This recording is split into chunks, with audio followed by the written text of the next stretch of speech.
All right, you guys, good morning. Let's reconvene the meeting at this time. See if you would please take roll. Pamela Sloan, Here. Rollins Stallworth, Here. Linda Cavazos, Ron Gerzon, Matt Hyde, Here. Tony Marini, Colin McNaught, Kevin McPartlin, Here. Wade Polson, Present. Deanna Riddle, Present. Rand Sorensen, here, Alex Woodley, Russell Fett, Here. David Vick, Here. Sean Fitzsimmons, Jason Odegaard, Here. Tammy Hibbick, Here. Bob Levitt. See all there. Yes. D'Amico Rivera. Here. Dave Henman, Here. Ellen Townsend, Here. Xavier India, Here. Sandra Freitas, Haley Hirsch, Sarah Carter, here, Timothy Jackson, Here. Donnie Nelson, Here. Paul Anderson, Here. Jay Wiesmeyer, Here. Bart Davis, Here. Lori Locke, here, and myself, Tina Wonder.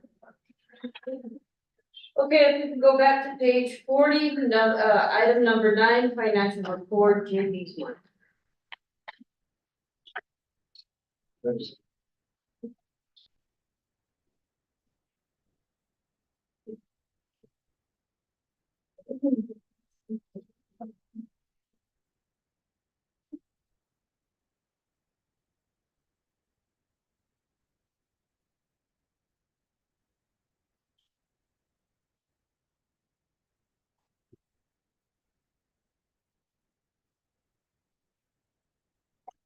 Morning, everybody. Agenda item number 9, current financials. Where I just started with doing an approval on those A and B, current financials and spring event recap. We went over the fee schedule and the draft budget, but not taking action on those. Any questions from anybody? You know, who did the reading last night? Or any questions for me going forward? Really just, we've got an audit coming up in the middle of July.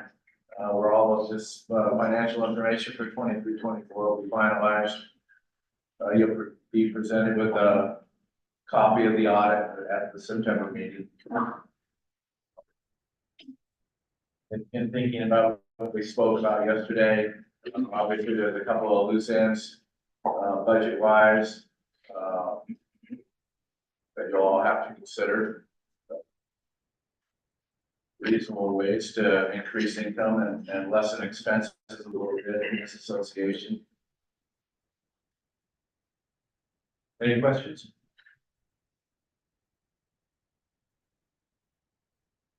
Good night. I would like to make a motion to approve the financial reports, items A and B. Second. Okay, we have first, we have a second. Any additional questions, discussions? Hearing none, all in favor, say aye. Aye. Any approve, disapprove? Ayes have it, thank you. We can now go to item number 21, on page 138.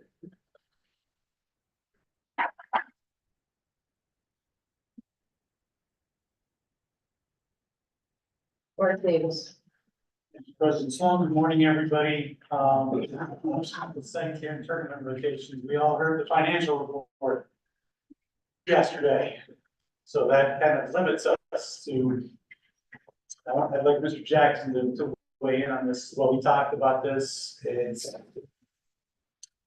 one site, I'll bring it up in a minute, that doesn't charge us to go off campus. The other tournament sites, Mr. Jackson, given the financial report that we spend quite a bit of money to go to UNR sites, to go to UNLV sites, Thomas and Mack, Cox Pavilion. I don't know that we can do it. Tim Jackson, staff. My concern is it's getting exorbitant to go to sites like that. And with our limited budget, while as much as we want to be there, we need to really consider the financial impact to our association. While I would love our kids to have every opportunity to play in the best venues available, we also have to be good stewards of the money. And looking at sites such as the Thomas and Mack, Cox Pavilion, Lawler Event Center, those costs are going up faster than our revenue is coming in. And unfortunately, those decisions don't ring well with our membership. But until we can figure out ways to either, offset those costs or figure out ways to generate more revenue, we have to consider going to neutral sites, high school locations, and those are not popular with some folks. We heard concerns prior to this, we'll hear concerns after this, that it should be special for our kids, and I agree with that 100%. But at the same time, we cannot bankrupt the association just for 1 or 2 events, because that would just not be smart. So with this, I think we need to continue to explore those options, see what they are out there. I know Mr. Anthony is working on a meeting, and I will be attending that with him, to discuss, the NIAA conference, which is tied together with basketball, the state championships at Lee's Family Forum. But I'm sure the cost for that is going to be very similar to what we're paying at a facility like Thomas and Mack, if not more. So we're gonna explore all these options, but I think the board needs to be prepared to hear that the costs are outweighing our outpacing our finances greatly. So I'll turn back over to you, Mark. Thank you, Mr. Jackson. Yeah, the Lee's Family Forum, for those who don't know, you might remember the term Dollar Loan Center Arena. That's what that is. That's what that has changed to. We did explore the Dollar Loan Center Arena this last go around of the possibility of playing there, because Mr. Nelson, correct me if I'm wrong on this, we had heard there was some sort of, I want to say waiver of fees, but a lessening of fees if athletes from the Henderson area were involved in something like wrestling or basketball, and it still was either not cost prohibitive or not cost effective for us. We had issues with the dates there because they've got stuff going on too with minor league hockey and go across. If I missed anything on that, sir? No, Mr. Davis, you are correct. There was the internal agreement with, like, I guess, with the city, that at that arena, if we had participants that were based in Henderson, which with our schools who could qualify, that we would basically qualify for that waiver. But again, number one, the waiver wasn't that significant. And number two, even with that waiver, it didn't matter, because they told us, you're not gonna get in here anyway. Well, we'll take whatever dates you give us, how in the middle of the week, it's not gonna work. They just wouldn't work. I'm just being very honest, they would not work. We've explored, obviously, with the MGM arenas, we do have a contact there. Mr. Ballister, who was coach at Boulder City. They kind of stopped discussions with us when they said, well, what can you guys afford to pay? And we told them, and it went over. The one right now, although it comes with a little bit on the back end too, is 2 days ago, this week, Miles Hayes from the Raiders reached out. He told me, and it is on our calendar, obviously, we approved our master activities calendar for state football, that we are locked in solid with Allegiant Stadium for championships on that Tuesday of Thanksgiving week again this year. That is something that the Raiders and Allegiant Stadium, they've unbelievably absorbed all the costs. We don't have a contract yet. You guys know, we're a bit gun shy about talking about things until we have a signed contract. We have in the past added $2 ticketing fee to pay for parking that they include in their contract. It's up to, I think, $15,000 the last couple of years. We get 7,500 people, that much is a wash, we managed to do that. As always, there's a catch. We are scheduled to play 5 state championship games in the South for football this year. In talking with Allegiant Stadium and talking with the Las Vegas Raiders, the maximum that they can fit it in a day is 4. That would mean somebody's left out. We had talked originally, Mr. Hayes and I, about the possibility of a second day, which Might have been able to do things. This last conversation. Now. So.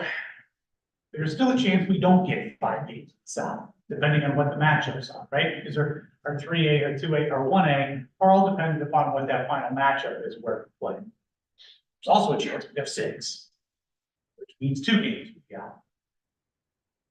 Something that Mr. Jackson, myself, the rest of the staff, we're gonna have to take a look at it, and if we have 5, and go, okay, who's the odd man out? And I get that whoever that's gonna be is going to hate me. And I'm sorry, you just can't play 5 in there in a day. They won't have us for 5 in there in a day. That being said, I don't want to take away the opportunity from the other 8 teams because we can't get 2 more in there. I don't know the board's thoughts on that. Obviously, you know, my opinion is this much compared to everybody else's here. But that's kind of where we stand with the Raiders. They're opening the doors. We're not the keys to Allegiant. They're opening the doors for us to say, come in and play 4 games on that Tuesday of Thanksgiving. We're supposed to get a contract within the next week or so, at least the preliminary look over. I don't know if we want to stop here and ask the board's opinions on this. Mr. Jackson, your thoughts? Well, you, and Jackson said this, you're well aware, I'm a firm believer in the best available venue, period. And I think we need to make it work the best available way. This will be the 3rd year, 4th year in Allegiant. I think that relationship is getting stronger every year. I'm happy for that. I want to keep that going. If we could, as a board or as a staff, we need to communicate clearly with schools, and we need to put in a process for how the teams that will be not in Allegiant are established. It's not going to be a single person decision. It'll become from consensus, but I think there needs to be a process that can be shared with schools. I think back to when Allegiant opened its doors for practices for the Clark County School District many years ago. We randomly drew numbers as to who got to go. And I think to me, that is the fairest way. We put all the numbers in a pot, draw them out, and if they align, they align. If they don't align, then, for example, like Bart said, it's a 2 northern schools and they are traveling down, and they opt to play that. I think that also needs to be put into the mix. That if it's 2 northern schools and they elect to take their spot in Allegiant, that is protected. They get to take that spot. That would be the school's choice for that. But then we would continue the rotation that way. Because I don't think it's fair to say, well, it's a big school, we're gonna put the bigger schools in there. Oh, it's a small school, we're gonna put the smaller schools in there. Am I completely convinced of this method? No, but that's just the first one that popped into my head. And I think we need to explore all the possible methods, because I don't want to not allow our kids the best opportunity, but we also have to work within the parameters that are given to us, so we can actually give a portion of them out. This is a great offer from the Raiders. I think we need to take it and use it to the best of our ability. Ron's. Robert staff. I think our philosophy is great with regards to our best facility available and possible. I just don't know as a group and as a member of this board now for the last 8 years that we have done a real good job of identifying all of our high school sites with regards to their abilities to host the state championship and prepare to have communications with these people. But I think there needs to be a pamphlet, a booklet, or whatever of these types of facilities at the high school level that we have. That we could host regional and state championships in every sport. And that committee or something that established by this board that goes and reviews, and I know we talked about this in the past. We used to do this a little bit. The only time I remember doing this a little bit was when Bobby was here and he was going and somebody said, hey, go look at this site, go check it out, blah, blah, blah. But I think we need to get a little bit more formalized now and actually have a booklet, a pamphlet, or whatever of sites that we have. I know my biggest issue here in northern Nevada and Demarty Ranch High School, for example, they were built with our school district money and has the largest seating capacity in the northern region to host track and football. And when their stadium and their school was built, it was stated from Washoe County that that would be the school that would host regional football, regional track, state football, state track. Well, now the campus is, I think they have new administration, something's going on, but they are having some physical problems with the field, and track over the last couple of years, but prior to that, they were like, oh, we don't wanna host, we're too tired. We don't have the people that wanna work and those kinds of things. We have to go ahead and get past that and go to these schools and say, hey, look, we want to promote your school, we want to promote your facility, we want to host possible 1A, 2A, 3A, 4A, 5A events here, and when it's your turn to host, and make it somewhat knowledgeable that, hey, if it's your regional's turn, be prepared to do this. And then we can provide any help and assistance we can with them in terms of doing that. But I think we kind of got away from that a little bit. Because we know what those, we all know some of the best facilities, high school wise, at every level. 1A through 5A, we all know from personal experience, those best facilities for every single sport we want to offer. Then I'll leave you with this. It is going to be almost impossible for us to have a state championship wrestling venue that has every division plus girls at one venue. Guys, that's not going to happen. I mean, and I think that we need to let that be known and then work on possibly 2, maybe 3 sites for wrestling or something along those lines when they come up. But I think we need to think outside the box, but the days of having 1 through 5A state wrestling at one site with girls and boys, guys, that's not gonna happen. I'll leave it You're there. 100% right. We'll go 10. Okay, mine's twofold. I agree with Tim, like Allegiant, we can't say no. Not just because of the facility, but it's free. I mean, when money is a big issue, it's the facility too, but don't get me wrong, like when we're not having to pay and we get an amazing facility, we have to find some way to cover. I don't know the answer, I don't know the rotation, I don't know any of that. Like what you were saying about the school sites. I think maybe I'm a little more like, cause I'm a school site. And everybody says, oh yeah, we're gonna come in and use your facility, but maybe this board needs to come up with a group that comes in and helps run those tournaments. Because, we have a great facility. I wouldn't mind hosting, but I don't like it when they say you wanna host, but you're the one that has the responsibility to get everybody to work, everybody to do all of these things.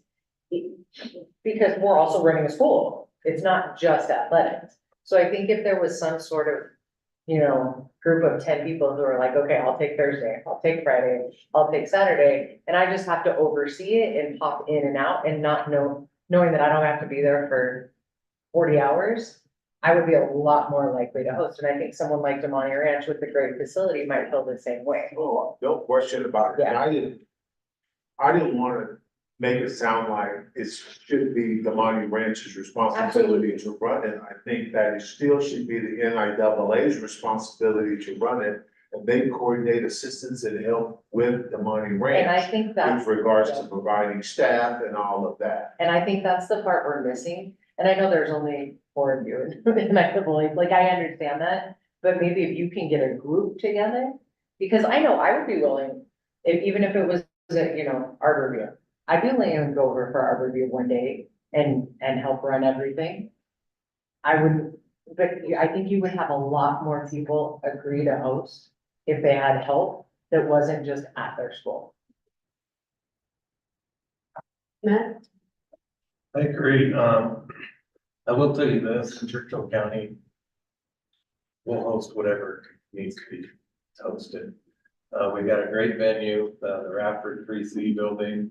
As long as we have some dates that we can plug in early, we can probably make that happen. I look at it coming from a rural, we want to bring as many people to our little community as we can, as often as we can.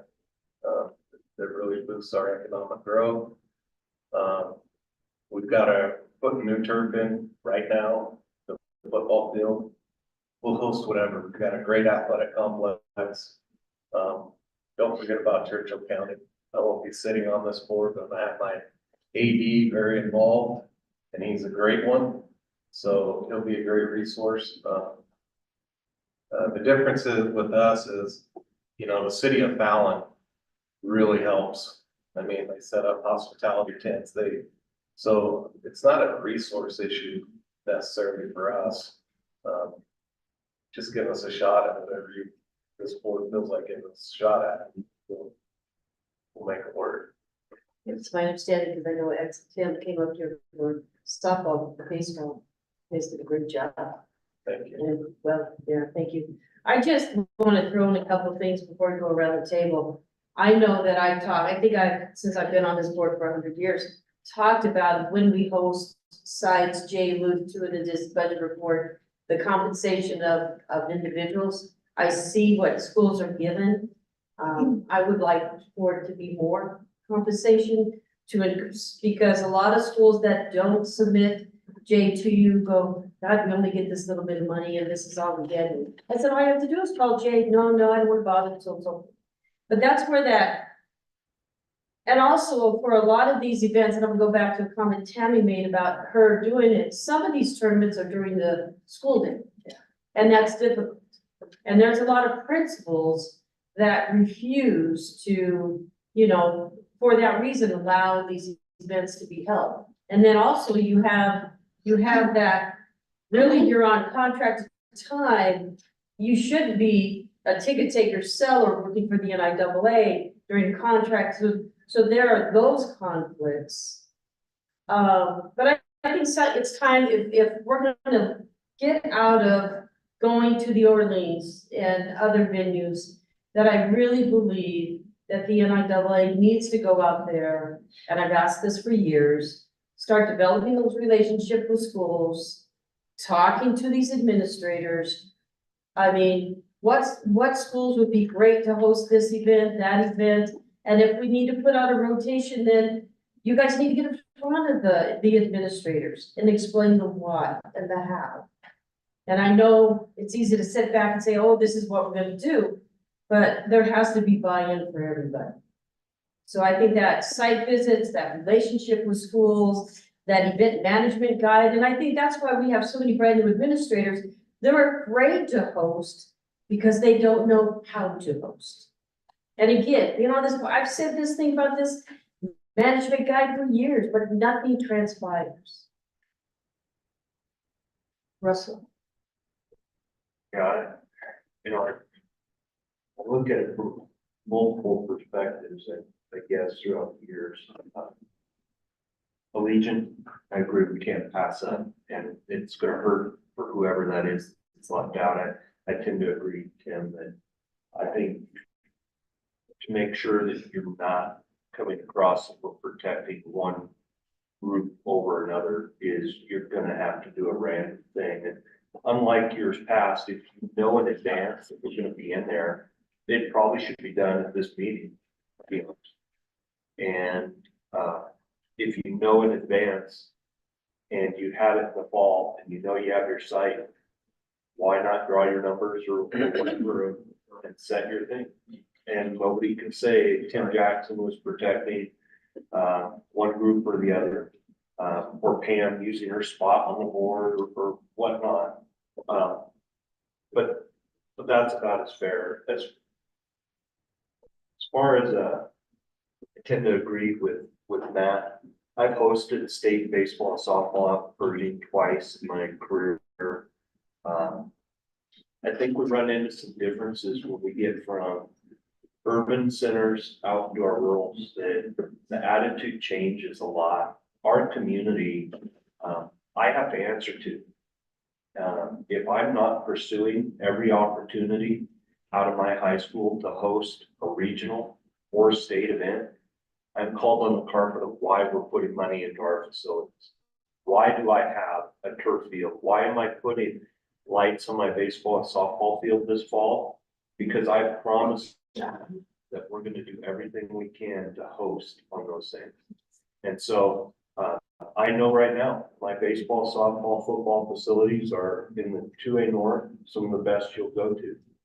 And that's on the promise that we're gonna do that. And in return, that means my community is gonna step up and support, whether that's our clubs in the community helping put those on. I know Matt and I've talked about that in those regions, that it's just a different attitude that you get. And so, I don't know how you break that down, but I believe there needs to be an application process for regionals and state. Why does it have to be that they identify? Because if people at Devani Ranch or Renaud or Pershing or whatever, don't want to do it, why even waste your time to go identify that facility?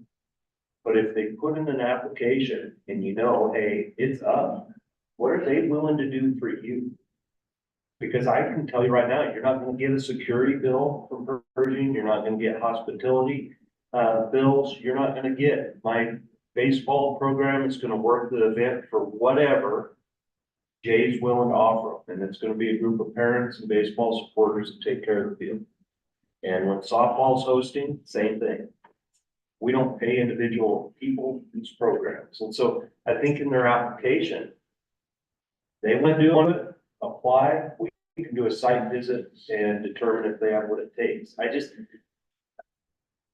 I want that opportunity to put it forward to you, to show what it would be if we were to host 2A state, whatever, or maybe we have an interest to be the 1A site because the 1A gets left out somewhere along the way and we have a facility and we're in the middle of the roadway anyway.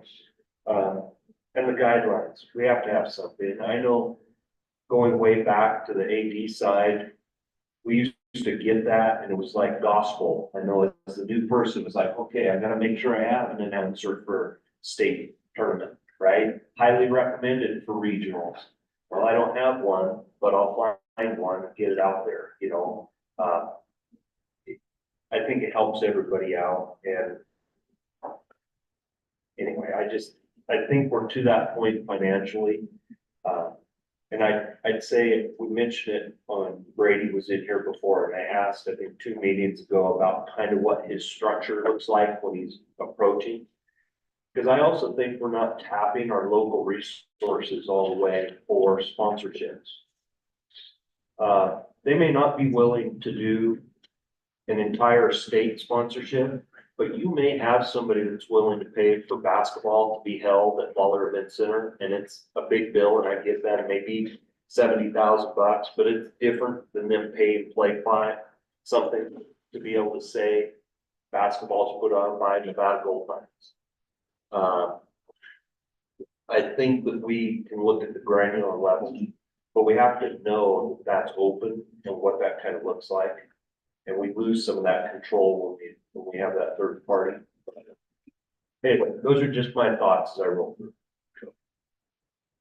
All right, I'm gonna go Colin, Deanna, wait, how's that? I completely agree with everything that was just said. I'm not opposed at all to sites hosting, state tournaments. I think it benefits the site, right? I mean, the site gets, something out of it. I think that like, why not benefit our member schools?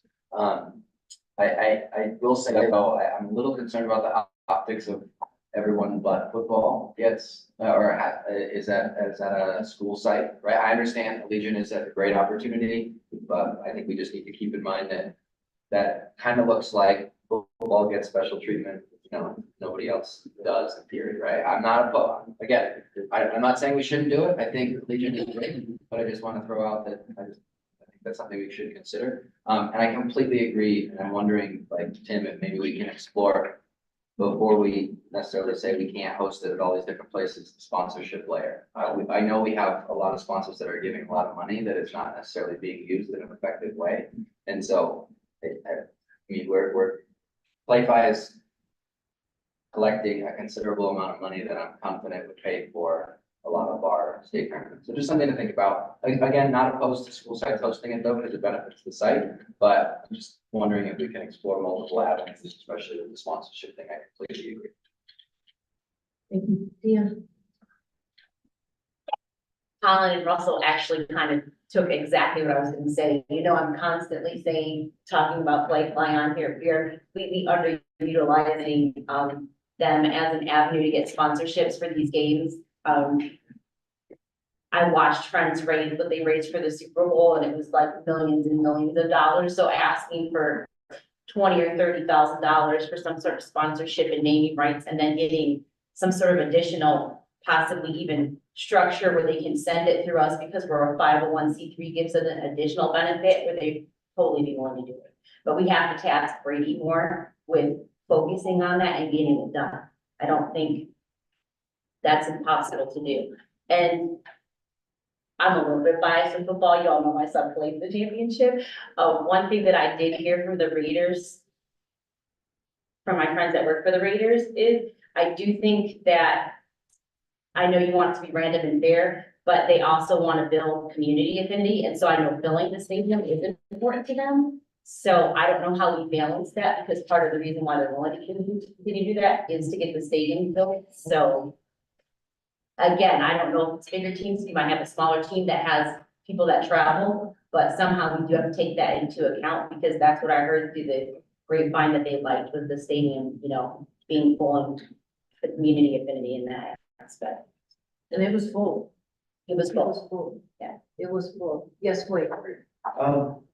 Kind of along the same line, what are the conversations or relationships that we have with Las Vegas, Convention Authority? That was the last thing I was gonna say, it's not black. I can help. Go ahead, Dan, go.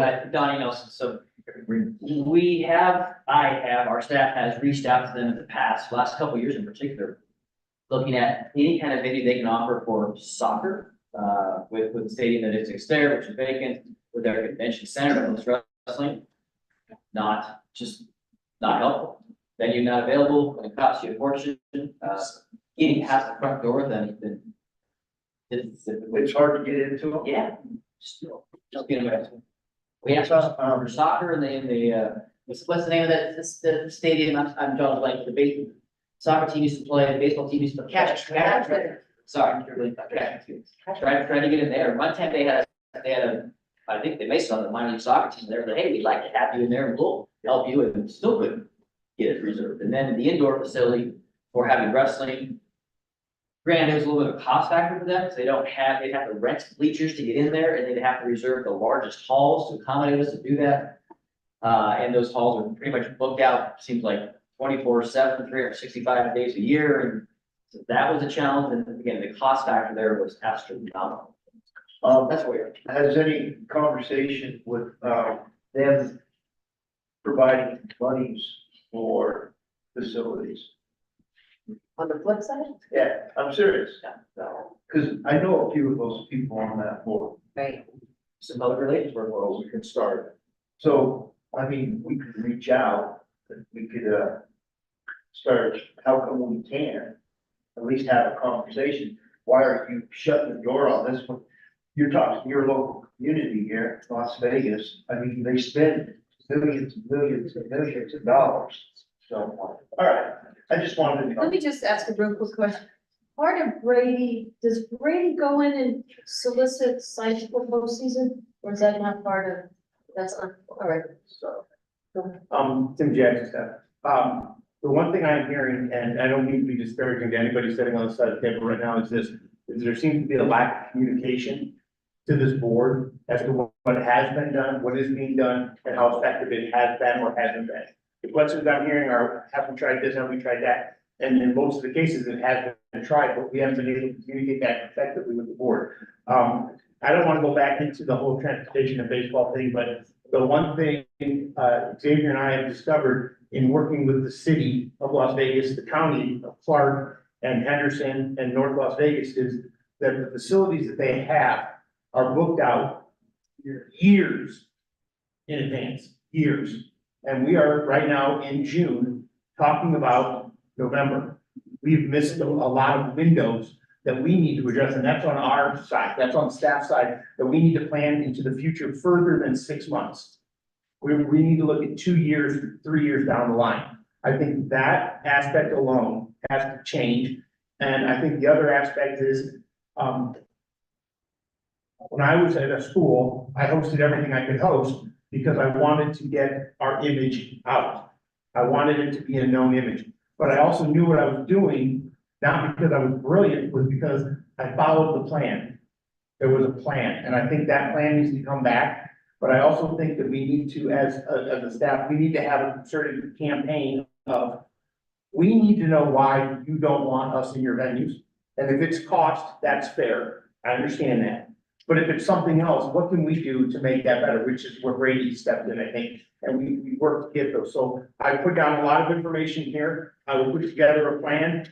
I will share it with staff. We will tweak it. We will get that plan to you as soon as possible, but we need to have a concerted plan for facility securing, facility operation, and the future of all of our events planned out so that if Amano is going to host baseball in 2025, they know today that they are hosting baseball in 2025.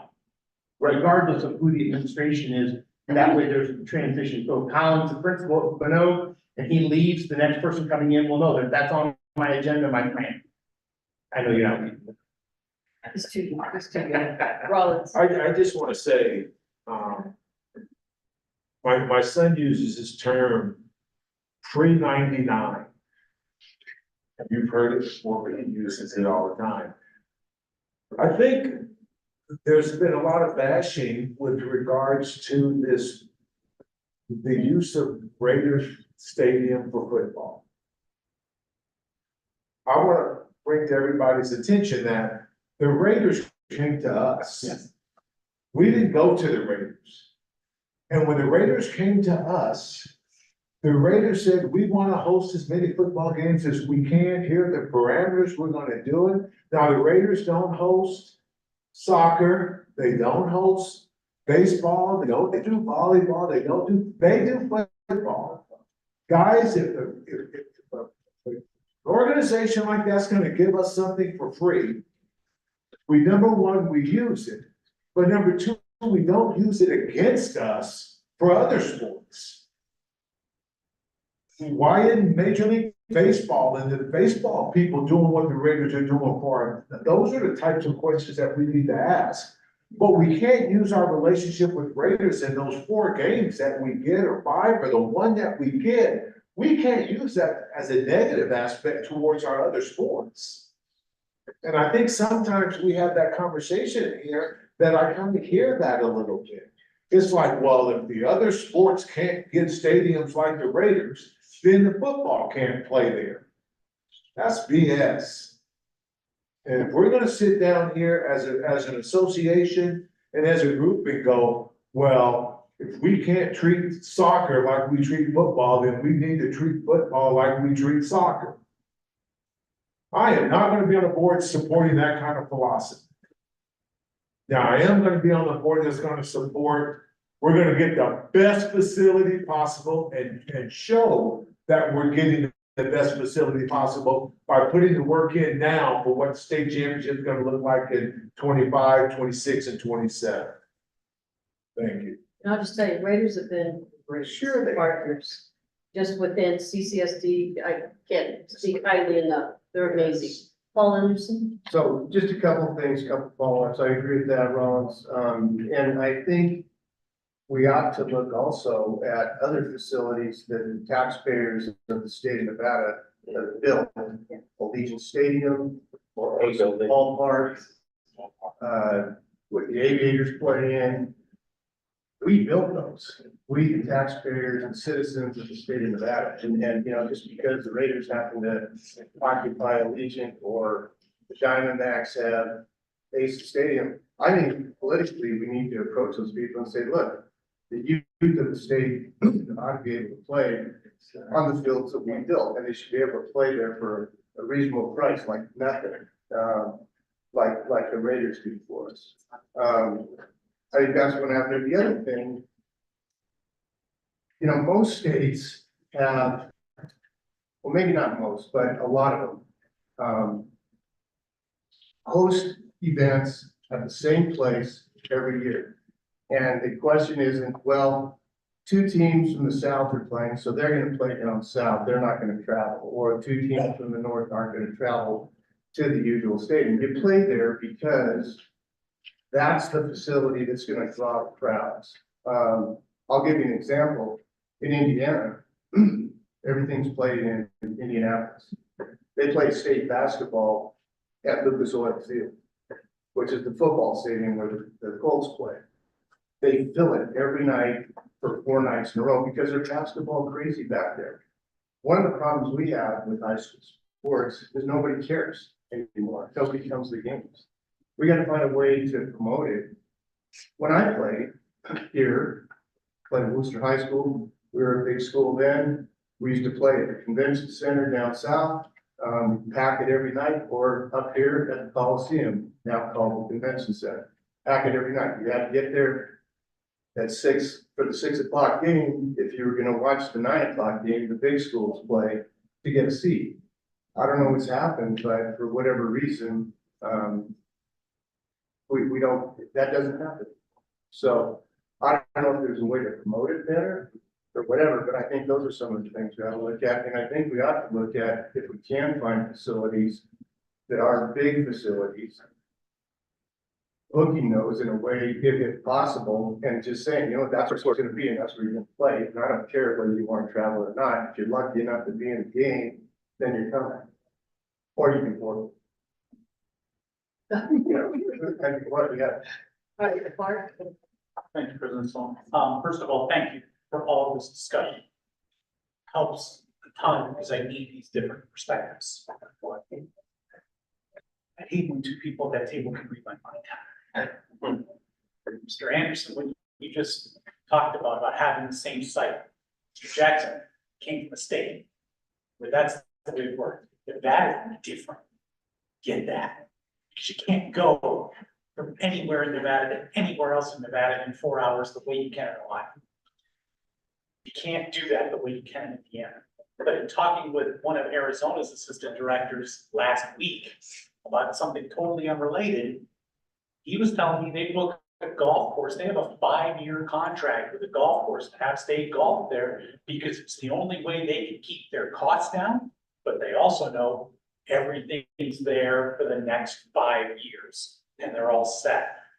I have wanted, since I got into this, before I got in this position, Mr. Nelson, you can attest to this. I used to bug you all the time. Why can't we just play the same thing at the same site all the time? Because then we have people who know what they're doing, who know how to host. Yes, I get it. We change over athletic directors, athletic administrators, sometimes the way we change shirts, the state. But you have people there who know how to run the event. You know where you're going. That makes travel planning for the best travel agent in the state sitting at that table a lot easier. The other thing I want to say, and this hasn't been said in this discussion, and I'm sorry for going on for, there are certain schools in the state who, when I pick up the phone and I say, I need somebody to host an event, would you host it for us, please? Yep, we'll do it. Whatever it is, we'll do it. One of them has been very quiet in this discussion, and he's sitting on the end of the table across from me. Bishop Mormon is one of those schools, at any time, it doesn't even matter if it's something that their classification's involved in. Yep, what do you need? We'll do it. We have a few other, I don't want to start mentioning because I'm going to leave somebody. But we also have a number of schools who, when I put out the APB at an admin meeting at the start of the year, whether it's the small school meeting here, the large school meeting here, all of a sudden their arms get really short. Don't look at me, or I'll call, oh, we just changed over this person. Can you put us somewhere else? Then I get I don't know how many of you went out to Sunrise Mountain at all for volleyball this year. They hosted the state girls and state boys volleyball golden for us. Freaking amazing. They hadn't hosted stuff for us before. Tony Morales, Aaron Ward at the time. Josh, drawing a blank on his last name. They're meeting there. Thank you. Steph Ortiz. And then what I heard from people was, this place is so far away. Just found a great venue and they're all willing to host and they're doing an amazing job and they're all taking care of you. And they're too far away. I would love, especially as we go into the next realignment cycle, there's going to be a 3-year realignment cycle, I would love to have a set rotation because it's hard. Please jump in on this. You're a school that goes 5A to 4A to 5A to 4A. You don't know what classification you're gonna be in. Mr. McNaught, you're kind of the same way with some of your teams. I'd love to have that rotation. It says, okay, Cimarron, you've got this year. Legacy, you've got this year. Big Lutheran, you've got this year. I'd love to be in that spot, to be able to do that. I want to be able to work ahead from this. And I don't want to make excuses. I'm really good at that, but I don't want to make excuses. We are constantly playing behind. We can never get ahead of this, and that hurts everyone. That we can't be far out of this. Thank you. That's where you get the front of them and they get that buy-in. That's huge. Colin. Colin Mountain Region 4. I just want to clarify the comment, I get it to be misunderstood. I think what I heard us say was that we were considering no longer pursuing playoff venues that because of the cost, right? Not necessarily, like, that was just a conversation to be had, right? And I want to make sure I didn't say not pursuing them. I said, Okay. we would always pursue the best available venue, but understand that we may not be able to secure it. Right, okay. And And I so- would never stop. My point was that I wanted to make sure that we were utilizing sponsorships in the correct way to pay for those to give every sport. Not saying that we should leverage our relationship with the Raiders in order to do that, right? Because I think that's fantastic. I think it's wonderful for our students to be able to play at Raiders Stadium. I don't want us to not pursue every opportunity utilizing potentially sponsorships to make that happen. Just wanted to make sure that was clear. And I'm fully aware of that. And my goal will be, whether I'm in this position for 5 minutes or 5 years or 500 years, is always to get our kids on the best fields available, period, wherever that is. Thank you. Matt? I think it's important to mention, we heard from our students before, the students kind of like it at high school facilities. And, I talked to my son, who's gonna be a senior next year, and I asked him about where would you rather play, Legion, or would you be good with Gorman if we're playing down south? He was awash. I don't think it necessarily that all the kids there, it'd be nice to be there, but as long as they have a good facility to play at, they're happy. Kids are happy. They're just happy to be there playing. Sometimes I think it becomes more of an adult issue than it is an issue for the kids. Okay, wrap it up. Go ahead. Yeah, definitely what you said, the facility is a lot more to you guys than it is to students. The students are like, I made it to state, like, it's gonna be the best time of my life, like, and then like they remember like the game, they're not remembering anything else about the game other than the game that plays their game. And then also we do need to advertise games more, because I've noticed that it's like not advertised at all, actually. And I think you can use like this student position going forward a lot more to help with that. Like social media is a very big thing now. And like, I feel like we should like get going with that, because like, I know a lot of people don't even know which NIAA account is the real one, because there's a lot. And then also like you have to use Facebook for the parents, and Instagram for the students, and then you can even use like the NEAA Instagram. It's got a lot of students on there from a lot of different places in Nevada. And then like, also, I remember last time, like someone mentioned something about student discounts. Because if you have more students going for like, if you have like 20 students that went for $5 versus like 10 students that went for like 5, like you had more money that way. Like, so like, even if it's just a little bit, you're still making more. And then if people are going, you're like, oh, okay, that seems like one I want to go to.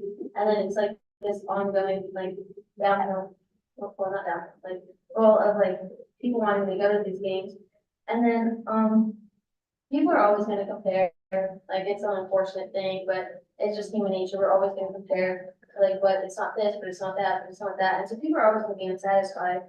And like, I think in the most respectful way, you're looking too deep into it. Because for this, if you're looking at the student's point of view, the students, they just wanna play. And they wanna play at a good field, and it's nice, it really is nice, like, oh wow, like, at least seeing it, that's really cool. But like, other than that, that's it, like, it's just nice. And then like, also, like, I think there's some sort of pride if it's at your school, you know, like, well, like, I am hosting this because like my school's kind of good, and then it kind of gives you like bragging rights, you know? And then, like, oh, and then like, I also think you need to build like these good like outlets of going and building these things. So it was a little awkward because after COVID, like COVID, everything just like went downhill, like whether it's club sports, everything went downhill. But it's like the things that were advertised well, the things that like were like enforced, are the things that are still gonna keep going good in like 4 years from now. Because it's what the habits we're building. But if we're building habits of no one going to playoffs or no one going to state, then no one's gonna go in 4 years. I think you really gotta start building that habit again, so people get used to it. So like, they're not thinking like, oh, should I go? They're like, yeah, I'm gonna go, everyone goes, why wouldn't you go? So I think we have to start switching that out. You know, we extremely value your opinion, both of you. So you bring a lot of insight to the board. We appreciate that, truly. Truly. All right, I'm gonna close this up. We're going back and forth. I would only ask from a district level individual that if sites were to be determined, like and I hate to bring this up again, the wrench that was thrown in wrestling to the point that we didn't play in the Las Vegas area, which we always do when it's down south. And I had to scramble with hotel last minute stuff. It's just very difficult on those of us at the district level or even at the school sites to not know where you're going. So it would be beneficial if, and I don't know if this could even occur, that in a June meeting like this, sites would be determined. Because when I go back, I have to submit my buses, my hotel reservations, I have to do that now. You know, because, like, I'll give you an example, I had 10 charter buses come up the track, it's a lot of moving parts. I had 5 baseball, softball teams, and really, it's not an easy task. So I would just ask the board, Tim and staff, those sites could be determined in a June meeting. So my other thing is that I'm going to ask you, Tim and staff, for closure of this, going forward, what do you plan, just a couple of things, what you plan to do based on this conversation? So first of all, for Tim Jackson staff, I believe the facility hosting manual and management guide is gotta be fully developed. I think that's most important, so that our schools know what they're getting into when they're in a host and what our expectations as an association are for hosting. I think I'm gonna use the term you used, I think a better marketing of our events is necessary. You know, we used to, Don or Bob used to drop off the banners. Well, I think banners are obsolete. I think we need more than just a banner. We need to make sure that we're marketing these events so that the community knows and we can get the community involved there. I'm also looking at, some of the other things was putting on a rotation and not just putting it together, but putting it together and getting involved. And I like the application process that Russell brought up. I think that's important. What do you bring to the table that is different? I was out of Churchill County. And I can tell you for a fact that Xavier and I commented on multiple aspects of that venue. One, I've never seen so much green grass since I left the state of Ohio. I haven't seen that much grass space. Holy, I think we should send all the bad kids there just so they can see grass. And trees. I stood under a tree and watched a baseball game, or softball game, excuse me. That was amazing. It was great. Was that before or after the snake delay? Snake delay.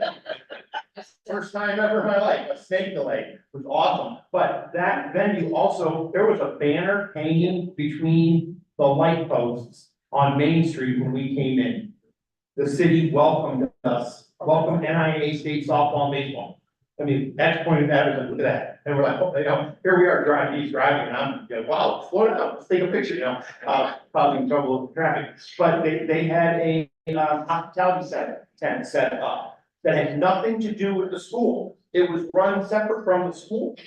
The community bought in. I think that that is a very big and vital aspect of it.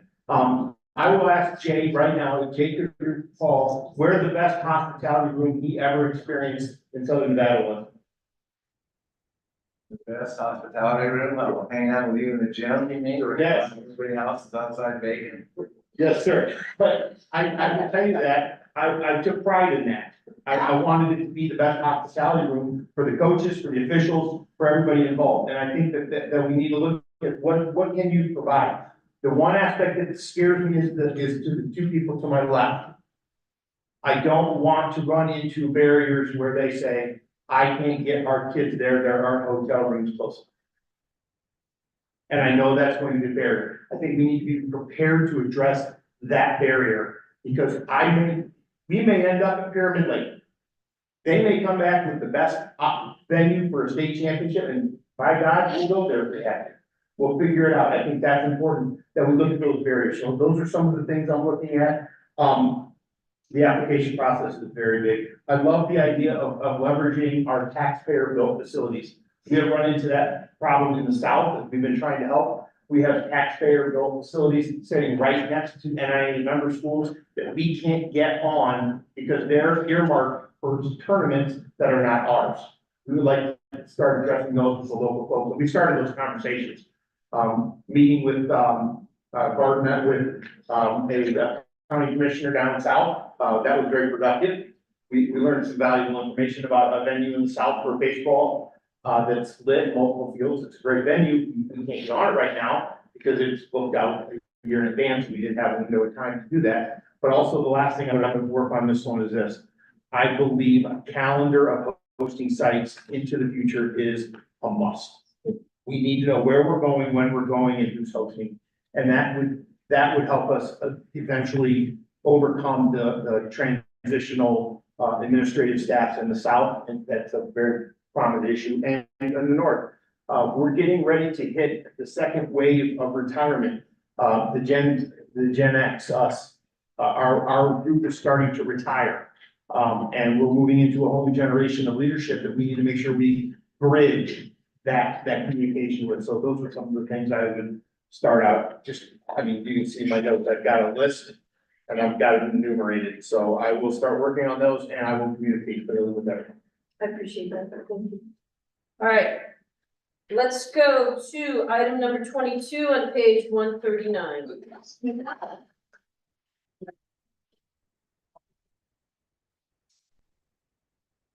Mark Davis. Qualifying for golf, we kind of had this discussion at this level. I had a meeting with Jeremy Thornton, who was our Southern golf coordinator, and is truly amazing in what he does. Big is very fortunate to have him as part of the legacy staff. And he's great. Ryan Sims at Reed High School, who was kind of our de facto golf coordinator. And Ryan Sims is, you're not gonna find a better human to work with on this planet than Ryan Sims. We talked about some of the things with postseason golf qualifying, how it changed, and the reason that we need to look at this is the available golf courses that we have, that pool continues to just dry up.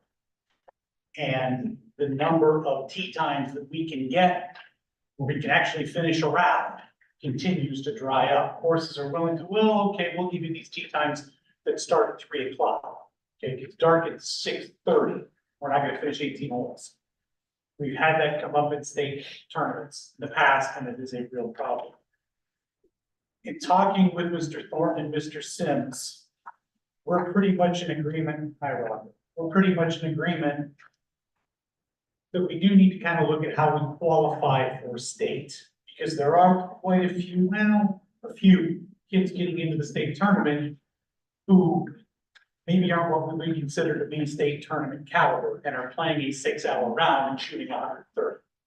And that's probably not what you want as your state tournament, and certainly not what the course is. Mr. Thornton proposed taking a look at qualifying scores to make sure that when you come out of region, not only are you one of the top placers, but you're not a top placer who shot 600 as a team in one round and you got there just because nobody else was there. That there's actually a number you have to hit to move on. We also looked at if you're taking 5 or 6 to state, you need 4 to score as a team. Maybe your number 6 is shooting double par every round, maybe shouldn't. Those two have taken that back to the coaches in their area. I don't have every response yet, but it's all been very positive. The other option we looked at was having a cut score within a round, which the South currently does. If you hit whatever the magic number is, let's say 20 over par. Usually. Thank you. Wherever on the front 9, you're done.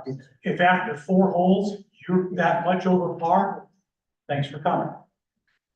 I want to have a region or state tournament where somebody's travels that far, play 4 holes. That doesn't sit well. But rather the people that have shown they deserve to be at state and play those games. I'm waiting to hear back from other coaches. That's going to come in our sport meetings in August. And this is something that we plan to have in place for the start of the next realignment cycle. And that's going to go through tournament formats as well. I don't like the idea of changing the format in the middle of the realignment cycle. We had 1 year of the cycle already. Change it completely and say, these guys don't get to come now. I'm not a big fan of that. Sloan, I saw you shake your head on that. I am just, we started this conversation after girls golf football. And we talked about it, and I would have thought, and I had asked that I asked that you speak to coaches, that you would speak to administrators, that you would speak to Jeremy and the other gentleman, that I would have thought that you would have come to this meeting with some solutions, with some recommendations. Going forward, it's June, we can't implement anything in the fall. I mean, I'm a little taken back because again, I would have thought that you would have had, okay, this fall for girls golf, we're gonna do this for boys and girls golf going forward. It's just, and I've said this before, so much stuff lingers. We need some solutions. I mean, I have the scores right here of the regional and state for boys and girls. And we're having kids in a 2-day tournament shoot 400. You know, in 3A, 261. God bless these kids swing that golf ball that many times. It's, you know, we've always said we want the best of the best to qualify and go to state. And this isn't necessarily the best of the best, and so, I don't know. Tim, so I will tell you, I do feel like from last year to this year, now granted, we did go from 3 to 4, so that might be a part of it. Boys isn't the biggest issue. We did have an issue, as you know, with a team, but again, the team qualified because their top 4 golfers were great.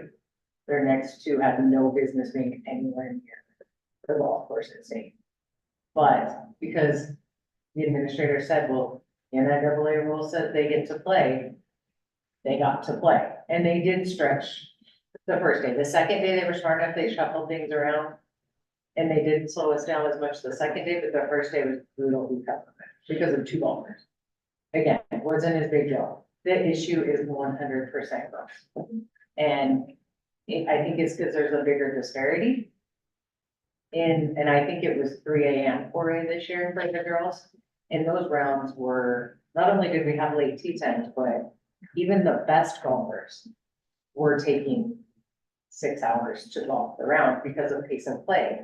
And we weren't keeping up with pace of play. So I think there's a lot that goes into it. But I, being a golf mom and a golf fan and all of those things, something has to change. And it has to change quickly because like you said, we're going to lose golf courses. It's going to happen. I hear it when I'm out there. Because you have a community behind you and these kids are taking way too long. And you don't have enough coaches that understand the game, that they know how to push them, or they're afraid to push them. You know, I'm not afraid to go out there and be like, guys, you're not to the green and you're on your seventh. The shot, pick it up. Let's go to the next hole. But these coaches, there's not enough of them. They're not spread out enough. I don't know what it is, but I will tell you if it doesn't change, we're losing courses. 100%. But it is the girls more so I feel like than the boys. It is, but there's some questionable scores too. Even in the 4A in the school that you mentioned that we're not gonna mention. It's both of our- it's like- And you're absolutely right. The AP said, hey, listen, these kids qualify, they need to go. You had a 2-day score of 220. Yeah, it was good. You know, and that was for, that was state, and that was for. Or a state, yeah, and Yeah. we had 5 groups on a whole. And if we hit day 2, oh no, you get 12 o'clock in the fall tea time, there has to be some changes. And that did you wanna? Well, I'm just wondering if there's changes that we can make without talking to the coaches before fall. President Sloan, if I may, Absolutely. yeah, thank you, guys. So I do believe this is a realignment committee within that tournament format issue. And I'm confident for this board that with the conversations that are taking place and involving the correct people at the leadership roles, you will see a change in structure on how that can go, which will satisfy these issues. I warn you that it's a year away. That's what I think. But I really, for what this topic is, I truly believe you'll see some resolution and some satisfactory decisions that will be made that schools will then live with because it's part of a format that's put into the reference manual, the handbook for that particular sport. So I understand that, but like I said, I would have hoped that we came to this meeting today. I've got nothing. I mean, and I'm sorry, going after you a little bit right now, but you brought no solutions, no possibilities, what it could potentially look like. That's what I expected. Because at this point, we don't even need to talk, you know. But so. that's a year away, and I agree with Donnie, it's a realignment issue, a tournament format issue. And sounds to me as though it's conversations that are ongoing, that it's now change if it's specialized. Correct. Yeah. No, I see that, but just something, okay. We're done with that one. All right, let's go to 23. Oh, we did that one. yes, correct. We're Let's go to item number 24, possible NAC liaison position, Colin McDonough. Thank you, Mr. Nelson, for the item here. Appreciate it. It's simple. I think I brought it up last meeting that, I think in alignment with one of the overarching things that we supervise at NIAA, I would love to see the possibility. I would love to see in addition to the students, but also an adult government like liaison like we have for the various regions that represents NIAA. Give us that perspective, in addition to the students. So the students represent NASC, but also athletics, right? From wherever they're from. So I think it would be a good look for the board to lean into NASC as well. I know we had talked about kind of the process for that. So just throwing that out there, as something for the board to consider. Sounds like it might be, I don't know exactly what we would have to change. So Don, maybe you could speak to what that would look like. Yeah, thank you, Donnie Nelson. So in your packet, what you have there, the documentations are about how we transition the students representatives coming through, all 3 of those positions coming through NASC. What Member McNaught is talking about is outside the scope of this, just to be clear for everybody, talking about an adult position. Mr. Anderson can help obviously try that is a regulation change. When we went through the process of adding parent liaisons to our board, that was something, again, that went through regulations, through legislative council bureau, there's a structure to that. So it had to be worked through eventually this board to be vetted and presented. and then ultimately adopted. Paul, do you want to comment on the structure of it? Yeah, I mean, that it would require a change to the regs in terms of, formation of the board and the number of liaisons. And the only question I have, and I mean, I think it's a good point that, Mr. McDonald brings up, but, we don't have a single regulation that deals with the NA. And JT the books. Other than that, we don't do anything dealing with the NASC, we just don't. They govern themselves, so Jay has always kept their books taking care of their finances. We do the audit, correct, right, along with our audit, but other than that, that's it. So I don't know the value that a NASC adult representative would necessarily bring, and we all, the student reps that we have are all NASC representatives. It's fair. If there isn't much of, I mean, I just wanted to propose that idea, so if there isn't much of an appetite for it, it's okay. But I do think, you know, we oversee the books, obviously. There must be some, there's some added value that NASC could add to this conversation, for sure. In thinking about even like locations, like NASC does a great job of long-term planning where various things are to be, right? So, Connie, is that also true of, restructuring has to be, the non-voting members want to talk about, just to be clear. Yes, Okay. you bring on voting members, still restricted. Yes. Okay, just thank you. So, just proposing that idea, I believe very strongly in NASC, and I would love to see like that kind of open to the fold there. I guess to Mr. Anderson's point, kind of thought we did a little bit more with NASC, and perhaps that we did. Yes, So there's a lot me and Sandra can bring to the board. We can't bring everything, so I think that idea is great to have an adult on the board that represents NESC.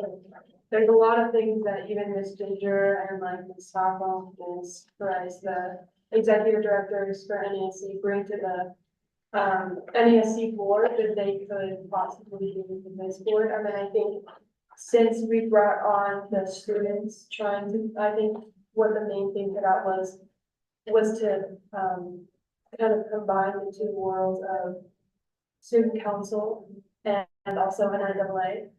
And I think to further that, the next step would be to add an adult onto the board, not necessarily saying that it needs to happen, but it is a good idea. I think from a student perspective, that would be a good idea. And for the three, also representing NASC, to have an adult with them, that would also, make it easier for them travel wise, to be with somebody and to kind of have somebody at their back, somebody to represent them also.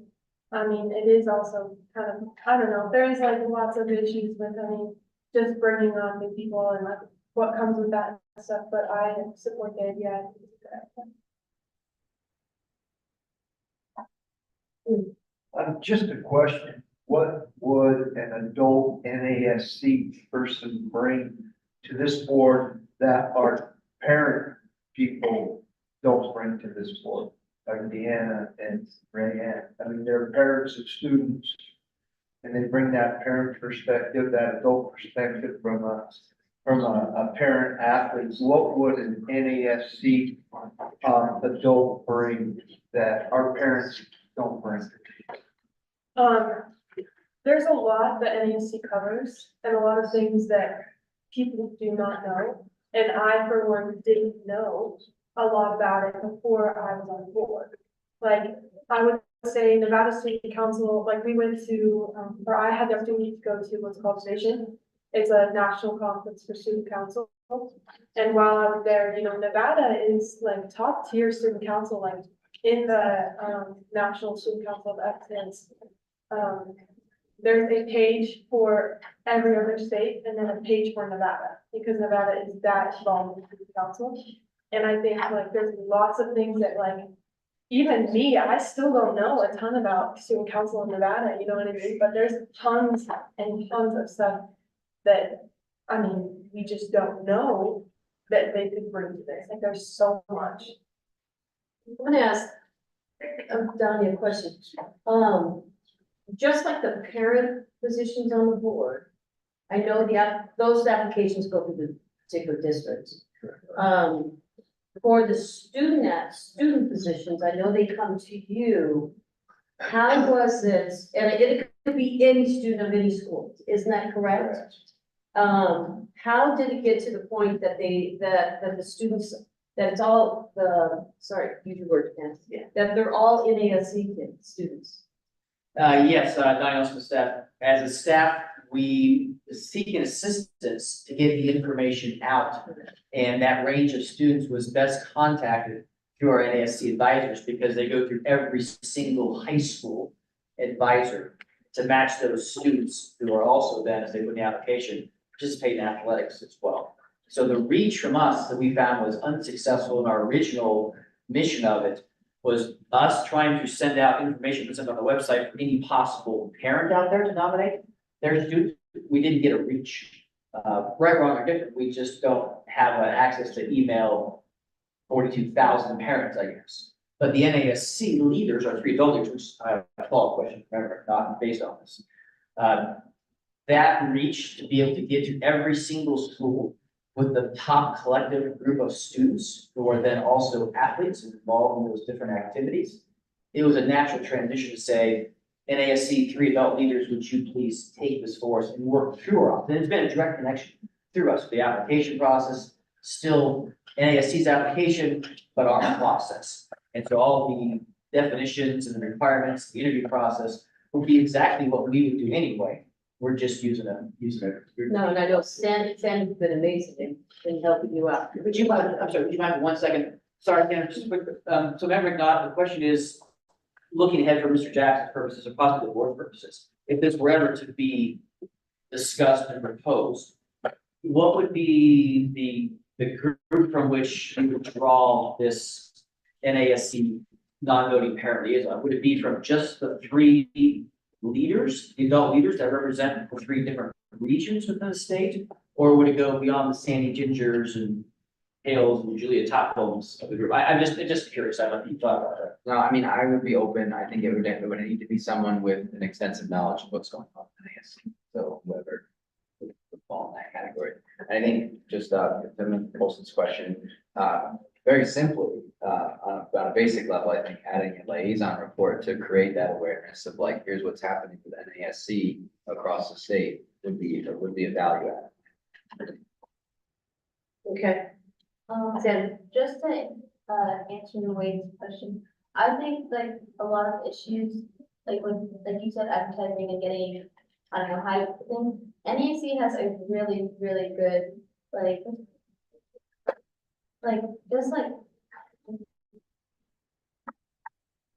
they're really known for having such great conferences, having such great connections with everyone else. And like, when people look at a conference for NAC, it's like, I'm about to have the best day of my life at the zone conference or at the state conference. And it has like a really good representation of itself. And I think that's something this board used, but also like the A is for activities, not just athletics. And so I feel like a lot of student council kids are in a lot of other clubs. It's just how it works. Like you have a kid in NHS, like Future Farmers of America, like you spread so evenly nicely, you know? So like, I think that's a good way to bring activities to this club as well, or not this club, this board. And then like if it was Miss Ginger has a lot of experience in a lot of things, you know? And I feel like she's just overall really knowledgeable, just like if she was that person. And I think they could bring a lot to the board too, as well. Thank you. Yeah, Pam, you asked a question that I had written down as far as when this bill went through about adding student reps. It's quite a conversation all the way through NAS, as well as here in this room around, how are we going to get 3 student reps? And it was by truly an olive branch from NASC to be able to provide some rep, and we utilized them. But recognizing activities, those were some of the conversations I remember us having, and all the way up into our group about why we would utilize NASC instead of an open application process. the board, because to me, the bill, it just says 3 student liaisons, doesn't say that they had to be NASC. So I believe that we are truly extending an olive branch and asking for that input. I know it can take a rec change and that process is fun to go through, as we all know. We won't start, we really don't have any jurisdiction over it. And I don't know if we want to start adding groups that we have at our table that we don't have jurisdiction over. Student council involves all kinds of things, numbers, but and the value, I mean, they were the first ones I tapped in our high school to do different things, but then what stops the next student group that we don't have control over that run great things, whether it's FFA, Business Leaders in America, go right down the list that feel that they want, well, they're all members of that group that come through, and through those student reps, that's the intent, to be able to keep us.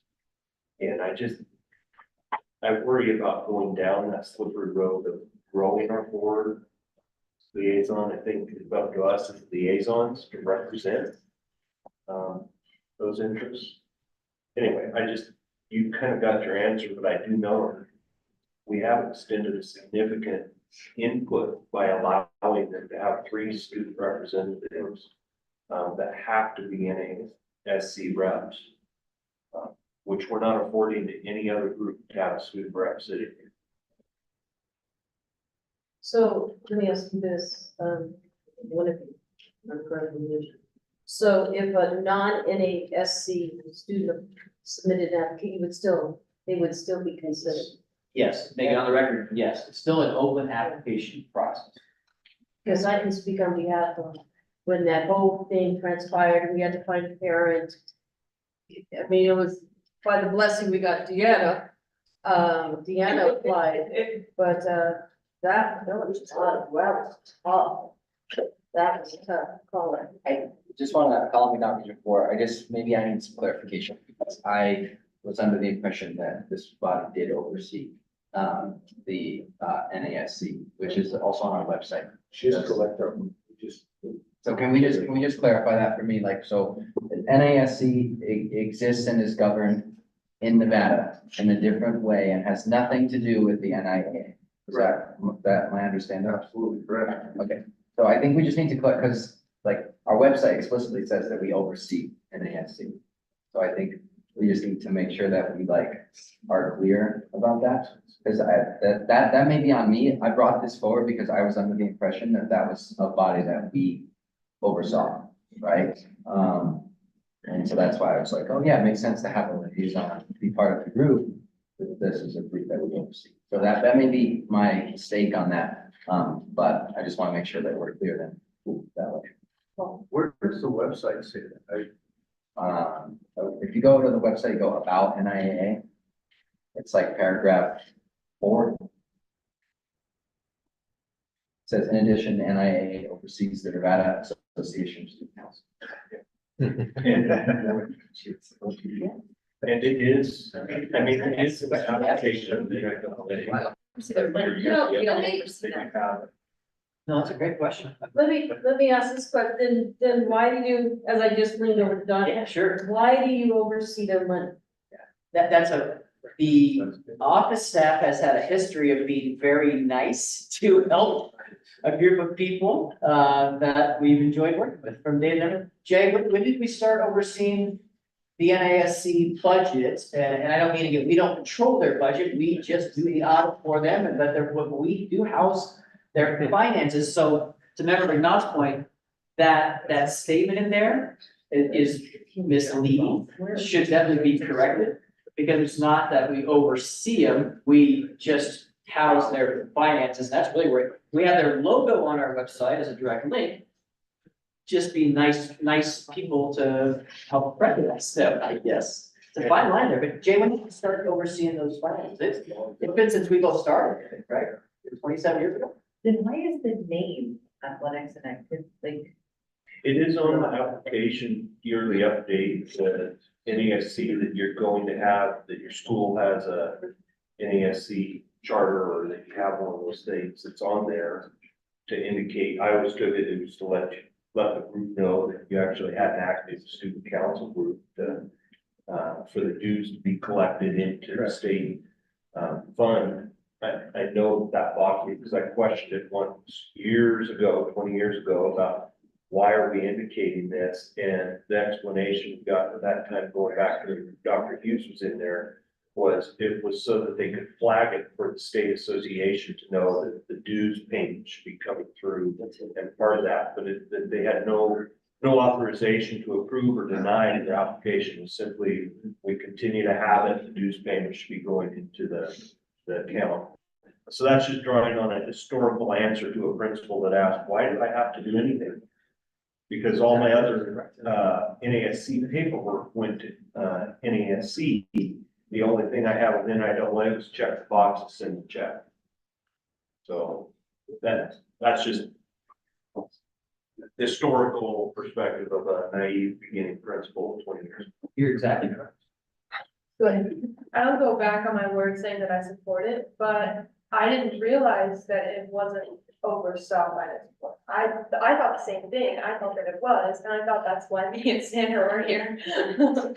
But, I think since it's not technically oversaw by the board, we've already reached out pretty far to have us three liaisons, especially in the incoming years.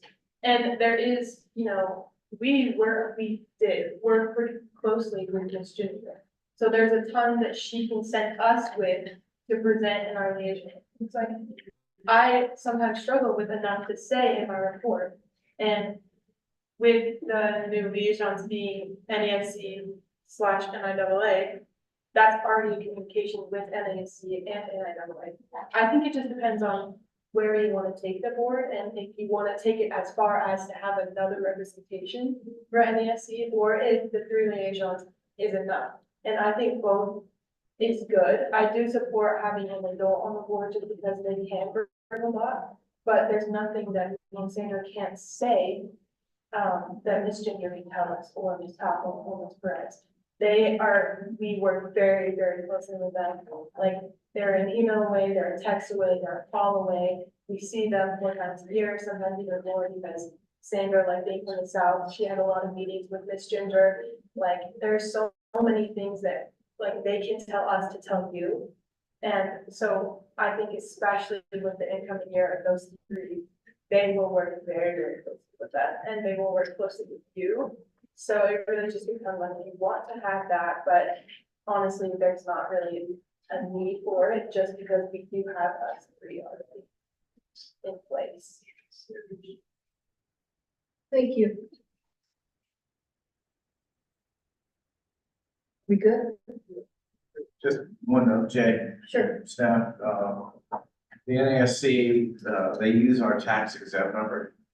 By the NIAA, that's one of the little privileges that, we allow them to do, without being told that we can't do that, because we do file a tax return that includes the NASC. If you look at our audit, you'll see that the numbers reflect NASC and NIAA combined. So the numbers that are reflected in our audit, in the tax return, includes the NASC numbers.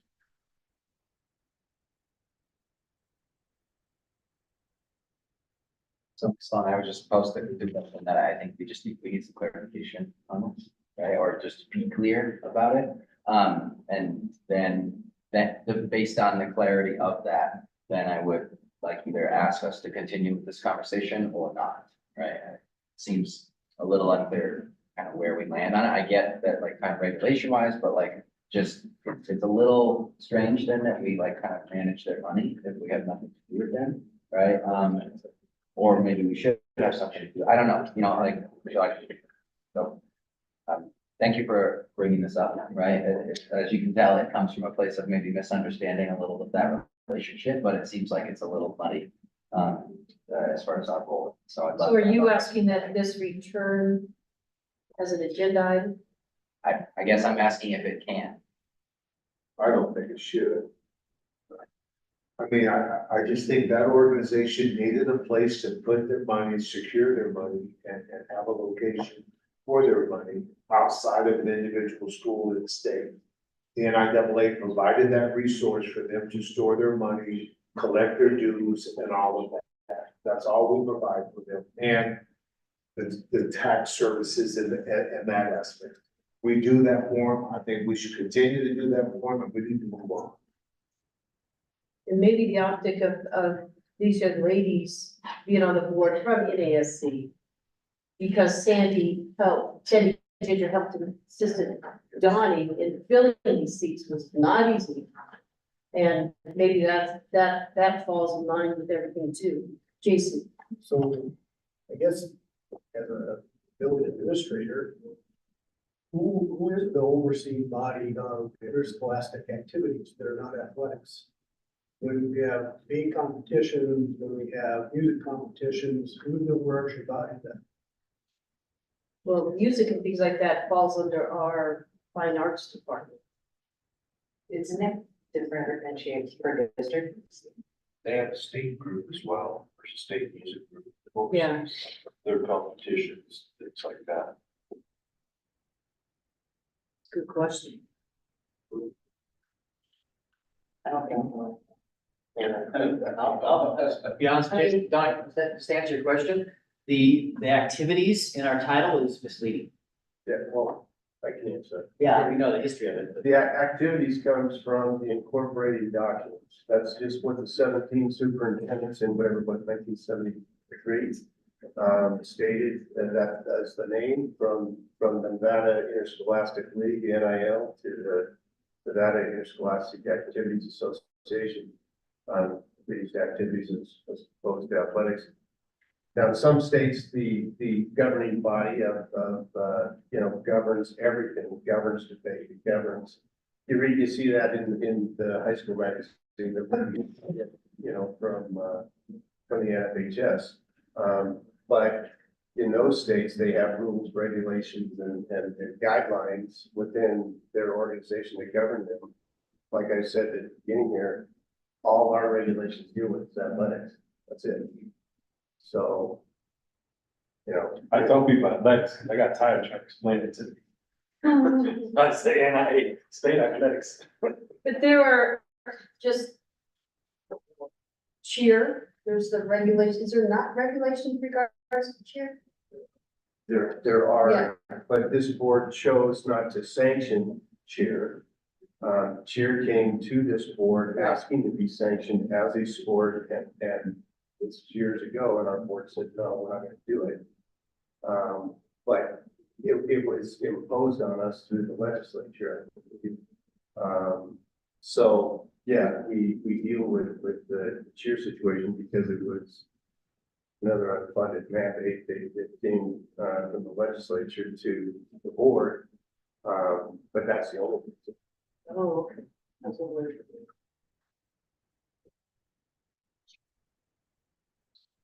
Okay. This whole conversation brought up a whole slew of questions. Is it a good idea to have somebody under your tax ID when you don't have control of how they're spending money?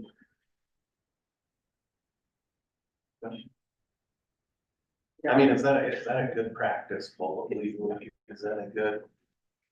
I'm not a tax lawyer, but probably not, but again, we provide what the collection of J-Note can tell you what exactly what we do in terms of the money. I know that it's part of our audit, and that sort of thing, but it's really just a matter of collecting the money, right? And I wish we were as healthy financially as I could. It's been, an odd relationship. They don't pay, the NIAA for me to do their books, it's just kind of part of my job at this point. It always has been. We've incorporated them into our accounting system that I use at work. The DAX is a different program, but, it's, the regional directors are the ones that run the show. As the girl said, they do a great job. They communicate with me with written notifications. Every bill I send out, I have a written letter with it saying what it's for. It's very well documented. So I don't have any problem with that. I mean, the tax exempt number that they use because they don't have one, you know, is probably questionable. But we've never been called on it at this point. And they don't use it that often, in fact, I haven't used it for probably the last 6 to 8 years, or asked for it. Anyway, it's an odd relationship. We used to meet with them every year, go over their budget, make sure things are in line with their budget. What are we gonna be spending money on this year? How much are their conferences gonna cost? What's travel gonna cost? So they do provide a budget every year. They send me all the notifications of how the state conference works. I just got that. Every check that they write, you know, for all of their state conferences is all done very neatly. And then they want to close accounts at particular schools. So we allow that process to happen where the money is taken out of the school account and brought into the NIAA account to kind of clear the books for a school that may have hosted a state conference and no longer plans to. Anyway, I just take care of it for them and the relationship's been good. And I would agree with Rollins. You know, what that probably needs to keep happening until, you know, there's a major change in structure. But I would say when the audit is presented in September, you ask the auditors about that. And then find out, get their perspective on, you know, commingling of funds, et cetera.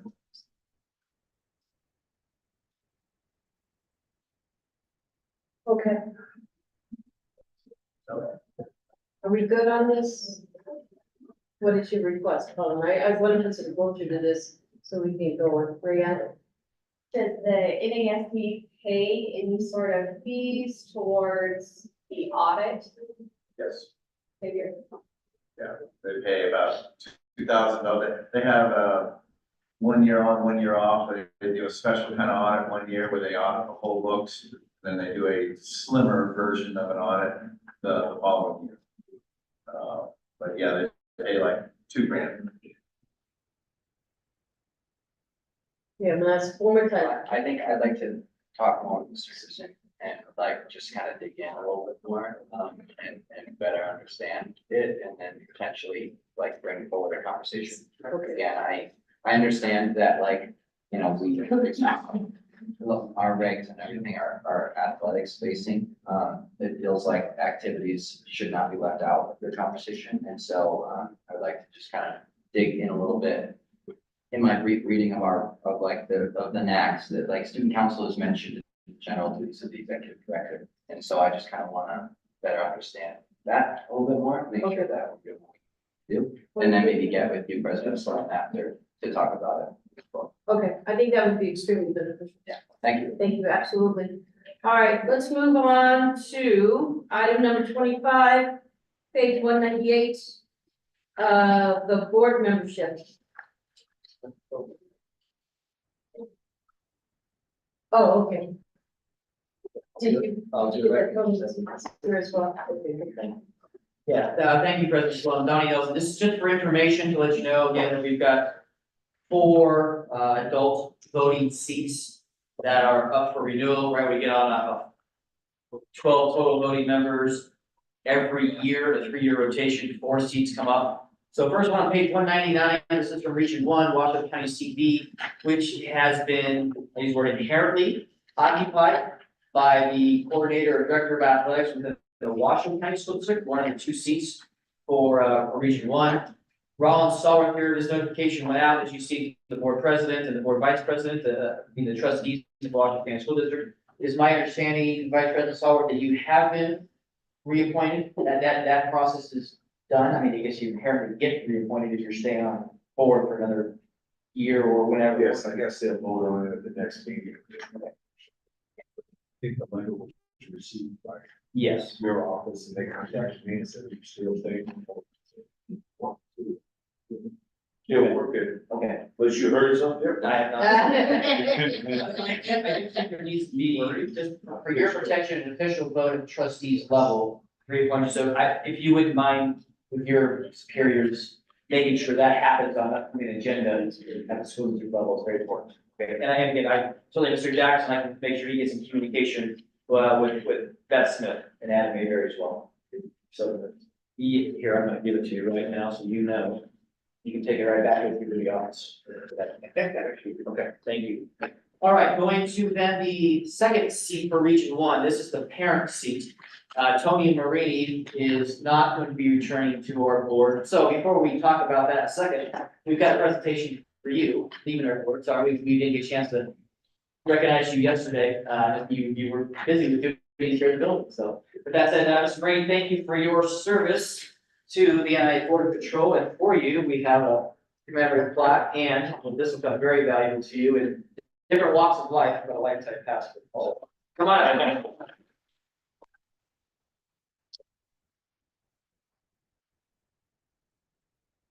Thank you for your expertise, your involvement, and so we'll put that in your pocket, so you make sure that it's right off the bat. Thank you.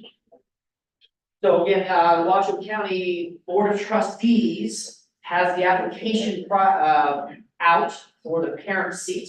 That gets, as Ms. Sloan actually alluded to earlier in the previous items, we're talking about seats on the board and how they go through. This seat also goes through a district's Board of Trustees, and this is on a future agenda item coming up for it. I don't know when that item is coming to class. Again, it probably might be a communication. I can work with Mr. Jackson, make sure again that Beth Smith, as president of the trustees of Washington County, is taking action on it. She knows it, and I know I've heard that from her. She's acknowledged we didn't see this, but I want to make sure they don't lose sight of it. So let's go to page 203. This is a Region 2 seat. Member Hyde will be stepping off of the board here. We recognized that yesterday with the plaque in your past, but my understanding is that you will be stepping off the board now. Rick Harris is the executive director, and Wade Paulson is the president. So, and working through the Nevada Association of School Boards. So NASB actually controls this seat, and their board appoints this seat to the NIAA board. Matt, anything you want to say before I turn it over to Wade about how the process is going? No, I would have stayed on, but I'm running for county commissioner for Churchill County, hoping to win that Tuesday.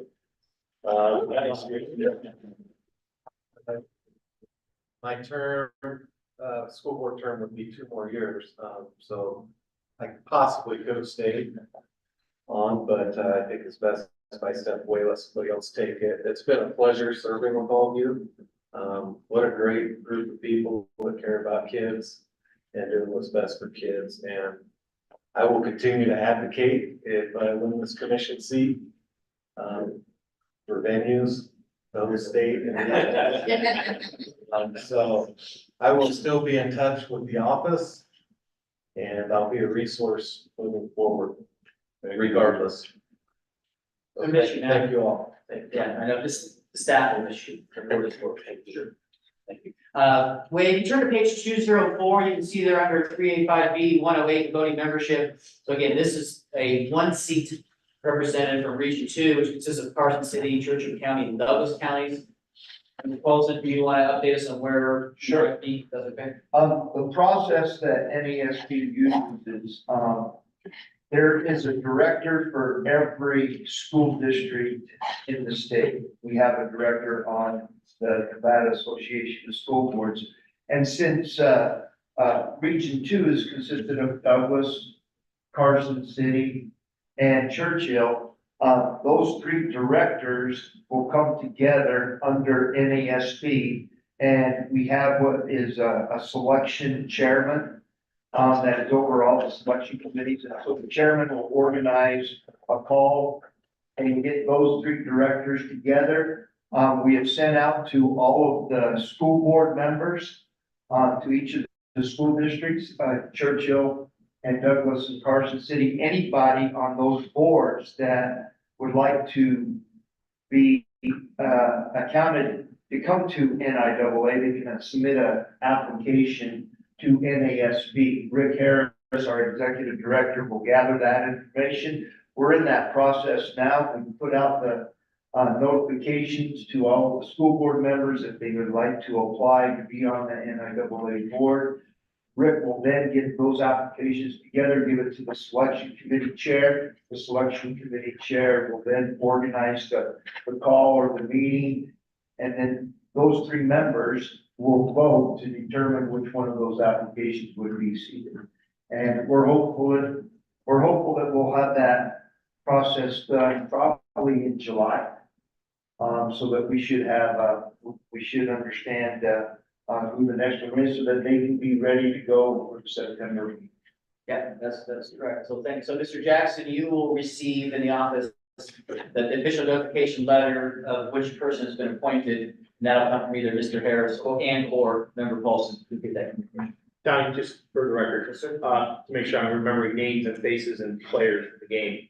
Rick Harris was the gentleman I met at the superintendent's board meeting. Correct? Thank you. Okay. Well done. Trying to keep it straight. Thank you. Okay, thank you. All right, and finally, to page 205, this is, one of the seats occupied by the Region 4, this is Clark County. Mr. Gersson, not with us today, correct? Okay. So he will be stepping off the board. The president there, Garcia Morales, from the CCSD Board of Trustees is in operations of this, acknowledgement of it. I know that process will take place. Again, I know it'll be agendized. President Sloan, do you want to provide an update as for the processes, if you know, or I don't want to put you in a awkward position or agree? All I can share at this time, that I'm at liberty to share at this time, that is in the process.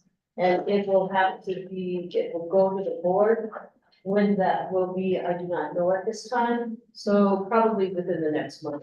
But we'll be, Yeah, the process is, we're underway, that's. yeah, we're good, we're It good, will be fine for September. Okay, we're good. all right, that's all I have. Thank you.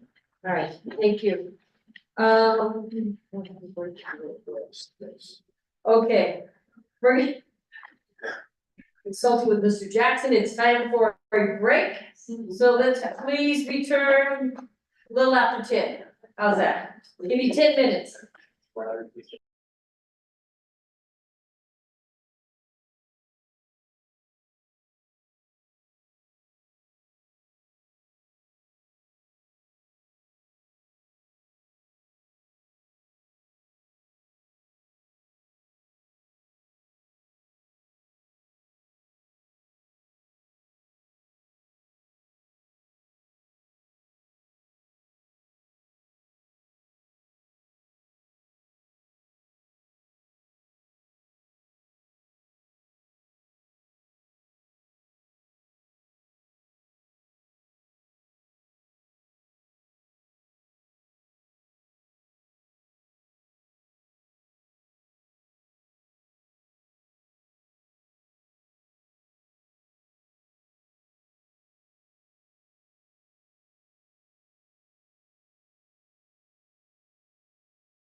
We good?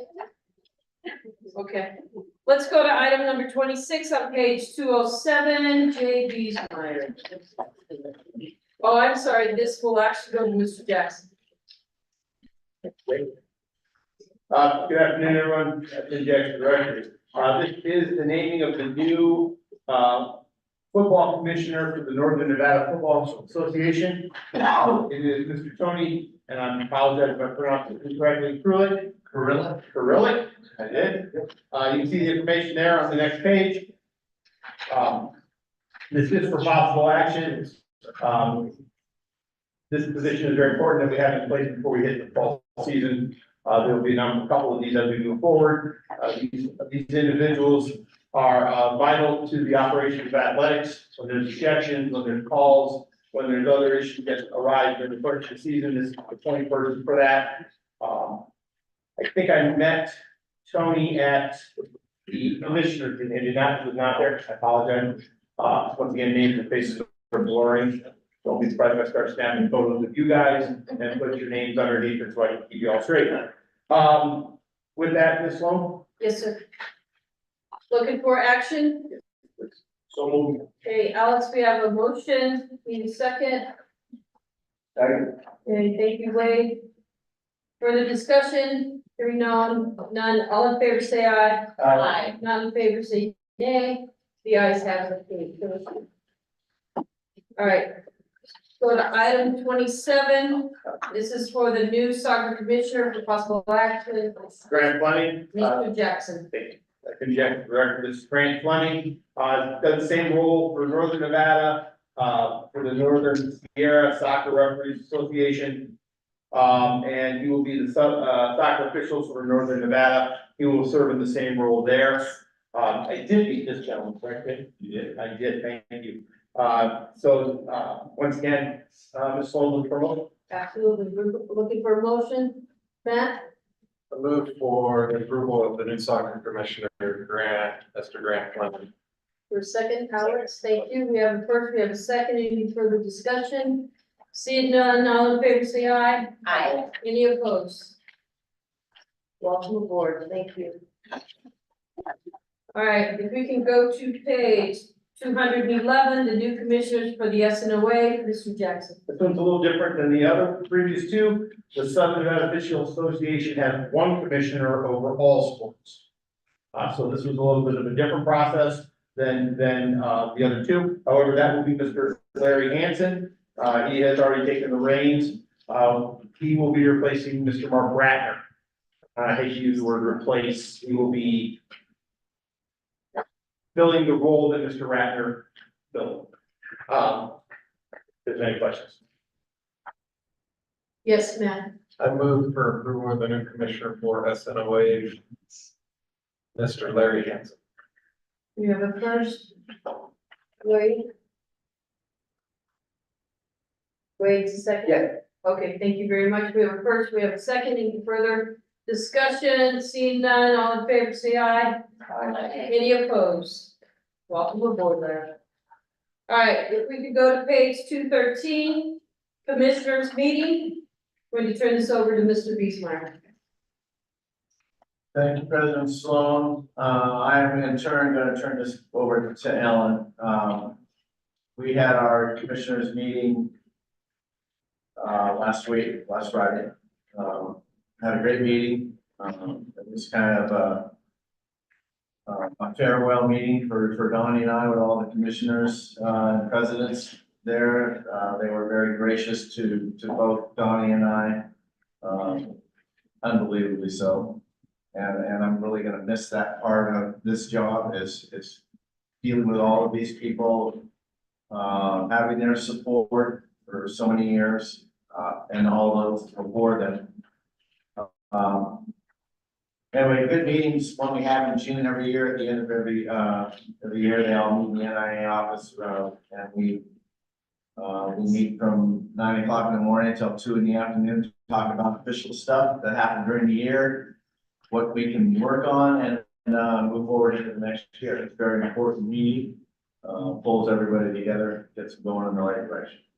Ellen, if you will go over the meetings, you've all been provided a next, what transpired there, Tim, Pam, also were there at the meeting. Another good meeting, and like I said, I'm gonna miss it. Ellen, you wanna? All right, Ellen Townsend, officials liaison. Yeah, your handout was given to you yesterday. It was stated in the bottom left-hand corner. By someone. I did. I'm not gonna read all of this, obviously. I'm gonna just go through some highlights. In our order of business, went through all the introductions, of the many people. Chris Healy, who is the current commissioner of baseball, he's gonna be stepping down, so there'll be a new, baseball commissioner appointed here at some point before next season. Yeah. Kendra Follette, she's gonna be the new state rules interpreter for swimming and diving. And then we also had present with us was Spencer Evans with Arbor Sports, who answered various questions and was put on the spot to discuss certain things, which was really beneficial for our group. Donnie, again, I'm repeating myself, but again, he praised the support shown to school superintendents regarding the proposed fee schedule presented in May. And all of the meetings, he's always attended, the superintendents was, he was really praised that participation and their support. We reviewed our minutes of the previous year, which triggered lots of different, items. The, Vince Rostasic of the SNOA confirmed that a flag football rules interpreter was needed, so that's going to be added. I believe it's going to be, he recommended John O'Connor from the SNOA flag football official. We did discuss again delayed payments from schools. We went through the process on how schools are billed and how we receive schedules, and various associations again have issues with certain schools. Some again are repeat offenders. Douglas County looks to be the one that is the toughest one to get paid. If for some reason they have to have it approved at their board of trustees meetings, and sometimes the timing of when those are, and then when they get paid is kind of a delayed process. I'm getting on page 3 of our minutes. Jay again told the group that it was his intent to schedule in-person pre-season rules clinics, which are forthcoming hopefully in the next week or so. Chris Griffin had a soccer ejection proposal dealing with differentiating between a 2 yellow card ejection and a straight yellow card ejection. That was discussed, and it's still a work in progress, what that proposal might look like. We did talk about the Officials Appreciation Week. And I talked about this a little bit yesterday, so I really will, repeat what I said, but really communication options out there to get notices through the media to schools and so on. We really need to kind of improve on that. Tia was good about indicating she would like communication from all the officials groups, providing her with pictures and, comments from those people when they are getting recognized so that she can update the NIAA website. That's correct, right, Tia? No. Okay. So I've said this to you guys before too. I'm not about to only post my perspective on sports at one site. I really need help, Stuco, other people to send me things. It's like pulling teeth to ask for some of these good stories. So I'm not gonna share anything unless I can make sure that we're covering the whole state, not just where I'm at. So anyone wants to send me things, I do not put it on the website. I'm happy to use our Instagram, our Facebook, Brady does use it more. Okay. But once I get those, I'll use it all the time. It's very easy to make stories. So my correction, not website, but more on No, the the social. website, I don't touch that. Yeah, but more on the social media Yeah. portion of the NIA. Okay. Thank you for clarifying that. We talked about point differential rules. There was some discussion on why basketball doesn't revert back to a stop clock. Why it doesn't go back to stopping the clock under the mercy rule like football. In the discussion, I think finally everybody realized that scoring happens so quickly in basketball, you could be stopping the clock. Oh, now we're not, now we are, now we aren't, so. That was just some discussion. Brad Fleming of soccer kind of pointed out that maybe the wording on the soccer point differential language, it might be not in compliance with the NFHS language, so Jane Grant, we're gonna kind of review that verbiage to make sure both were aligned properly. Laura Trader, softball. She wanted to pursue this submission again last year that was discussed and presented to the NIAA board about ties related to JV softball. And that looking at possibly getting the JV baseball, JV softball time limit to be the same.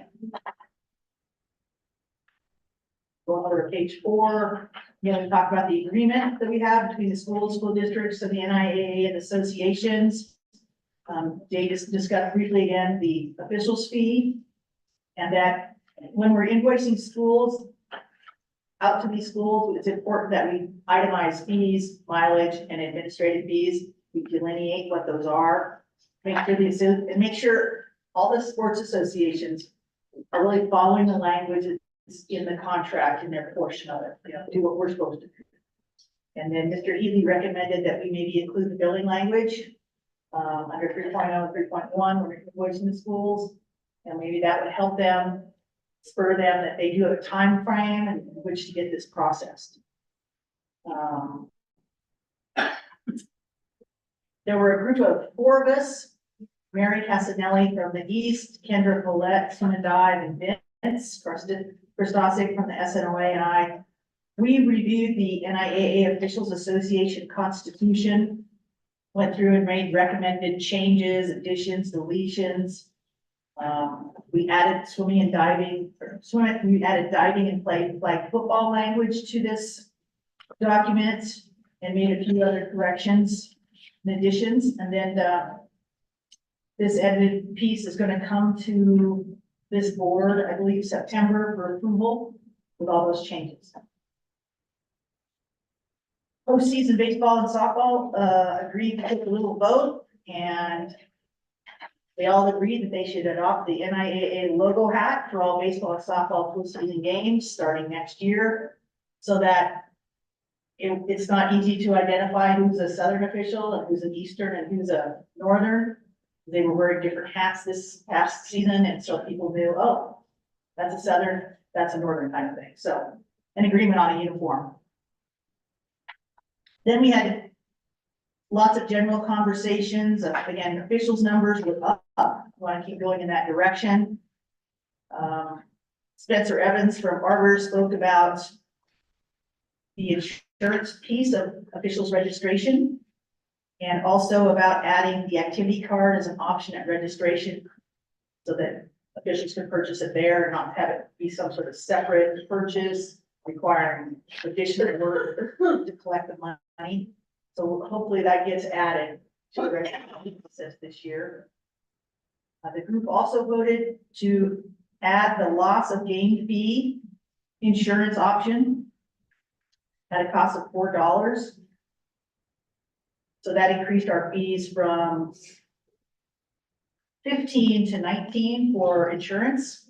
Everybody but soccer and track and field voted for that. Soccer doesn't use Arbiter for assigning purposes, and lost game fees is tied to using Arbiter and having your games actually assigned and accepted to prove that you had games that you might have lost. Track and field, they don't schedule far enough in advance for that to be an effective tool for them. If they've been going, the week before they might say, oh yeah, we have this track meet at Alena, and that's when they assign the officials. So they're not doing it 2, 3, 4 weeks out in advance. Again, ejections are down, and Jay commented on how many language-based ejections these were and agreed that all language ejections should continue. Coaches and players need to get a handle on their sportsmanship. I talked briefly about a NFHS body cam Zoom that I participated in or watched. And the Washington Officials Association gave us a test run this past basketball season. Kind of felt it was kind of costly. $100 a camera, I think it is. You want to have all your group get one or have the games, that's quite a bit of money. I'm not sure how it wouldn't be effective for other sports, kind of tough. But what happens on this camera is a lot of times the coach or the player sees themselves actually on the camera and maybe you can get a view of like, oh, that's what I look like and it sound like, so it kind of calms it down a bit. That group believed the cameras to be a big benefit addressing sportsmanship. Shot clock. There was some discussion on the shot clock policy.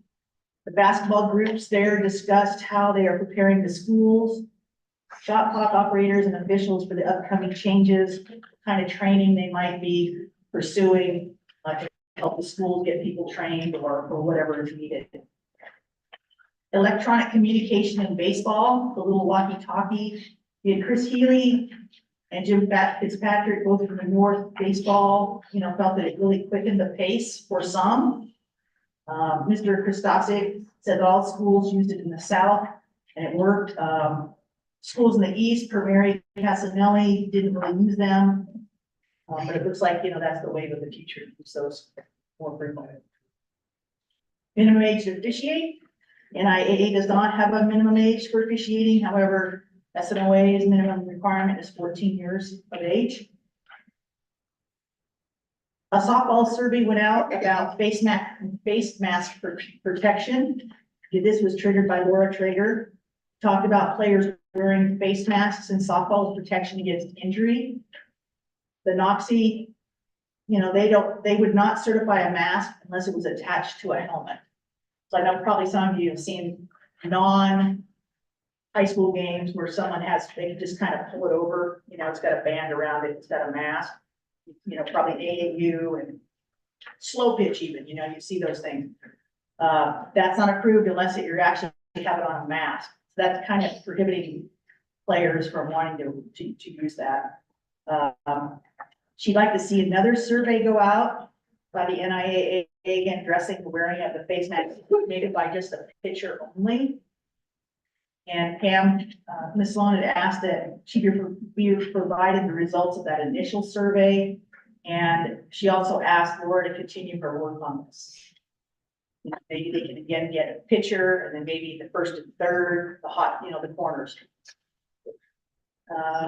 Then, just had some closing remarks at the end. I recognize Jay and Johnny. I presented them with some thank you cards and individualized parting gifts from all the commissioners and presidents and associations. And I think they enjoyed the payday candy bar and the $1,000 brand candy bar more than anything like that. Not really. Okay. And so that just kind of summarized our meeting minutes. There's more details in there if you want those or have questions.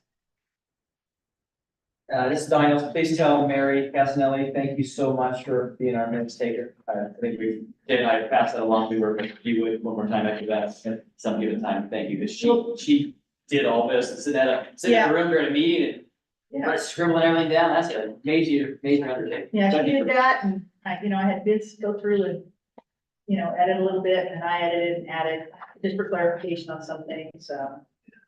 You take a minute, sometimes you just can't hear everything that's being said, so. I appreciate knowing the exact phrase Jay used at 104. I was there. It's almost like you were there. I know, I feel like I was thinking. And the only other thing I want to add is these minutes will go out to all the commissioners and presidents sometime this weekend, next week, after I present it. So thank you. Ellen, thank you for taking that over. I would have put you in that hay. That's about that time. All right, thank you again. We'll go to item number 30. That is on page 215. School structure programs, Bart Davis. Thank you, Madam President. The list is on pages 216, 17, 218. I don't think it changed since the last meeting that we had in terms of drops. The one thing that we did have a discussion about was Jackson returned to you on this one again. When I went through, there were a couple of teams that did not post a score in any of the boys golf matches in the South. But I don't know if that's because they dropped a team or kind of the way things go in Southern golf. And again, we talked about Ooh, bring it ball. Because of the tea times and the lack of them, during the league play, schools that don't have kids that are gonna go out there and shoot less than double par, let's say, are basically encouraged, please don't bring them. And if you've got 2 kids on your roster and they both golf like I used to, which was find every trap, find every hazard, find all the water, and then just go hack up some grass, those are taking up extra tee times. So they're encouraged not to bring it. We don't have JV golf. Mr. Jackson and I talked about this. I know the past, do, and if I'm wrong, tell me I'm wrong. I don't want to penalize the program for 4 years, putting them in independent status, because they had kids. We looked and activated, they had kids on the roster. They were told, you don't have a whole lot of tea time, so could you please not come? That doesn't seem like a real fair thing to do to somebody who had kids who would have been ready to play, put you in independent status for next year and the entire next cycle. Mr. Jackson. So, and this goes into another situation, and this is where I made when I brought out my opinion, this is where I came from. There is actually a school in southern Nevada that fielded a freshman boys volleyball team. Those kids practiced every day, coach showed up every day, they did everything they needed to do. Because of the league they were in, and because of eligibility issues at other schools, this team never played a single match in an 18-game season. They never played a match. Now, did they have a team? Yes. Did they fill the requirements of having a team? Yes. Did they compete as a team? No. But would I penalize that team? No. In the golf situation, which is very similar, we had schools that had a coach, they had cleared athletes, and they could participate in practice. But because of the ramifications and the limitations put on us by golf courses, we had to exclude them from participating. We chose to tell them not to go. They didn't tell us we weren't coming, we weren't gonna have kids. They did. We just told them, listen, continue to practice, continue to grow, continue to develop. But you won't be penalized. To me, this comes from a position where it was not a school choice to not field a team. It was a situation where we could not accommodate that team at the status they're at there. So that's where I came from when I gave Bart my opinion. And you see on your screen up there, if you're watching online, in your screen, your package, Cheyenne boys golf with an asterisk. Reason they're on that list, Cheyenne contacted us. Yes. Before the start of the season and said, we don't have a coach. We're not gonna have a team. I feel bad, I do. They contacted us and said, we're dropping boys golf for this year. The way we treated everybody else, treating them the same. We had a situation with another school, El Dorado, which is we were dealing with something entirely different that day. Contacted me and said, I don't think we're gonna end up playing this year. This is April, I think it was, Mr. Nelson, and was their athletic administrator. She was very forthright about it. So look, we've had kids that got cleared, we've gone through the entire process. But the coach we hired hasn't organized any practices for them. And Mr. Anthony, you and I conversed about this as well. So I forgot about this, I'm sorry. I told that administrator, please do whatever you can to find somebody, a body that is cleared through coaching that can go out and take those kids to one match. So that we're not dinging El Dorado for next year, the next 3 years. Mr. Anthony, I know you worked with that administrator as well. They were able to find somebody to be a glorified babysitter, let's say, but it worked. Got him to a meet, got him to be able to participate, got him to hold that eligibility. Mr. Anthony. Okay, Xavier Anthony, just for the record, I can tell you that Cheyenne now has a coach. So they will be able to at least potentially have a team. Now they got to find the kids right on campus. And like you said, for El Dorado, they had a coach that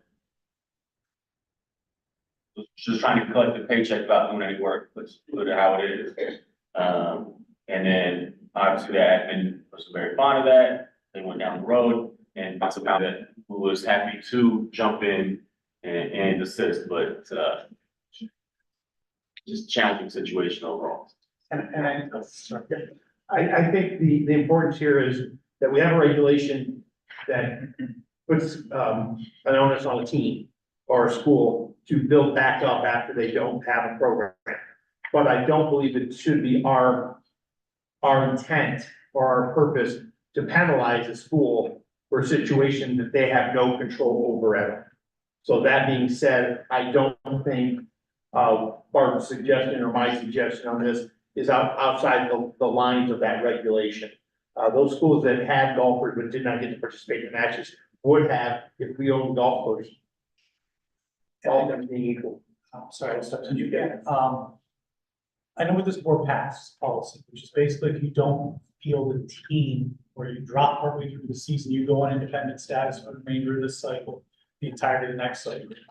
We're a little bit tripped up in the next cycle is 3 more years. It's the one cycle that we go to get off the legislative cycle.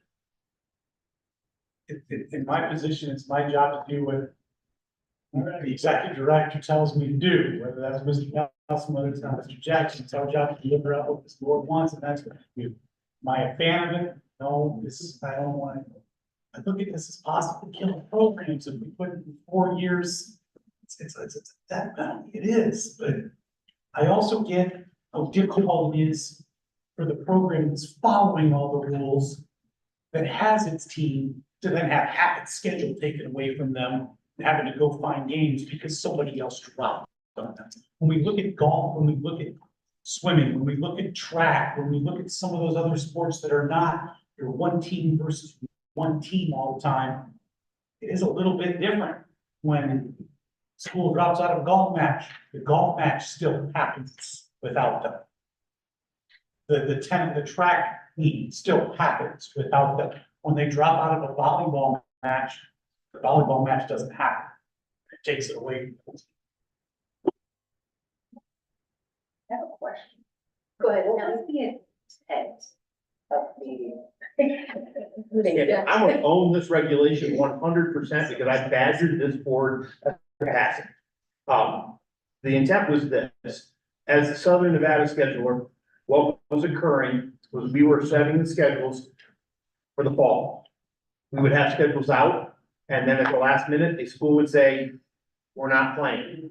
Or at the last minute, a school would come in and say, we want to play. And we were going back and revamping the entire fall, winter, spring schedule.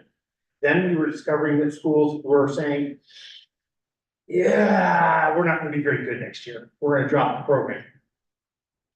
We actually had a member school who had won a state title, read their room, graduation impacted them. They dropped the entire program, went club, rebuilt the next year, and then came back in.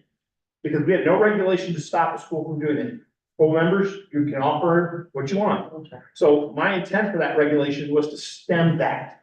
The unintended and unforeseen consequence of that is golf. I just never foresaw golf being this Well, bad. I agree with you. It's, I mean, if they have golfers, then that's not, I mean, you can't penalize them because we're doing what's right for the golf courses. But, and I mean, I'm sure it's other sports as well. I'm sure it's not just golf. That it might be just golf, in fact, but I would tell you that if I could go back and do the regulation again, I would write it exactly the same, but I would add a point 3.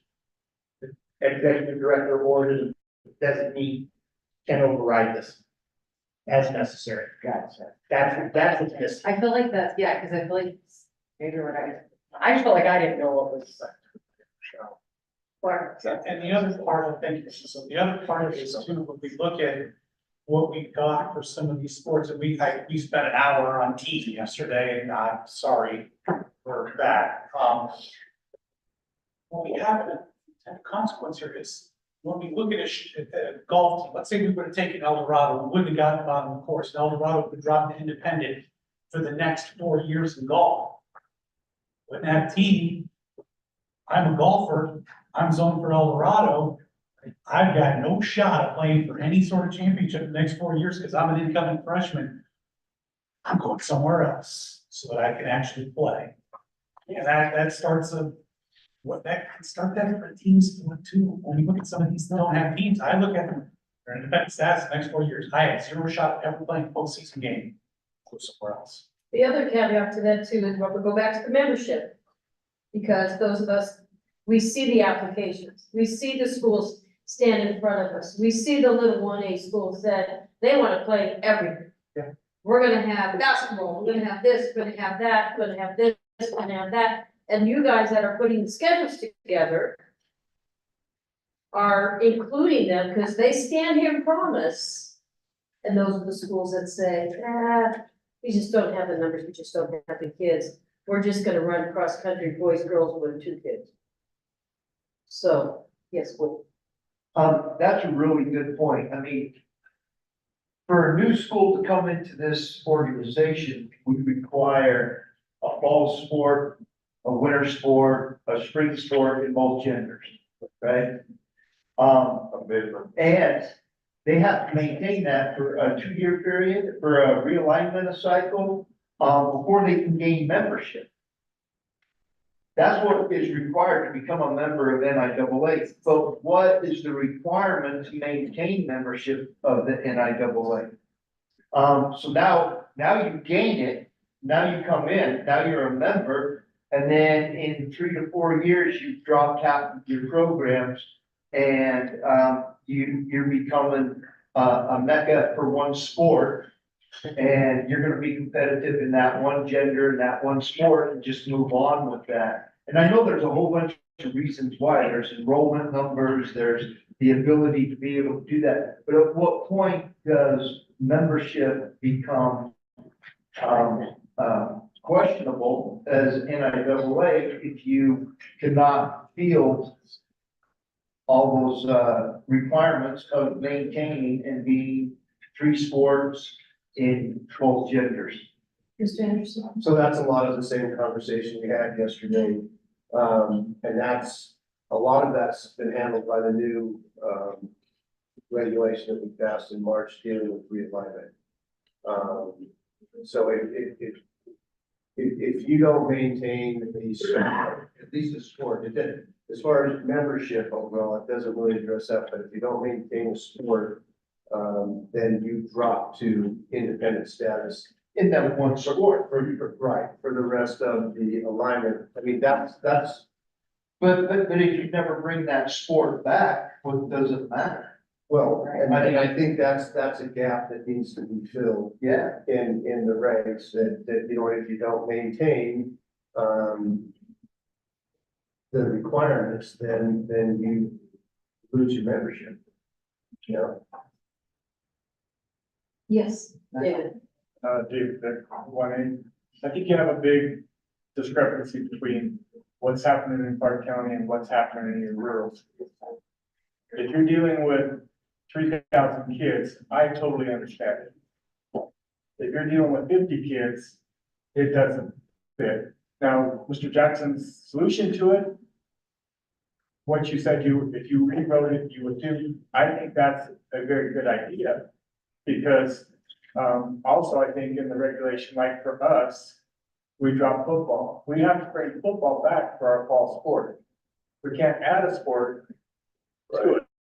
So I can't come in and say, okay, I'm gonna do cross country because that's against the regulations. I can come in and do cross country probably, because I have 10 or 12 kids that are on our track team, but I can't do that for the regulation. That's just my thoughts on it. There's a big difference between the 1A and the bigger. And Dave is exactly right. We need to be able to have flexibility at NIAA so that if you drop a program, there is individual sports in every season, in fall, in winter, and spring. And so even a small school can put a couple of kids into cross country or wrestling or track. And for small schools, that's an avenue to maintain their membership, but they don't have the ability because they've been a member for 100 years, right? To drop a program and then to come back because they haven't established the other fall individual program type thing. We need to be flexible to allow that to happen so that they can maintain membership. Would you go to Dave and then Sam? Dave? I totally get this rule. I don't think it's harsh enough. I deal with it in the K-8 sector with our charter schools in those leagues. And when a team drops a program or it said, hey, we're not gonna play, that affects everybody else. Like, it's more of a selfish thing, like, yeah, we don't have enough of this team, we're not gonna have this team. That's affecting everybody else's schedule. There's kids losing out on games, opportunities to play. And I can also see where we have schools that they gain full membership. And you know what, we're not really good at one sport, we're really good at this other sports, we're gonna drop this sport. Continue our full membership. And build up on, you know, let's just say, like Sean said, I'm not gonna have football in the fall, so I can play club basketball, so my basketball team's gonna be a powerhouse in the winter. I just think like, when we say, hey, well, it doesn't hurt a school when they say, well, we're not gonna have a good team anyway. Independent status, that's fine, we might not even bring the program up for the next 2, 3, 4 years.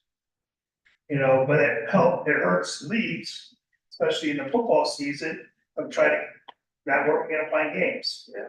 If you say, hey, let's just up that and say, oh, you're dropping a boys sport, well, guess what? Now, we could say, I know it's really hard to say, oh, boys sports could be on independent status there. I know it's a harsh thing, but it's gonna make a school think, hey, do I really want to drop this sport? Yeah, let him finish, Devin, yeah. Let him And finish. so, I don't know about that, or you could just say, hey, they're not gonna be an independent status, but you could just say some of your other sports are going to have, you know, a harsher penalty, because it's not just affecting you, but it's gonna affect the rest of your teams as a school as a whole. Go ahead, Tim. I think, I'm not in totally disagreeing with him about harsher. I think this is more maybe a fall question. Does it have to be a regulation change? Because it seems like when we do these boilerplate, it does have the adverse effects on our 1A and 2A, which is not what we're trying to do. Because their situation is completely different than a charter school dropping, or even one of us dropping. But would it have to be a regulation change? To say, because it does have the effect, I mean, we're a school of 2,600 people and we fought tooth and nail to keep a B girls basketball team, and then they got 3 games because everyone else dropped theirs. So, I mean, I think it's a two-sided thing where, again, it's drastically different for 1A and 2A than it is for charter and public. And again, we're fighting, you know, I always give him crap over here, but I'm getting, you sure you wanna drop it, you know, Title IX and this and that and the other. So then we do fight to keep it, so we don't get a Title IX violation, and then they don't get to play games. So, I mean, there's so many things that go into it that I feel like it almost has to be a separate thing for 1A and 2A as opposed to everyone else. Does that make sense? Everything's not black and white. It's not. We're lacking some gray. Yeah, no, I think Kevin would probably be before, it kind of goes back to the same conversation we had yesterday about shall and may and not giving ourselves some outs, right? Like, so your kind of addendum on there, Tim, where you're like, you know, the executive director or designee could overrule, like that's the kind of things we should, having that would take care of the 1 and 2 without having to build a separate With the unintended. rules for different Yeah. levels, right? Yeah. Agreed. Yes, wait. Well, and I think it's very important. I mean, this body is all about kids playing and being active and participating. I mean, that's what it's all about, right? And sometimes the issue is, what's the incentive to get it back? What's the incentive to get the sport back or to get the kids back onto the field or the court? And I think that's what Tammy's talking about too. Title IX is an important thing, right? At what point does running one boys sport and 3 girls sport become a problem, or vice versa, 1 girls sport and 3 boys sport? When does that become a problem with maintaining your Title IX status and being able, but where's the incentive to get those programs back up and running? When the numbers do reflect at the lower levels, this is obviously a 1A, 2A issue where we drop the most programs. But we need to have incentive to get the programs back up and running and keeping the kids active. Great. But Dave, did you have your? Yeah, just to pick back up with, what Tammy said, like how she fought for B-level girls basketball. There's some of us that, I was one of them, softball season's coming around, I had 5 girls signed up, first day of practice, 5 girls there. My coach is an on-campus coach, gonna be there, so I'm in the, lunchroom, hallways, every period, went around, and I got 12 girls come out, ended up with an 11, because one got hurt. But, and we had a team, and they did pretty well, first year softball, but there's some other people there like, you know what, we don't have enough. I'm gonna just take this off my plate, I don't have to worry about it. You know how Tammy said, like, it's hard to find people who work extra at the state tournament games. There are places like, I don't want to work on Saturday, want to do this.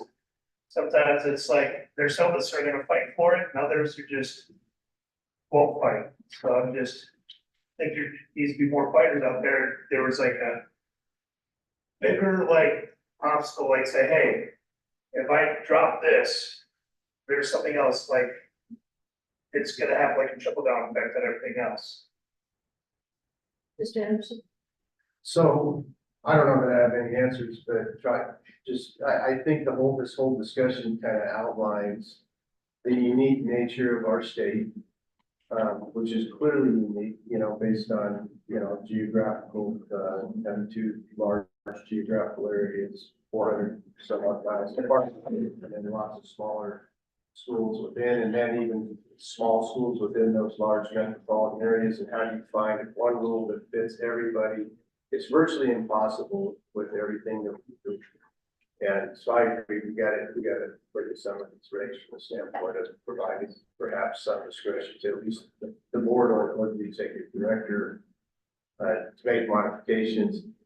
That being said, in terms of membership, I think something that we gotta keep in mind, I agree, you know, we're here for participation and that sort of thing, but we're here for participation within the rules that this board creates. And membership needs to have some value. You know, you can't just get your charter if you're a small charter school and say, hey, I want to be a member. We got a boy who's gonna run this and a girl who's gonna do that. And that's that. There's gotta be some value so that other members, you treat each other the way you want to be treated, right? I mean, rule. You come here to participate, okay, you better participate, you better fulfill your obligation as a member. And that's, I think, what we gotta look at in terms of deciding how we're gonna address that. Thank you. A couple things here. One, Mr. Vic, the Y kind of had its own little way of policing itself on this, I think, before we kind of made this policy. If somebody dropped, you guys knew within your league, okay, you go to independent status for a couple of years and then you come back just to make sure. Am I correct on that? Because I know your league was on independent status for spring sports. So, David, yeah, we did it for a lot of years, but you were out 1 year. If you dropped the program, you had to play 1 year of independent status and then you were told you back. I mean, it's way harder for you guys. I mean, I build the 1A schedules. So, I build them in it. I build people in it if they say they're gonna have it. But I also tell them, I says, if you drop this again, I won't build you in again. So, and it worked out really well for us. It gives people a chance to rebuild, find enough kids, This one-time transfer, which you can see those small schools, those kids are gonna leave. If they have a one-time transfer, Yarrington's 25 miles away. So if you don't have this program, and that's what they wanna do. So to bring that program back, if they gotta sit out for a 4-year thing, at a small school, it's impossible. It's not gonna happen. And there's not an avenue to get out of it. So I mean, I'm not in favor, honestly, of a school having to sit out 4 years. Maybe it works in the big schools and maybe it needs to be there that way. But at the small school, you graduate 25 kids and you bring in 6, your numbers are gonna get hit hard. You kind of made second part of that, my point for me, thank you. I think the pathway to come back to this, and again, the next cycle is 3 years, so it's a little bit different than a 2-year cycle. Put a team, the baby softball that's up on that list for 4 years, who's coming back out to play for them? How are they bringing you back? What path are we giving them to help them come back when people are gun shy to schedule? Again, because we don't know if they're gonna, we're not gonna use one of our 18 on. Yeah, it's different when you've got 2,000 kids to draw from. But I also don't want to penalize a school that maybe, to be completely unpolitically correct, but there are certain schools where the demographic is not country club sports, for instance. They don't have tennis rackets and the golf clubs, and they don't go play year round. We're gonna try to take that away from them because of the regulation. I know that's not what I'm trying to do. I worded that incorrectly. But there's got to be a pathway to help them come back. Or what Mr. Dick just said, that one-time transfer rule, goodbye program. Sure. I know for a fact that if this was like a rule and one, had a whole, we would not be able to, because everybody plays everything. Every girl in high school plays volleyball.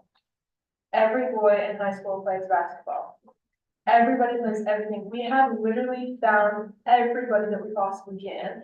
There is no finding more kids. We have found everybody. Like, there is generally nothing else that we can do to build up anything. And if we had to, I understand the maintaining, a membership, like, that says a lot about you, and to maintain that, like, I understand that, but if we had to, we would have to, like, I know for a fact that one would not be running anymore. Our school would go under for sure. And we would have to go to Ely, which is 45 minutes to an hour sometimes, depending. I mean, we have to go over Summit, and in the snow time or in the winter time, and when it's snowing, that can take a long time. And that's back and forth, from London to Ely. Like, I know for a fact that one could go under, for sure. And I don't know about other small schools, but I think that it would be the same way. Another thing is that we don't want to drop, like sports. We don't want to drop that. That's not something we want to do. Like, it's devastating when we have to. We don't have, we can't, it's just, I can't, stress that enough how devastating it is to a town, the entire community, everybody, everything to drop something. Like, it's such a different issue on the scale of 1A than the 4A, 5A. Like, it's such a completely different issue. I understand the issue and where it's coming from, but there has to be a way to make it accessible to both. I don't know how to propose that, but there has to be a way, or else schools like Lund will no longer be schools, or even towns, because Lund is such a family-oriented place. If one person's moving, everybody's moving. You know what I mean? It would definitely go under not just the school, the entire community, the entire town. And there's so much history there, so much, I know I'm biased because that's where I'm from. But I just can't even, I went through it my 6th grade year. School almost closed down because we didn't have enough people to do things, and I would hate for that to happen to anybody else. It was a really scary time for me and my family and everybody's families. So I would ask if there is a way to make it possible for the 1As to shine a little bit here. Just, I don't know, think about it a little bit, I guess. Thank you. Dave? Yeah, just one last thing, like, what I'm saying about like knowledge and programs, I'm not. I think we should protect 1A, 2As and small schools like that, say, hey. You get some, even I'd say, hey, you're not gonna be on independent status, or just. Come up with a role for like 1A, 2As that they could police themselves, like how. David's doing with the 1A. But with the bigger schools, say, hey, it's gonna be a bigger thing, like a 3A, 4A, 5A. So that's it, like, one thing is, I hate to have like a town like Lund, because you take away sports from these small towns, and I. Taught and coached in a small town in Arizona, in a small school, and you take away something from there, and people like. Find somewhere else, you're not just losing the sports at that school, the students, you're losing the school, it's gonna affect teachers, families, and everything like that, so. Totally get what Tara's saying, so. Maybe put in some protection for the smaller schools. Hey, Paul, do we have anything in the regulation? I remember when Bart Thompson was executive director, and I heard, I don't know if it was COVID, something we had put in place that he had the latitude to intervene or make decisions. Was that COVID? That was COVID. That was COVID? Where the executive director could act. Because things were so fluid at the time. Okay. And he was required to come back to the board on anything that was, required board approval, and seek that approval, and subsequently, that's. Oh, okay, yeah, so we don't have anything in place that would give the executive director the ability to step in Jim, I'm really hard pressed, that I can't believe we didn't address that when we passed the regulation. I'm trying to find it. For me, Yes, I can't believe we didn't address 1A, 2A when we passed the regulation. I'm sorry. Yeah. For Davis and I staff, I know Mr. Vick brought it up during the discussion, I do remember that, but it was proven last night by the fact Mr. Levitz said. So I don't believe we actually did that, because our situation is 2A, we look at it, and I don't want to pick on a certain school. But let's say you're gonna have basketball, and the Southern League schedules you in 2A basketball, and they've got these 2 games planned against you, and then you drop basketball on them. And now those teams that already have their schedule set can't go find those 2 games the same way that we have those problems at 4A, 5A. I get that we did talk about that too. I mean, this was kind of it's part of the reason we have this list of drop programs here. I know what our intent was, and we meant well with this whole thing, but as has been discussed in this, we try to put the one size fits all so that we're not being accused of favoring somebody or not favoring somebody else, but the circumstances are so different. But I don't think we actually did put that in, so. Jason. Is there a possibility, I'm sorry, Jason, we got 3 liaison, is there a possibility that if a program comes up with this status, they have the ability to come to the appeal to the board? We did talk about that.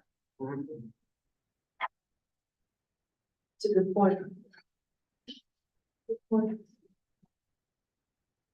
There's a practice, anybody can practically feel anything. Let's go to Matt, then I'll come back to you. I think with the appeal, it becomes a timing issue, like, we only meet so often. I would be okay with, giving that leeway to Mr. Jackson, so that they know right away. It really seems to me like it's more of it is a 1A, 2A problem, but it really seems like an issue. Not necessarily, obviously the rules are affected by the regulation, but it really seems like it's a issue with the Clark-Washoe County. Sure, I hate to pick on the charter schools, but that's what the issue is.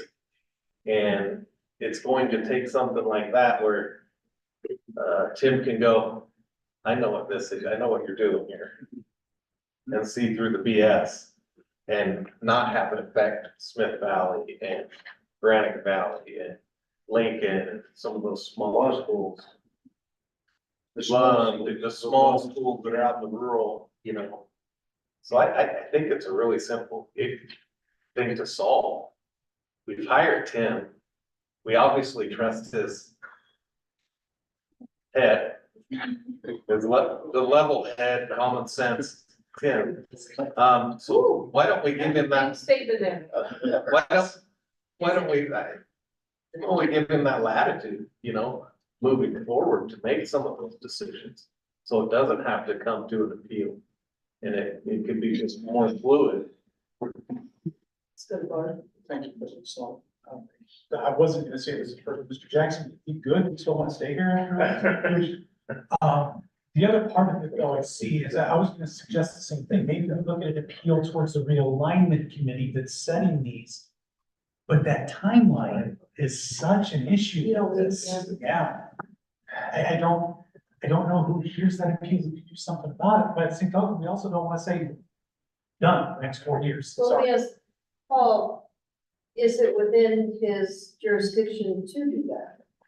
To do exactly what.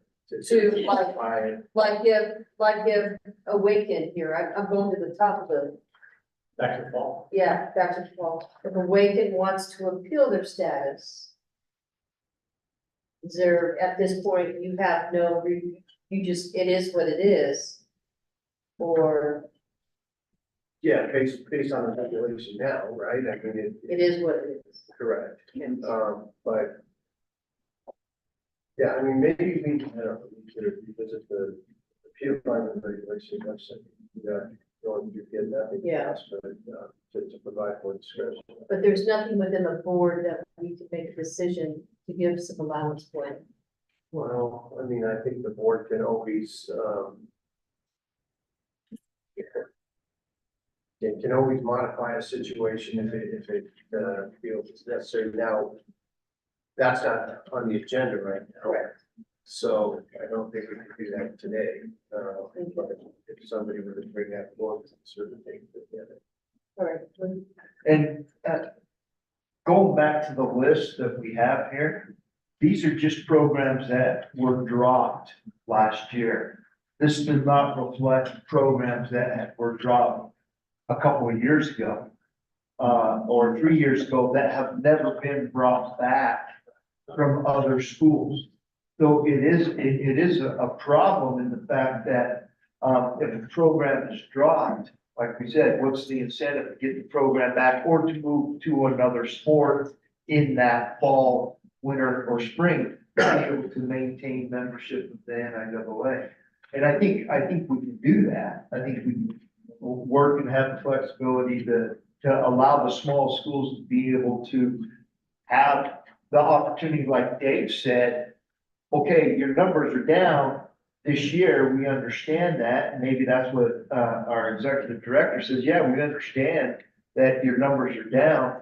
When do you expect it to come back? Is it next year? Is it a year after that? And then they're all kind of like without a warning status and the fact that, okay, we expect that the programs, or you're going to shift to another sport in that fall, winter, or spring, to be able to maintain membership. Maybe it's something along those lines that can happen at the smaller school levels. Obviously, I mean, I come from a small school, right?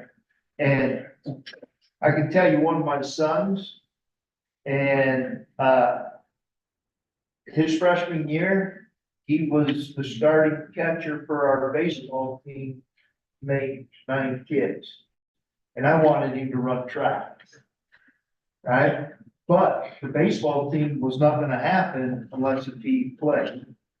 And we couldn't get the kids out. There was one senior and there was just a mixed bag. Kids didn't want to play baseball. So him, my son, and 3 other freshmen went and played baseball, and then ended up their senior year when we had a big class come in. His senior year, he went and ran track, and those other guys went and ran track. But, you know, I can tell you, Did it hurt him? Yes. It hurt him in other areas because my son was a great football player and he ended up going to play D1 football from a small school. But he would have had better opportunities if he would have ran track. You know, it's just, that's the point of it. He would have worked harder, faster, stronger, bigger, that football does, but it hurt him physically, but that was the right thing to do. And as his father, and as we talked with, as that was the right thing to keep baseball alive. And I'm not a baseball guy, I'm a track guy. So that was the right thing to do, right?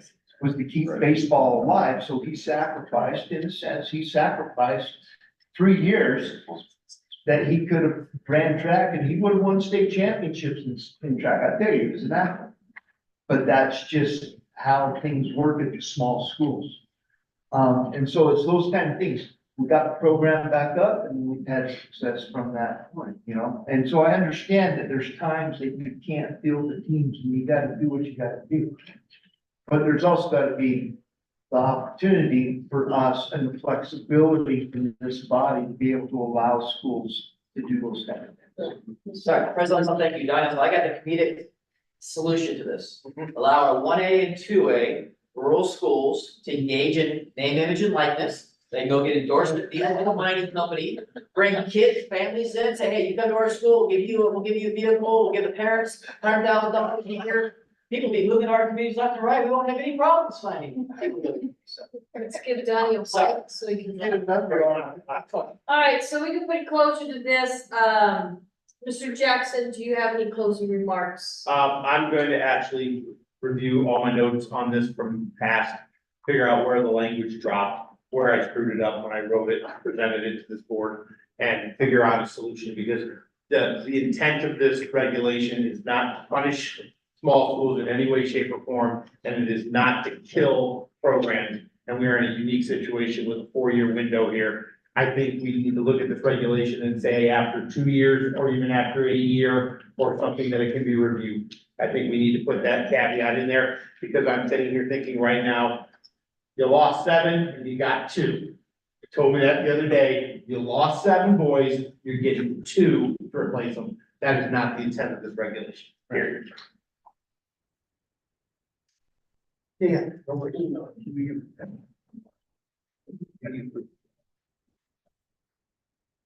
Okay, thank you so much. All right, we're gonna skip now to item number 35.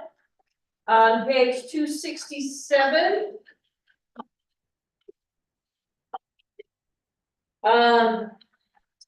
The partnership updates. Brady, you are here, so please join us at the mic. And let's do it. Yeah, page 267. Yeah, 267.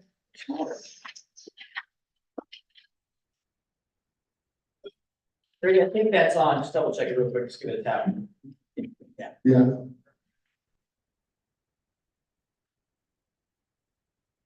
All right, welcome, Brady. And guest. Thank you. We're gonna be able to do that today or no? Hang on, guys. Brady, she's emailing it to me, I'll share. Thank you. Sorry about last one. Just first off right now, I'm glad, this is Brent Vanderman. He's the president of the high school, Playfly High School Properties. He came in today to answer a lot of questions you guys have and also to present a few things. Really glad he got to make it and meet all of you guys. So first, we're gonna do just some slides about Playfly and Brent, you can do that. Perfect. Well, thank you guys so much, for having us. This is year 7 of our partnership with the NIAA, year 7, right? So kind of just wanted to start off by, giving a little bit of an overview of Playfly and what we've become over the past 7 years. Versus where we were 7 years ago, when this started. I think this makes a lot of sense with a lot of new, people in this room, including myself and Brady, who weren't here 7 years ago. to kind of explain who we are and what we do and kind of our landscape in the high school business. And so, Bart, if you wouldn't mind going to the next slide here, just kind of the power of Playfly as a whole. We view ourselves as the best operator in the business. We're innovative, customized, and trusted. We have 16 state association partnerships currently, and we'll have a map that'll show that a little bit later. And we actually have 2 Canadian provinces as well that we're currently working with and rapidly expanding our footprint across North America as we speak. If you wouldn't mind going to the next slide. So this is kind of Playfly as a whole. We work with 90+ professional teams. So if you look at the Las Vegas Knights, you look at basically every professional sports team in the United States that's not part of the NFL, we work directly with them in some way, shape, or form. We work with 50+ sports TV networks. So the regional sports networks, they're going through a lot of turmoil right now. But we're also working with MLB Network as they take over streaming rights, et cetera. And then we work with 2,000+ brands. We are a top 10, Playfly Sports is a top 10 sports agency in the world today. And we are striving to be a top 5 sports agency in the next 5 years. And we work with 40+ college athletic programs. Some of the bigger ones include USC, LSU, Virginia Tech, Auburn, a lot of Michigan State, a lot of big major Power 4 or 5, however you want to look at it, Division I programs. We have our high school footprint, which is 15 current associations. And then from an esports standpoint, we run the largest college esports league in the country as well. Any questions kind of about the footprint of Playfly? These are our values. Our Piper values are people, innovation, partnership, empathy, and ultimately results, which align very well with the values of the associations we team up with as well. Next slide. And we keep going. So this is our overall footprint. As you can see, we partner with the majority of the West Coast. We have actually added Wyoming since this was created. That partnership was announced this week with Wyoming. And so we're rapidly expanding our footprint, but from New Mexico all the way up to Alberta, West Coast, we dominate in this industry. And so very, very excited for the growth and very excited to have the conversation with you today of what's happening here in Nevada as well. So ultimately, at the end of the day, these are the 3 groups of people that we go after from a sponsorship standpoint. So first and foremost is the student athlete experience. That's why everybody here is in the room. Ultimately, at the end of the day, is to make sure that we are making sure that students have the same experiences that we did growing up. And that Gen Z category is very important to our sponsors. And ultimately, we're trying to learn as much as possible about the Gen Z category. One of the latest stats that was sent to us is if you are talking for more than 7 seconds, you're going to lose the Gen Z category. So every advertisement should be 7 seconds or less, or else you're going to lose their thought process. Second is parents and families. And then lastly is our school administrators, coaches, and staff. And so those are the 3 demographics that we are really attempting to reach out to from a sponsorship standpoint.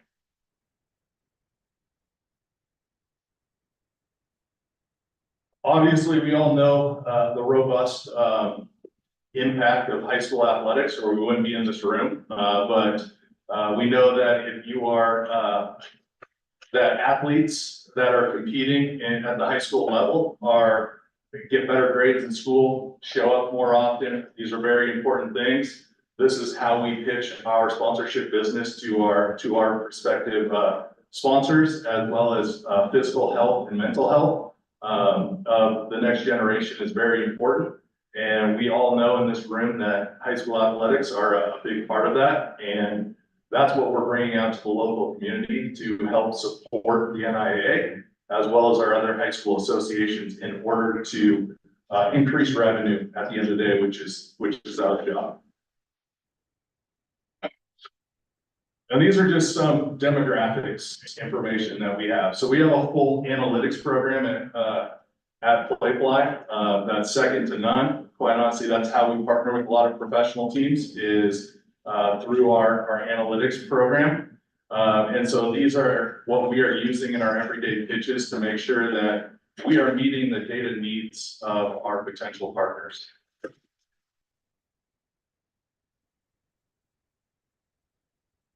And we can skip this slide as well.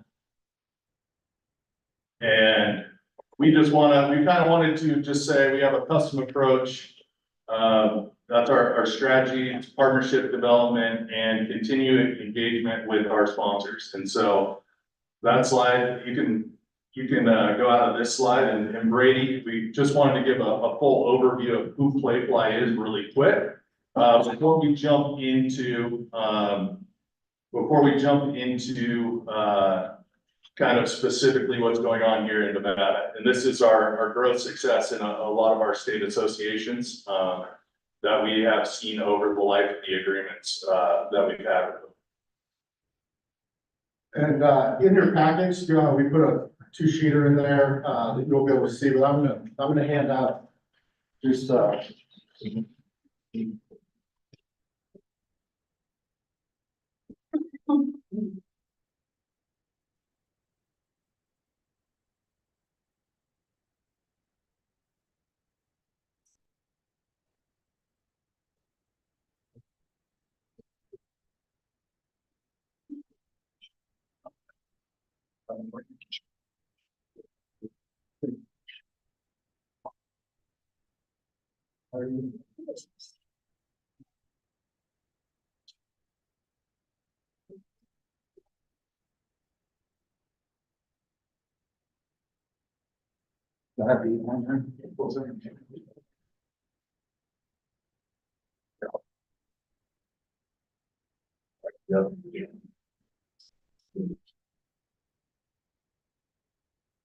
So what I just handed out was just kind of an overview. I know we've provided the last 7 years, but they're on there for you to see, starting in 2017-18 school year. We're in year 7 right now.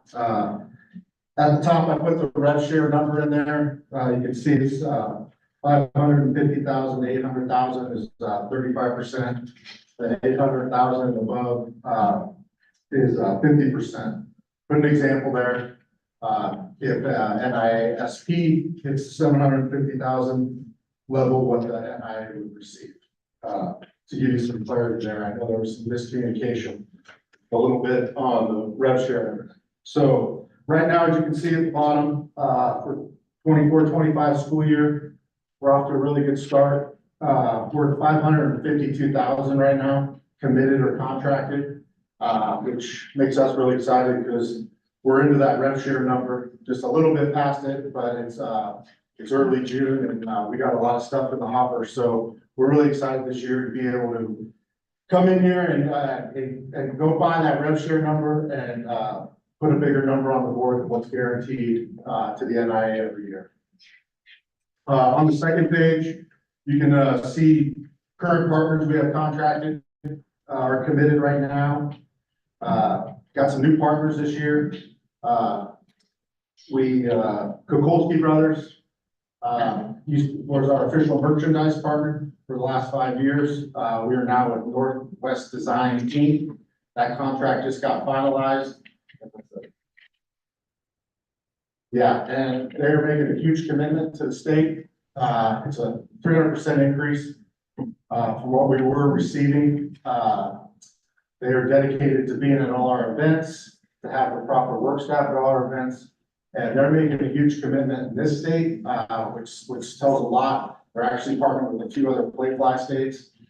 So they're all in, and I think the experience for our guests and athletes and the people attending the events is gonna be much better. And they're really thought of highly. So we're really excited about it. It was a game changer for the NIA in terms of their commitment here. We got some renewals left on this page, qualified renewals. As you can see on the first page, we have that number at 32,000.